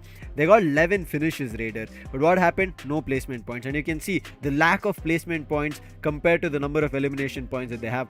The highest in the second page is for Xspark. But placement points, they're unable to make sure that that makes the mark. And yes, this new point system has enabled all teams to fight. But Raider, you cannot deny the fact that chicken dinner is also crucial, because come on, chicken dinner only gives you double digit. Every other position 6, 4, 2 and 1, 1 is the points, right? So you need to make sure you get a chicken dinner or at least placement points. And imagine Xspark, I think the cutoff right now is around 30, 35 is where we are seeing Entity as well. So if they had even 8 placement points, right, their total would have been 32, and they would have been in the first page. And Xspark, good show yet, but something that they have to look forward to is those placement points. Honestly, the second page shows me that there is a good possibility of all the teams from the second page, like from the 9th position to the 12th position, that they can easily make a comeback onto the first page just by securing some decent points. Yeah, exactly.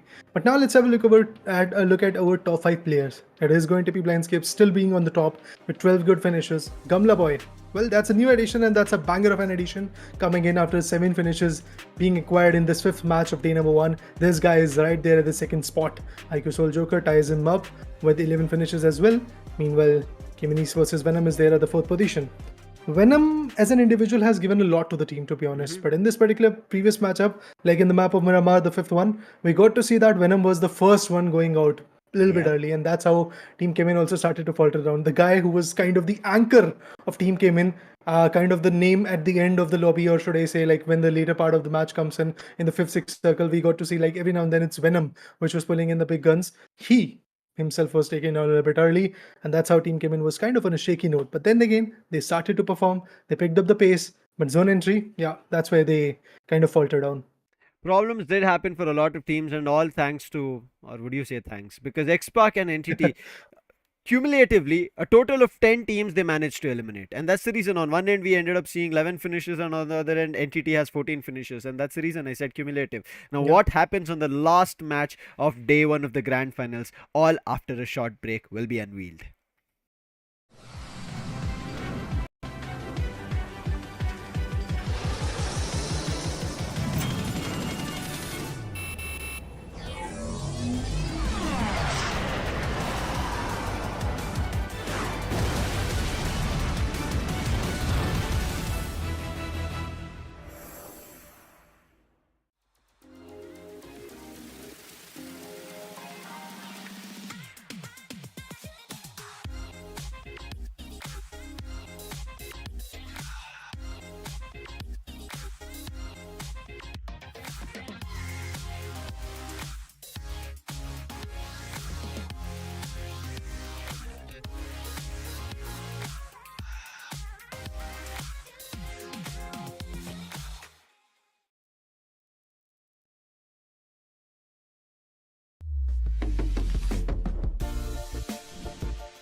Welcome back, ladies and gentlemen, to the last match here in the LG UltraGear presents Skyesports Champions Series, powered by AMD, e-commerce partner Elitehubs, and our Zebronics is our gaming peripherals partner. And if you do want to check out the Zebronic headphones, you will get the links in description and for the precise sound. And there's one more thing, Raider, in the Zebronics headphone. That is that you get Type C, and meaning that for all our BGMI fanatics, all you have to do is connect with your mobile and your game on. I mean, whatever you want, you can get it from here. And of course, Elitehubs.com is already there for your PC needs. And apart from that, when we talk about LG UltraGear, it gives you the best of the best inline monitors. But moving forward, yes, talking about the match, things were a little critical on that note. But yes, for sure, guys, we want to keep you guys updated with the subscribers kind of scenario, because we are on the road of 1 million subscribers. There are massive giveaways going on. 30 RP giveaway will be there on 800k subscribers, which is pretty close if I'm not wrong. On the other corner, at 900k subscribers, there is 50 RP giveaway. The Royal Passes will be given away. And at 1 million subscribers, 100 RP giveaway. Well, that's huge, man. It is big ones, right? I mean, 100 is the mark that I'm pretty sure we would all want to see. Let's see if we do get a chance for that, Raider, because I feel 100 is the pretty much mark where teams can, or should I say, the viewers can reach out to. Yeah. So looking forward to see if these guys are going to support us on that note as well. Let's but hope apart they from do, that, man. Lucifer, shed the light on BGMI roadmap for Skyesports. Oh, I think this is what we've been talking about. If you were seeing us on Hindi desk or right now here on English desk, Mobile Open. Skyesports Mobile Open is the next upcoming big IP where again all our new upcoming teams will stand a chance to fight, and after that there's going to be Championship 6.0, a LAN in Chennai. But before that we would want to make sure that you know about Skyesports leaderboard. Now what is this? Why is it written on big fonts that there's a direct invite? Yes, there is. Skyesports leaderboard is a standalone leaderboard which is based on Skyesports IPs only, meaning the points table that you're going to be seeing in front of your screen right now is a accumulation of SES 2023 and Skyesports Championship 5.0 grand final overall standings added together, and the sum is the total that you're going to be seeing if you go to the link, the skyesportsgaming.in/sky rankings. That is the leaderboard, and the top 10 teams at the end of 24 SCS will get a direct invite only to the grand quarterfinals, not the grand, not the semis. Quarter it is, but who will be there, which teams are going to get points, it'll be right now decided, and we'll get an idea of which those teams are in match 6 day 1, and it is going to, as we started, it is going to end on Erangel. It looks like we are coming in from north this time, Severny, and we are going to end up on a straight flight path. Wow, this looks like somebody kept a scale and drew this raider. But we really have to see how the performance is going to come up along with this particular flight path, because it's absolutely amazing, no doubt in that. But trust me, as a caster, I would love to see a military-based play zone, because that brings in the bridge fights, that brings in the water body fights, that brings in the challenge of early rotations. I mean, guys, we have been casting for a long period of time along with each other, and we have an idea. But yeah, for me personally, military-based zone is the best zone that I can really see for this particular match. Why not, right, Raider? Because already the games have been so chaotic from the start. Now, why not a circle be a chaotic one? Out in the waters, out in the complete open, maybe in the shorelines. Let's go for it all. But this flight path enables all the teams wherever they want to go. I think there's not going to be much trouble. Complete north to south, covering all the positions from the top north islands to the bottom military base island. Not much of a trouble. But I do want to see the fights, right? Medal have been super hot. Blind have been spectacular. Entity came in blazing but couldn't conclude. But Xspark, what do they do? Again, Entity as well as WSB in a clash at Pochinki. I don't know why WSB is continuously challenging Entity over there. Well, let's hope this time WSB win. Otherwise, Entity, once they start, they don't stop. And it feels like that somebody is stopping, because we got to see that red marker being eliminated. Yeah, there you go again. Yeah, there is a complete bloodshed going in, but Troy instantly gets knocked off, and I believe he has been finished off. So Team WSB gets 2 finishes. So it Entity lost major of their players. It's Troy who's already knocked out, and eventually if I talk about Gamla Boy, he's also pretty much been pointed. It's all about Pukar, the last ray of hope for Team Entity, and Pukar is screaming for help, but there is nobody to really come up with, because Troy and Somraj, both of them have been taken down. Let's see what happens next. He's cooking up the nade, instantly cancelling it off, because he knows that this is the last set of utilities he's going to get. Has got a barrel and a S1987 in his hand. That's the pump action shotgun. Gamla Boy gets finished off with the Thompson SMG. Well, Pukar, he is definitely in a very big trouble, because look at the situation. Raiden is right there keeping him. He's trying to come up with some nade, cancelling it out every now and then, but still not at a very good spot. I mean, here before the gear was up, the game was off for Entity. But still Pukar trying, but a grenade comes out from outside the compounds from Zaref. That puts an end to Entity's story, and day 1. Only the 4th, 5th, 6th position is going to entail for Entity. Nothing much left for them. But Xspark, like they were trailing on Miramar, can they continue it here? Because I'm pretty sure they want to gear up, and looks like they've geared up just like our LG UltraGear monitors. Whatever you want, better than 60 Hz, we have you covered. All you have to do is check the links in the description. But CHEMIN, check their angles, because they've already had a casualty. Kratos is out of the box, and now he has to wait till tomorrow. But Xspark, do they wait? Do they give CHEMIN a chance? I don't think so, because Xspark are actually gearing up to push for a fight. They don't have information. That's the reason the delay. Yeah. I mean, Lucifer, I just wanted to ask you that, is that even a question? After seeing the previous matchup, 11 frags from Xspark, do you really think that they're going to let go Team CHEMIN Esports from here? Yeah, I think that was bad on my part itself. Xspark letting go right now, meaning that when you're hot on the trail of getting yourself to the first page and losing it out is not going to be a good stand, right? And we already spoke about this, right? They need placement position, so meaning convert better fights, get a lot more, and maybe we end up seeing a team with no placement points today still be in the top page. Let's hope for it. Let's see Xspark can make that magic happen. And that magic will be there if you dominate with the precise audio coming in from Zebronics, Blitz C, Type C gaming headphones to be honest. But with the Urus, now CHEMIN Esports is trying to falter back, but look at this, Ninja Jaw drags one down, it's Venom. Oh my god, this guy. Every now and then, why Venom is actually getting pulled off every now and then, because yeah, I personally have a lot of hope from his particular corner, as he showed how fruitful a survival play can be in the first two games, like in the first map of Erangel and also in the first map of Sanhok that we got to witness here today. But in the latter part of this tournament, in the latter part of this day number 1, I can clearly see that now the players are definitely struggling. I think everybody's been struggling as of now. Let's hope it's a better one for people. Otherwise, we know what's going to happen, right? A lot more fights, and teams are just going to run away with a lot more points for themselves. But a lot more points is something I'm pretty sure WINDGOD would want to. They are right now at that 8th, 9th, 10th position, right? They're coming to the 8th, going to the next page at 9th, then coming back. So let's hope this is going to be a better game for them. But Xspark right next to the compounds, and Xspark, they have been running hot, man. They've been just putting down any and every team against them, and now if they get the wind of WINDGOD, they might run there. But CHEMIN still have 2 players, so Xspark need to be a little bit cautious, right? If they make a wrong move here, it can go bad. But one thing, I feel like the main thing, not even one thing that is starting to work for Xspark is not losing Ninja Jaw. Do you remember the first few games? You take it, Ninja Jaw was the first player to be eliminated. As soon as the game starts, he's vanished. But now, as a team, he's surviving, he's assaulting, finding finishes, and the team is feeling comfortable and aggressive and better. See, the reason why Ninja Jaw was getting taken down, because he's the assaulter of the team. He has to get those initial picks. That's why he was becoming the casualty. But whenever he survives, he makes sure that the opponent is going to get that casualty.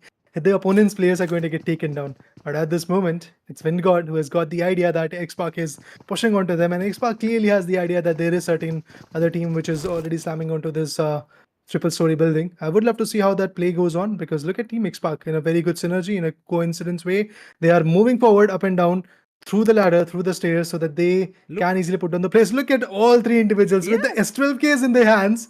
They're ready. They're ready for every single corner. If anybody would have been holding that particular corner, he's going to get bombarded with those bang, bang, bang S12K shots. And in case they try to run away, there's Spray God, right, with the Scarrel covering them. Look at that positioning from Xspark. They've just gotten too good at this point. Now WINDGOD, they're worried, but Savitar has a grenade on hand. Does he throw it? He spotted the players. It might just be enough. Has he cooked it enough to find a knock? No, just a damage. He's cooking up another one. This gives the idea for Xspark. But Savitar, does he make a mistake? Ninja is going to be there next. But no, he immediately dodges that, and no damage in the second grenade coming through. They molly it off, thinking that it's in their same building, but no is the case. It is further away, and Rex spots them through an open window. They counter frag against him, but it is not working out. Ninja Jaw is down. They need to revive him. If that doesn't work, then we see Xspark's downfall maybe. Well, at this point, 2 individuals are already down to knees. Sevi wants wait a little longer so that his teammates comes in, because if he goes all alone, we do remember that they were PSLK, right? So they can really bring in those play. But Ninja Jord, eventually he is knocked out, but another guy, Spray God, finds a crucial valuable pick. Not just that, he is now going to go for the molly. Max is actually in big trouble. He was trying to cook up a nade, but DBS versus DBS, let's see, mid-air Spray God goes down, but Spray God is still there in the opponent's building. That's one way to take up a fight. Ninja Jord back on his foot. Spray God instantly regulating that particular jump. Rex wants to go for a revival. Max have already been compromised. It's Sevi and Avi, both of them are particularly surviving. Savitar and Avi, both of them really want to bring in the best effort at this point, but Avi finds a crucial pick that really is going to stop the momentum of Team Xspark, because now Xspark will be more than keen on getting that revival first of all, then going for the fight.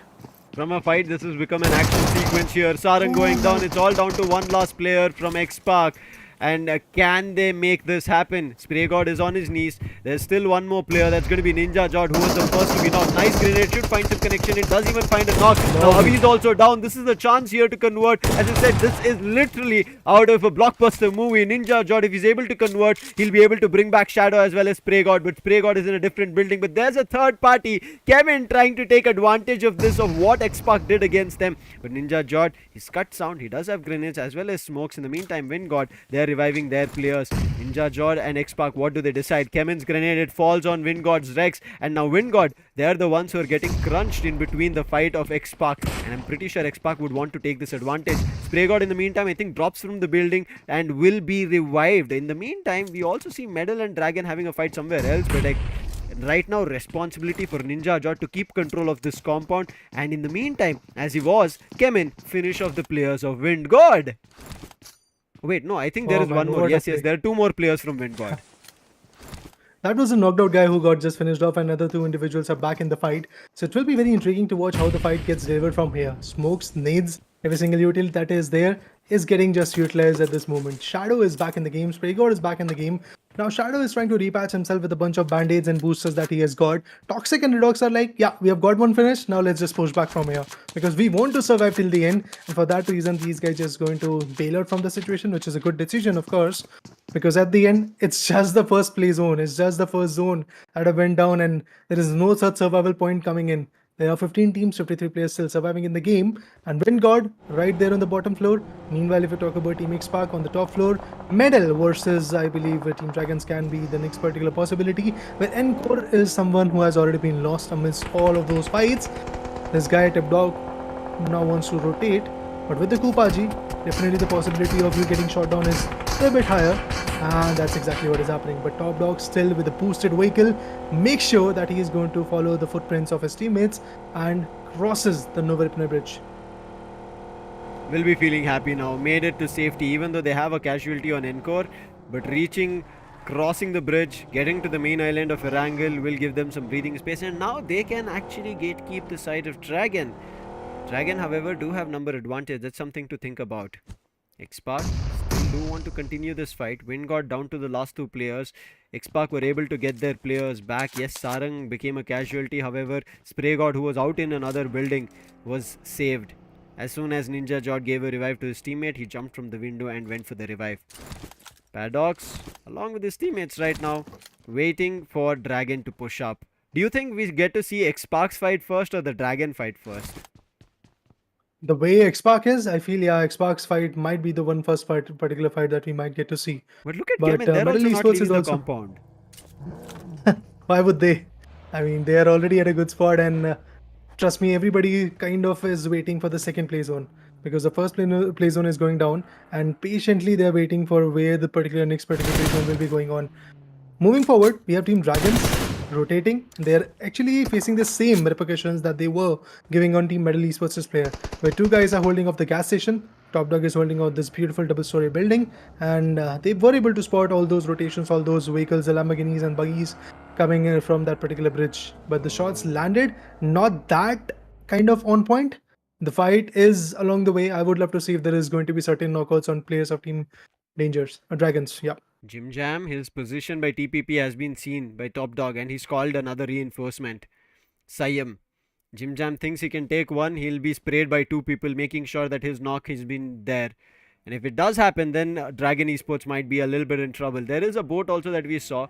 Dragon might go for a botation because towards the edges of Kamishki's shores, it is empty. They can try for that, but it seems like they do not want to. They do want to get this fight head on to the And there's the first one, Munna out in the open. But however, counter knock coming in from Jim Jam. That's what he was waiting for. Top Dog is down, but Choke God immediately trying to push, cooking up a nade. It might land on the roof. Sayam, can he predict that? The lane, it does land, but I don't think it kind of finds the damage. However, Paradox, he's also in an off angle right now. Raider, this is a crucial battle for both these teams. Munna, I think, can be revived because a close push-up coming through. Jim Jam finally lands. Sayam, however, still trying to fight. He finds one finish. Should be able to find another. Yes, he does. And now this is trouble for the side of Dragon because Superboy is the only last player. Munna crawling his way towards Superboy. Revive should be given, but a grenade being cooked from Sayam. Does it go right towards Superboy? The grenade, however, does land towards Munna and Paddock with a cover fire. I think Munna's revival is going to be impossible. And yes, the grenade confirms the finish. And Superboy, a last lonely player with his position known, clear as the vision of LG UltraGear monitors. I mean, I think at this point, Superboy would be like, now I should consider the rotation. Earlier, he could have gone for it. The whole team could have survived, but they decided to go all in. They decided to go early on those tracks. But kind of forget that Middle Esports is the one team which was able to get the previous winner in a chicken dinner. So that momentum has been carried forward. That aggression has been carried forward. Oh, AKOP! He gets taken down. Was trying to rotate with that buggy. Although has got the cover. This long fetch nade won't be able to like put down the player because AK is already in the cover. But Xspark, oh my god, Spray God gets taken down and Spray God gets confirmed by Max. Look at this amazing swing of events coming in. Sevi also gets taken down and so does Max. With that, WINDGOD is completely compromised. But even before going out, they decide and they were able to put down Spray God down to the rest. We were just speaking about Ninja Jordan. Ninja Jord shows up on the domination. Good stuff being done. However, they did lose a player, meaning they're down to the last two players. In the meantime, we did even see AEROBOTZ picking up a couple of players from CHEMIN. I mean, there were just a couple, meaning they maybe picked up one. Let's wait and watch how this fight progresses. Orangutan tried to breach and fight with Medal. Did have a casualty, however, it did not progress to a conversion. You did mention the distance being there. It might not find the finish that Medal want. However, they're going to keep players in check from Medal. I'm not too sure about the idea of Dragon that Orangutan have. Well, let's quickly talk about the circle. It's completely eastern edge. HYDRA officials have a good position towards Mansion and Likoka. Revenant in the meantime, they've entered and blind again. Center of the circle, their rotations have been perfect, spectacular. Do we see a lot more from them? Can they get closer to another chicken dinner here?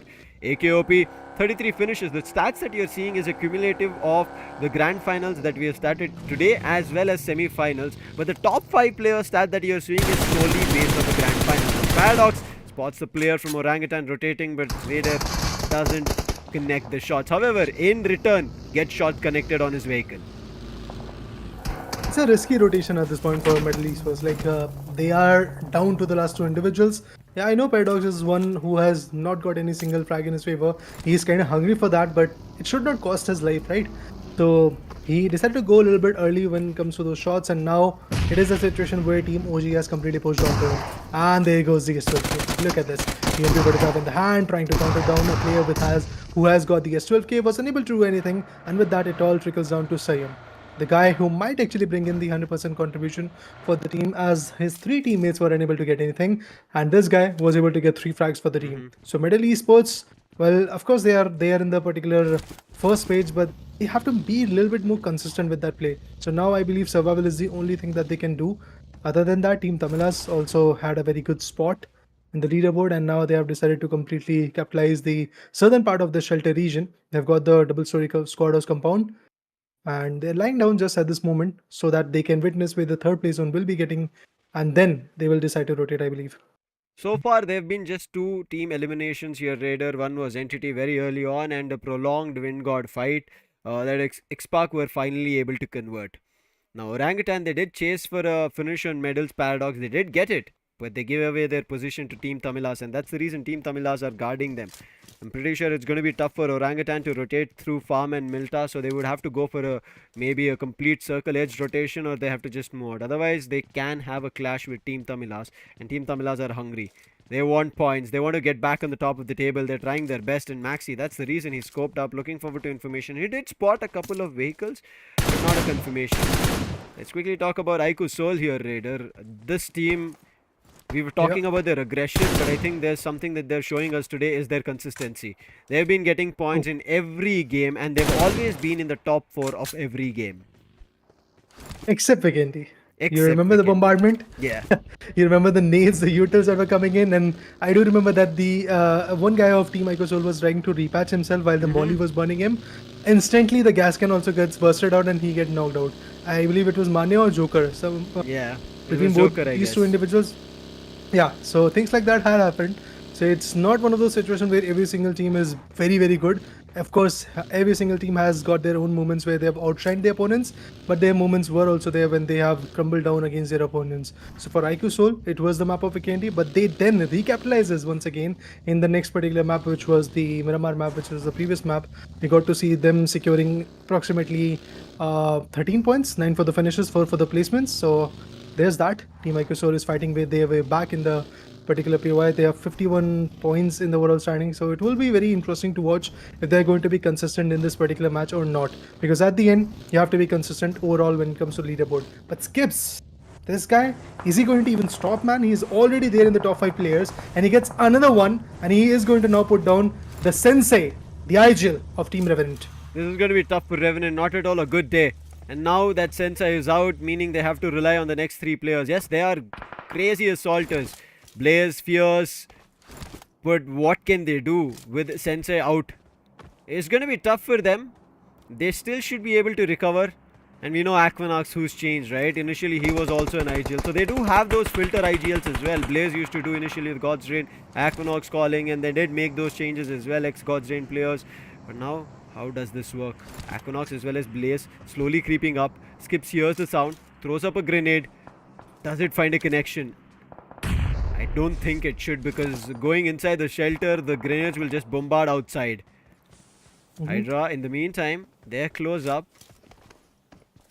They've been spotted. Aquanox. I think he saw while he had scoped in with that 4x. Aquanox with 20 finishes. Yes, he's a danger man. His playing style, right? His finger style is just a point of discussion at any tournament that we have seen. And I think that he's the only player so far who plays with such a grip. And eventually it pays off as well. Like the performance that these guys have is absolutely amazing. Talking about Team HYDRA, now they have actually capitalized the same compound where Team TAMILAS was. But the fact is, Team HYDRA is actually on the edge of the play zone, which is kind of good, given that this map is the map of Erangel, where you don't really have to be right there in the circle, or should I say center of the circle. But if you have that compound like Team Blind is having, you can easily cherish some more crucial fights. Yeah, the circle mode and still have the compound. Yeah. There are plenty of compounds that teams can actually reach out to. So everybody is now actually kind of at a safe spot. And once again, waiting for the 4 play zone to come in. Once the marker of that particular 4 circle comes in, then teams will make a move. Of course, Blind might be one of the first teams, because this team just loves to capitalize the later part of the circle. They want to be in the circle. They want to be a part of that action. Skips on the other corner has another ulterior motive of his own, that he wants to be on the top of that top 5 player list. So yeah, he's doing everything from his possible corners. And after putting down Sensei, after putting down one of the best coming in from Team Revenant, he has already left Team Revenant in a very chaotic fashion. And I would love to see how Team Revenant is going to fight back from that corner, because the IGL, the brains of Team Revenant is right there guiding them. But his bronze, yeah, that is not going to help them anymore. Yeah, I mean, the bronze are still out there, but as you said, yeah, without the IGL, we have to wait and watch of how it works out. But yeah, as you said, it is going to get prolonged. But one thing that I'm pretty sure CS for today has been prolonging is their way to convert a chicken dinner. On Vikendi, it was so close, but then third parties on top of third parties. And Sarthak, he's been a phenomenal player, as you can see, with 29 finishes. Not just him, Fragger as well. When they're on Vikendi, Soul and CS had a fight, it was Fragger to open it up, and IQOOSOUL started losing players. However, yes, IQOOSOUL convert, but immediately Dragon bombard them. But that itself tells you individually CS also have those players who they can rely on. And now with them at the circle, they'll be happy. Circle shifts again, and it keeps going towards almost southern. This time a little southern southern shift that we see close to farm. And look at all the flood of teams from the southern edges. The teams on the eastern and western edges are slowly moving in, but these southern teams, and especially look at HYDRA players, 2-2 split, that's so further away from each other, and 2 of their players can be caught. Honestly, looking at this particular map, I feel like that Team Blind might be for the first time not in the circle, because they are actually on the eastern edge, and them trying to be in the circle might just cause them. Meanwhile, they have to be geared up, they have to be putting their game on, because LG UltraGear does provide that opportunity, but in this particular scenario, teams have to do it by themselves. On the other corner, Aquanox goes down. Oh my god, Team Blind is not stopping. Skips gets another brilliant frag on the players of Team Revenant. Now it's Aquanox, another big giant from Team Revenant has been taken down. Dragons meanwhile are also putting up a big smile on their faces, because they are able to put one individual down into max COP. But is that the last guy from Team Dragons? Yes, indeed, he is. And he wants to fall back, but I don't feel he's going to get any more opportunities because he's pretty much flooded the number of players onto him. And in front of him, we have Team Tamilas. In the backends, we have Team Medal. And Blind Skips definitely is there with the domination. Why would he stop? Yeah, I'm pretty sure they would want to finish it off. Aquinox going down and Skips performing phenomenally today. This might be their third chicken dinner. Right as now, yes, they've not inside the circle. It'll take time for them because the circle moved away. And in the position that they have to enter, the northeastern position, we did say there's a big cluster, but the teams have not forced themselves to enter. They're taking their time, checking the corners, and Team Tamilas doing the same. Understanding that there was a player, Dragon Superboy, who did knock one of their players, Maxi. And now as Manti was laying down smokes, he gets again founded by the window. They're going to call this. They would try to push up, but he's in another building, meaning they have to get closer to another position, which can be a little bit of a troublesome. On the other end, trouble is for AEROBOTZ. They are towards the bottom page, right? Bottom, not just the page, but also the bottom spots in the grand final standings. Something that I keep a check on. But HYDRA keeps a check on Xspark's player. Shadow is down. That means it's all up to UltraGear to try and save this. In the meantime, what? IQOOSOUL and AEROBOTZ, an open clash while they're trying to enter the circle. This is happening towards the northwestern edges. Manya's tire has been bursted. This is a 4v4 fight. Both the teams have had no finishes here in Erangel. This is going to be the first time they start to fight and try to get finishes. Who gets it better? Evil is running, moving towards his teammates. However, entire team of IQOOSOUL, they're just in vehicles and moving left and right. That's all. Yeah. They're just gathering all the infos that where the potential opponents are, which particular angles we have to block off, and then they will fight back. Look at this Joker putting some good shots, instantly going in the vehicle, and once again rotating back so that he can have some good covers as well.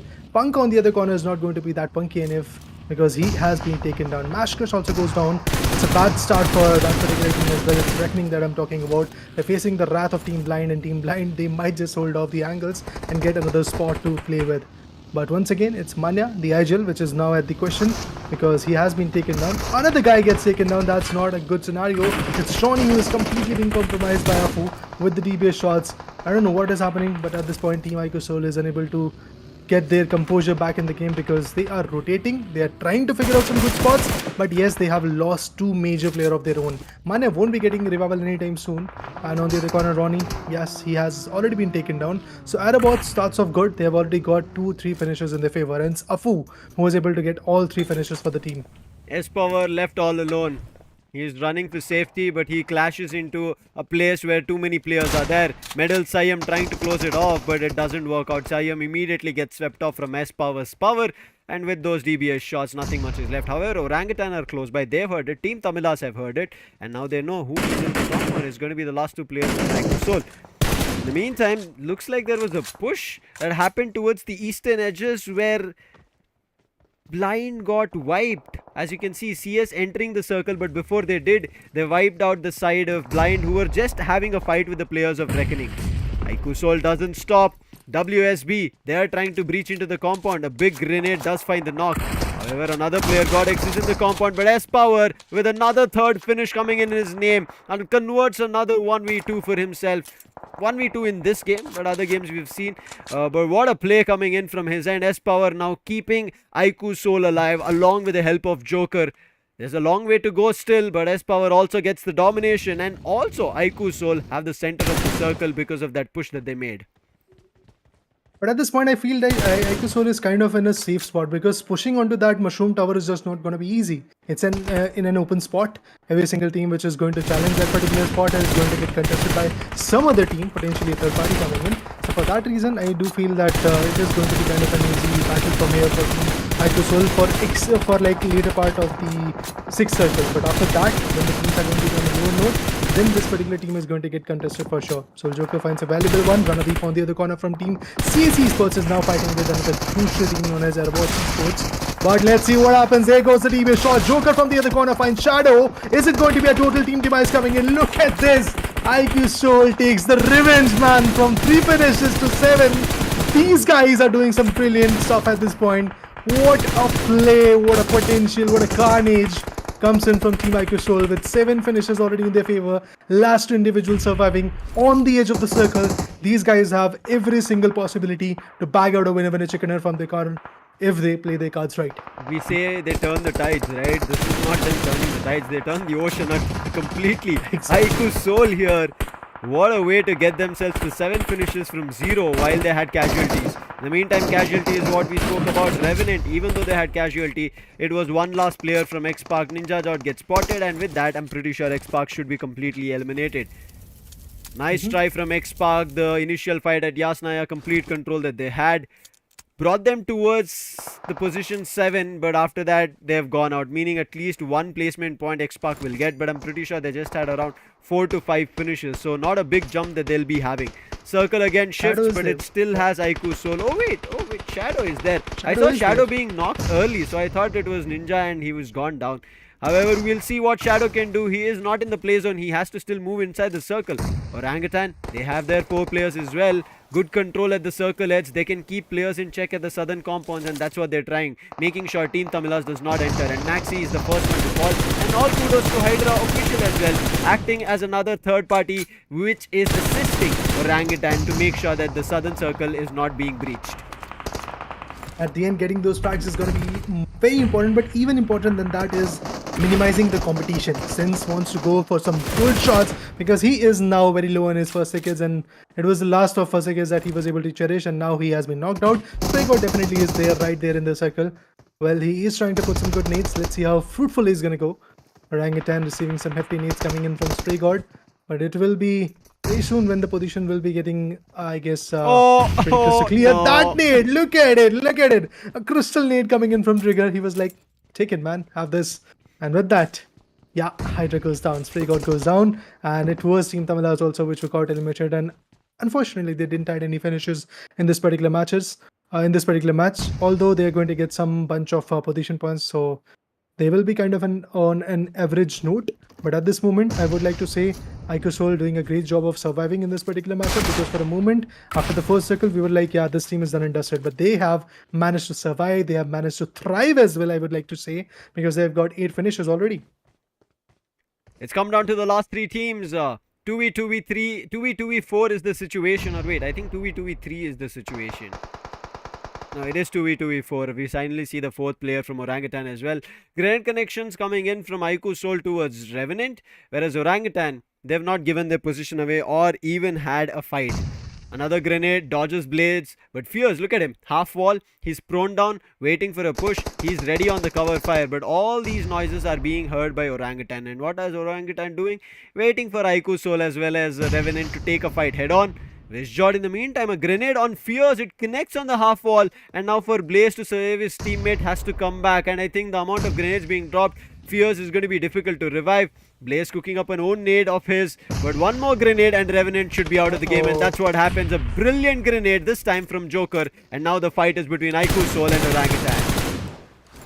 Brilliant spray through the window. Joker definitely wants to put down his competition, but it definitely looks like a game where Team IQOOSOUL might not be able to get the first position because of the positioning and the manpower that Team OG, or should I say Orangutan, has got. Look at them already holding off brilliant angles. They've got the full 4-man power. They have everything that they could easily demand for. And for that reason, IQOOSOUL is actually in a very tough spot. 5 finishes already for Joker. And he is holding off some great angles, goes for the spray, wants to put on trigger, and he does it. What a brilliant spray coming in. He's not going to repeat that mistake of having a M416 and a 6S scope that the other guys from the second map of Miramar did. Now, Trigger has been knocked out. Let's see if they can gather this finish. Trigger definitely wants to come back to his teammate like, yeah, res me, man, I want to fight back, I want to retaliate. But it just won't be easy. Look at Joker, man. How is he going to stop? AK gets a nade on his face. He goes down. WINDGOD wants to cook another one. He wants to put a full stop onto the players of IQOOSOUL, but it's not going to be easy. But Xpower knows the position of this guy. So another nade coming in from Xpower might be the last nade which is required on WINDGOD's angle. But now the number of nades are going down. It's a 2v3. Don't you think so, Lucifer? It's still possible for IQOOSOUL to fight back? Yes, it is. Look at Joker playing TPP and Ash. He tried to swing. I think Xpower or Joker spotted him, does damage, forces Ash to get back to the shack. Now WINDGOD, he's been revived, trying to go for a fight. It's going to be the fight to the final play zone crumble. Grenade being cooked from Xpower. AKOP, I think his position is seen. This should go right towards him. Yes, right in front of him it bursts. Does big time damage. However, WINDGOD and Ash together, try to get closer. WINDGOD before going down threw a grenade, or I think it was a molly that he threw, but a grenade from S-Power finds AKOP down to a 1v2 situation. S-Power is right now having another grenade, whereas Joker ready with the DBS. Both of them decide to push up. Ash behind the rock will be cleaned off, and that is IQOOSOUL coming up with a big winner chicken dinner. Imagine a team who had almost been wiped off by AEROBOTZ survive, move into a compound, clear 3 teams, and then the 4th team to get a winner chicken dinner. What is this deadly duo of Joker and S-Power? Now I know why people love IQOOSOUL. Now I know why people love the potential of S-Power. Now I know why Joker can be the carnage that everybody fears for.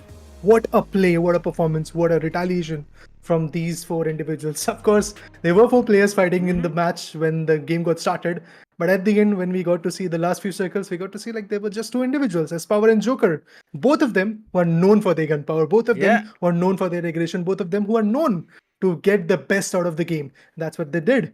A 2v4 situation, guys. Remember, I'm not even going to talk about the whole fight of AEROBOTZ Esports and CS Esports. I'm not even going there, man. I want to talk about the last particular fight. The 8th zone coming in. Zone a little bit favoring them as well. They had the nades, they had the utils. They were able to get some crucial knockouts instantly. And that completely shattered the momentum of Team OG. Because Orangutan definitely had that momentum when we got to see WINDGOD pushing right there on the shack. And at that moment, we were like, yes, Orangutan is setting up a perimeter. They're setting up a trap in which IQOOSOUL is just going to tumble down. But that was not the case. It was other way around. The nades and the utilities were kind of getting conserved by the players of IQOOSOUL. S-Power and Joker were waiting for the right moment to swing, and when they did, they got the winner chicken dinner, guys. You even mentioned, right, playing in that tower is tough. Like, everybody knows your position, and almost every position that you go inside the tower, there are windows, right?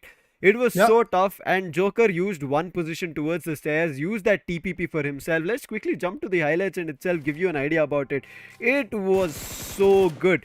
Now again, it all started from the very start, as we did see Xspark trying to fight it out with WINDGOD as well as CHEMIN. This fight unfolded being casualties on either end. However, eventually Xspark were able to convert, but this is right out of an action sequence that we did see. And that action sequence was not that great for Xspark, but however, eventually CHEMIN came in, gave a helping hand where Xspark were able to get them back on a float situation. Otherwise, they would have been crumbled and finished off by either WINDGOD or CHEMIN themselves. Now, this was the moment when Team Dragons could have hurt to Lucifer.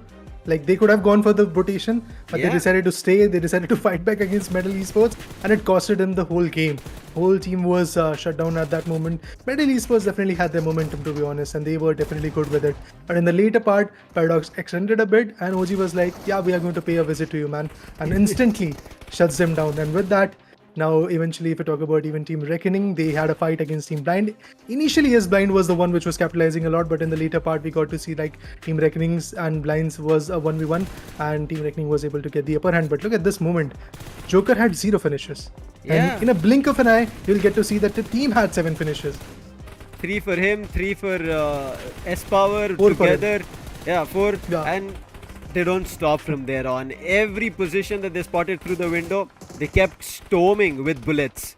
And it worked out. In case they decided to come close, they had DBS. You even see in the next clips when WSP decide to slam in, S-Power ready with his DBS, clears them off. But this fight with Trigger and HYDRA, Spray God tried as much as possible. Come on, from the shack window, how much can you do? But the opening all happened when Joker found it on Trigger and then on WINDGOD. And after that, look at them. Both of them decided to swing. They knew there was one last player, a 2v4 to be converted. That is the power-packed AMD performance coming through that we saw. Just like our AMD line laptops designed to game at the highest performance that you can see. Just like Joker who did right as now. So make sure you check it out in the links. But IQOOSOUL Joker 8 finishes. Oh my god, going all out, a 61% contribution. There are new duos coming up, and looks like Joker and S-Power might be one such. Both the aggressors, both the potential behemoths of the lobby. This guy might just look bubbly, but eventually when he comes to feasting up onto the lobby, he is just so chaotic. Look at him, 8 finishes. Final elimination, of course, was in his favor. Best companion, it was Ninja Jord. We got to see this is Ultra doing the best for the team. 3 rescues.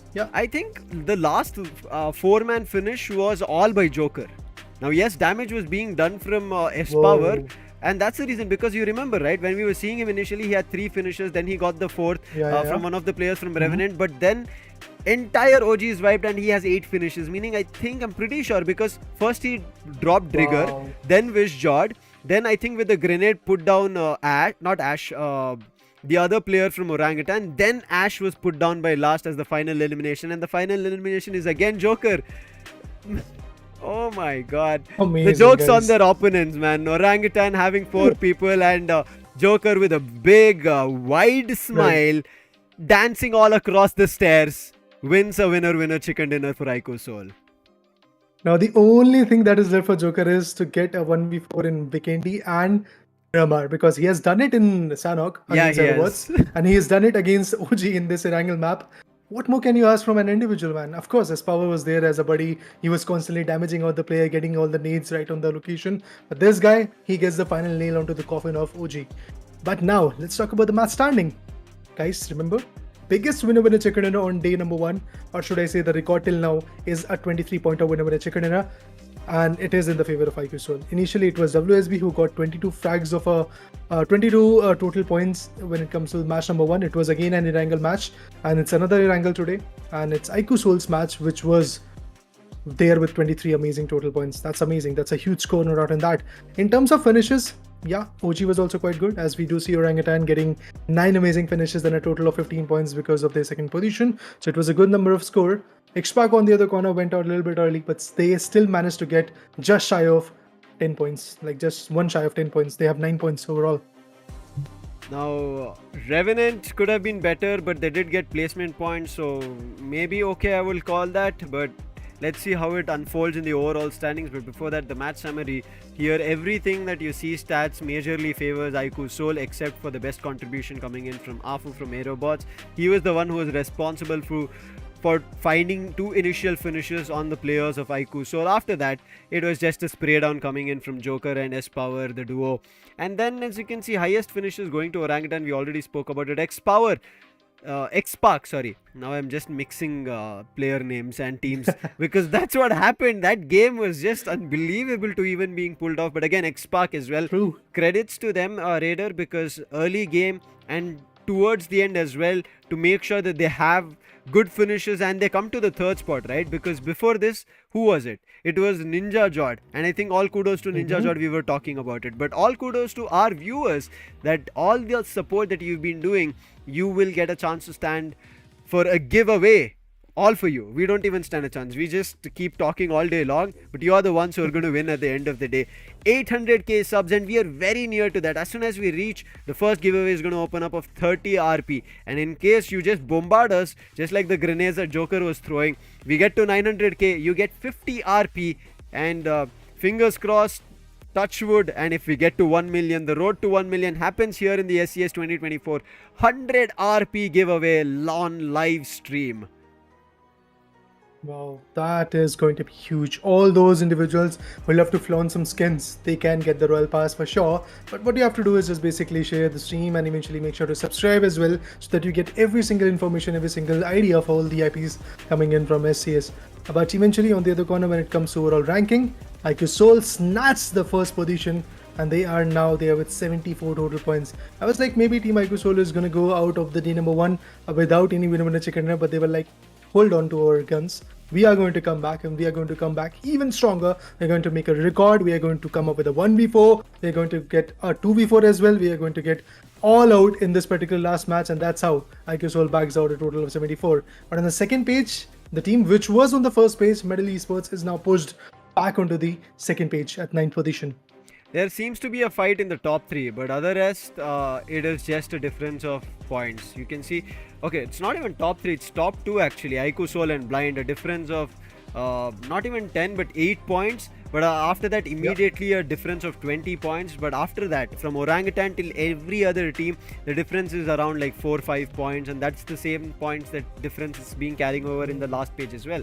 CHEMIN to medal is 3 points, then TAMILAS is 1, AEROBOTZ is going to be 6, and then REVENANT is 1 each. As you can see, the difference here is lower. The difference big is 1 and 2. After that, 3rd till I would say even 14th position, anybody's game. All you have to do is get a good game. REVENANT did not have it. Team TAMILAS initially came to the first page and now are being pushed out.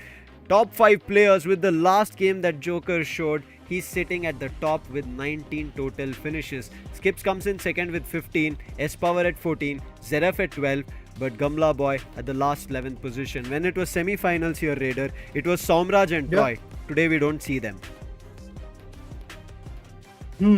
But when it comes to team comparison, the finishes in Erangel, the finishes in Miramar are marked by the pink and the purple color respectively. But at this point, IQOOSOUL is the one which is leading on both the numbers. Of course, OG and WSB are the two particular teams which are kind of close to them, along with Team Blind as well. But Team IQOOSOUL is actually on another roll because their finishes are the highest, if I'm not wrong, and that was the highest type of score in the semi-finale leaderboard as well. And in the finale, in the D number 1, they again start off with the same tone where the finishes are there, and at the end, in the last particular match, day number 1's last match, which is the match number 6, they finally made sure that they secure those 10 points off of winner chicken dinner as well. A good kudos to that particular team. Moving forward, of course, the next particular day is going to be even more challenging, but the tone has been set, where few particular teams are going to be aggressive, and other teams like Revenant, they are trying to time out their attacks, and he's trying to make his way back into the circle, but then again he's getting challenged, and that too by Team Blind. Skips on the other corner is just maintaining his own composure of getting all those frags. It's very important for them to get all of that, but I believe there is an interview coming in very soon, so let's cue in that. हम तो काफ़ी ज़्यादा बढ़िया है, काफ़ी ज़्यादा enjoy कर रहे हैं सारे मैचेस को। आप बताइए आज का दिन क्या एक्सपेक्टेशंस थी आपकी और क्या लगता है कितना डिलीवर कर पाए आप? आज तो हमारा वही था, मतलब लीड बनाने का, पर थोड़े मैचेस थ्रो कर दिए हमने। ऑलमोस्ट 4 चिकन हो जाते हैं, आज हमारे चारों चिकन वाले पोजीशन थे, पर हमने थ्रो कर दिया। कोई बात नहीं, अभी सेकंड आ गए, कल और ट्राई करेंगे फर्स्ट जाने का।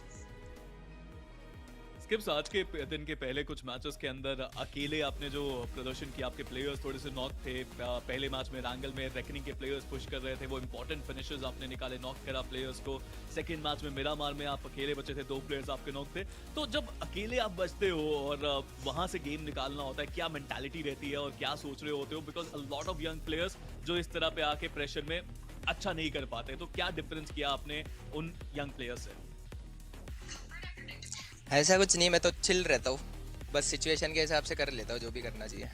सारे प्लेयर्स हमारे वो कर लेते हैं, आज मैंने कर दिया, कल कोई और कर। बिल्कुल, कंपोजर जिस चीज़ की आप बात कर रहे हैं वो होना बहुत ज़रूरी है स्किप। बट मैं आपसे एक और चीज़ जानना चाहता हूँ कि अभी हम देख रहे हैं कि टीम ब्लाइंड और टीम IQOOSOUL, ये 2 टीम्स है जो बहुत ज़्यादा क्लोज चल रही है उस पहले पायदान के। तो कुछ अलग स्ट्रैटेजीज जो आप बनाना चाहेंगे इस एक पर्टिकुलर टीम के लिए, क्योंकि बाकी की टीम्स तो भी थोड़ा पीछे चल रही है। किसी एक टीम के लिए तो नहीं ऐसा कोई बनाएंगे, हम सबके लिए बनाते हैं, पर वही अब कल देखेंगे, बता तो नहीं सकते। जी हाँ, स्ट्रैटेजीज रिवील नहीं करी जाएंगी। 6 दिन का कंपटीशन है यहाँ पे स्किप्स, आज पहला दिन ही समाप्त हुआ है। You have really good points, 8 points अभी आप पीछे चल रहे हैं, सेकंड पोजीशन पे हैं। क्या प्लानिंग कल के लिए रहेगी, इंडिविजुअल डे के लिए? कितना टारगेट आप रखते हैं एक दिन में पॉइंट्स का? पॉइंट्स का तो कोई टारगेट नहीं रखते हम, बस हर मैच जितना अच्छे पॉइंट्स निकाल सकते हैं उतना करते हैं। ऐसा कोई टारगेट सेट नहीं होता कितने निकालने, क्या निकाल। बिल्कुल, और स्किप जैसे कि आपने बोला भी कि आज के दिन पे बहुत सारी गलती हुई, जो चिकन डिनर्स थे वो थ्रो किया आपने, ऐसा आपने बोला, वरना आपके 4 चिकन डिनर जरूर हो सकते थे। तो वहाँ पे किस तरीके से जो मीटिंग्स वगैरह हैं वो रहती है, या फिर जो आईजीएल होते हैं वो, मतलब कैसे आप लोग ये एनालाइज करते हो कि क्या क्या गलती हुई, व्हाट इज द होमवर्क कि आप जो कल के दिन पे बेहतर करके आते हैं? हम सारे मैचेस खत्म होने देते हैं, फिर उसके बाद डिस्कस करते हैं कि क्या हुआ है। तो अभी जैसे सब मैच में ओवर कमिटी हुआ है एक तरीके से, तो उसी पे डिस्कस करेंगे अभी। बिल्कुल, बहुत बहुत शुक्रिया स्किप हमारे साथ जुड़ने के लिए, एंड वी रियली होप कि आप ऐसे ही हमसे मिलते रहे, और all the very best for the remaining 5 days। Thank you. Thank you.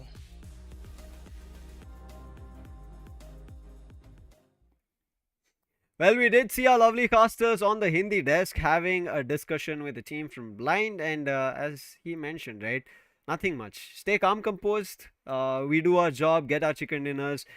We don't like specifically look forward to doing something to somebody, but it's just to put our best game out, and that's what they've been doing. Now the difference is 8 points, and even as Ankibot was mentioning, right, the fight right now is between IQOOSOUL and Blind, which is the same fight in SCS 2023, and it seems like 2024 has the same storyline. And is it going to continue till the day end is something that we want to wait and watch for, Raider. definitely have to see. I mean, both the teams are maintaining their composure. Both the teams are quite well built when it comes to their aggressive standpoint as well. Adi on the other corner for Team Blind is just getting some good positions in the zone. Meanwhile, Skips is getting those frags. Same does for the equation for Team IQOOSOUL. Manya is getting all those placement points for the team. Although it's kind of on a lower note, but then again, if you talk about the number of finishes, currently it's IQOOSOUL which is actually on a higher note. So it's a good thing that Team IQOOSOUL is compensating in terms of that. When they are not getting the placement points, they're constantly going for the finish points, because the newer point system definitely tells us that the only position where you are going to get those double digits is the first position. Then there comes down to the 6 points at the second position, then 5, 4, 3, 2, 1, 1. That's how the whole situation gets carried away. So there is not a lot of point to talk about when it comes to from top 3 position onwards. If you are in the top 3 positions, you get some chunk. But if you are not there, yeah, there is a crunch that you might miss.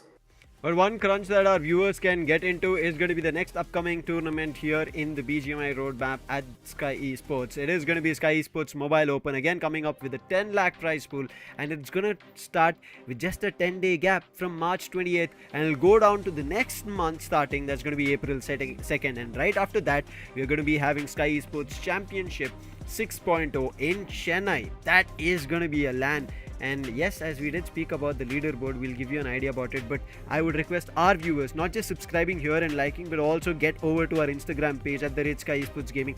That's when you will know when the registrations open up for Skyesports Mobile Open. I'm already being asked from a lot of people that when can we participate? Wow, this champion series is over, what can we do next? And I think it is Mobile Open. We've been talking about it from I think day 2 or day 3 of Skyesports Champions Series 2024 on the Hindi desk while I was there. But on top of it, the leaderboard is where you get a chance here, Raider. Newer teams also stand a chance. Maybe not here in Skyesports Champions Series 2024, because we see Dragon is the only team and a couple of other teams whose names is going to be there. But for them to get to the top, they need to beat the other teams who are already in the top with the total accumulation of 5.0 as well as 23's Champion Series. Yeah, that definitely is going to be a big challenge. But apart from that, talking about those teams who have qualified, those teams who have struggled, it is again going to be Dragons, and at the same moment we have AEROBOTZ. Both the teams are trying to be very, let's say, on point with their performance, although they have their own setbacks to talk about.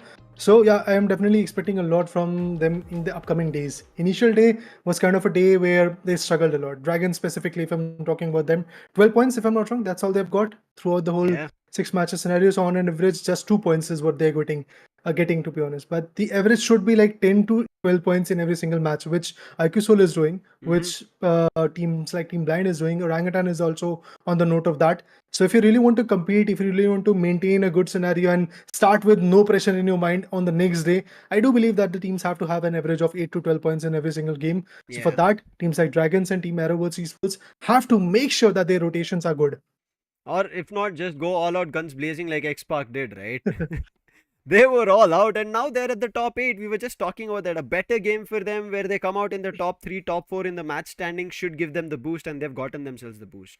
And that's what Xspark did. Day 1 was not great for them, but after day 3, the performance started getting better. But today's day, for a lot of teams, quickly talking about it, Medal, yes, got their winner chicken dinner, but after that, you see their previous games did not work, and the last game was also not that great. The initial fight with Dragon, that's where they lost it players, and even Orangutan came in the mix. CHEMIN looked like there were a couple of fights that they were close to getting themselves on a chicken dinner, even on, I think, Vikendi or Miramar itself. I think Vikendi or Sanhok before that, one of those maps, but they couldn't keep their footing after having a good fight. Yeah, it was Vikendi itself. But now this does bring us to the conclusion of day 1 of Skyesports Champions Series 2024's grand finals. Day 2 awaits with 6 amazing matches. What's going to happen? What's going to unfold? How the overall standings is going to look will all be answered tomorrow. So stay tuned. Until then, we'll take your bid adieu. See ya and good evening.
try to push through my past, but I don't even know if I ever fall.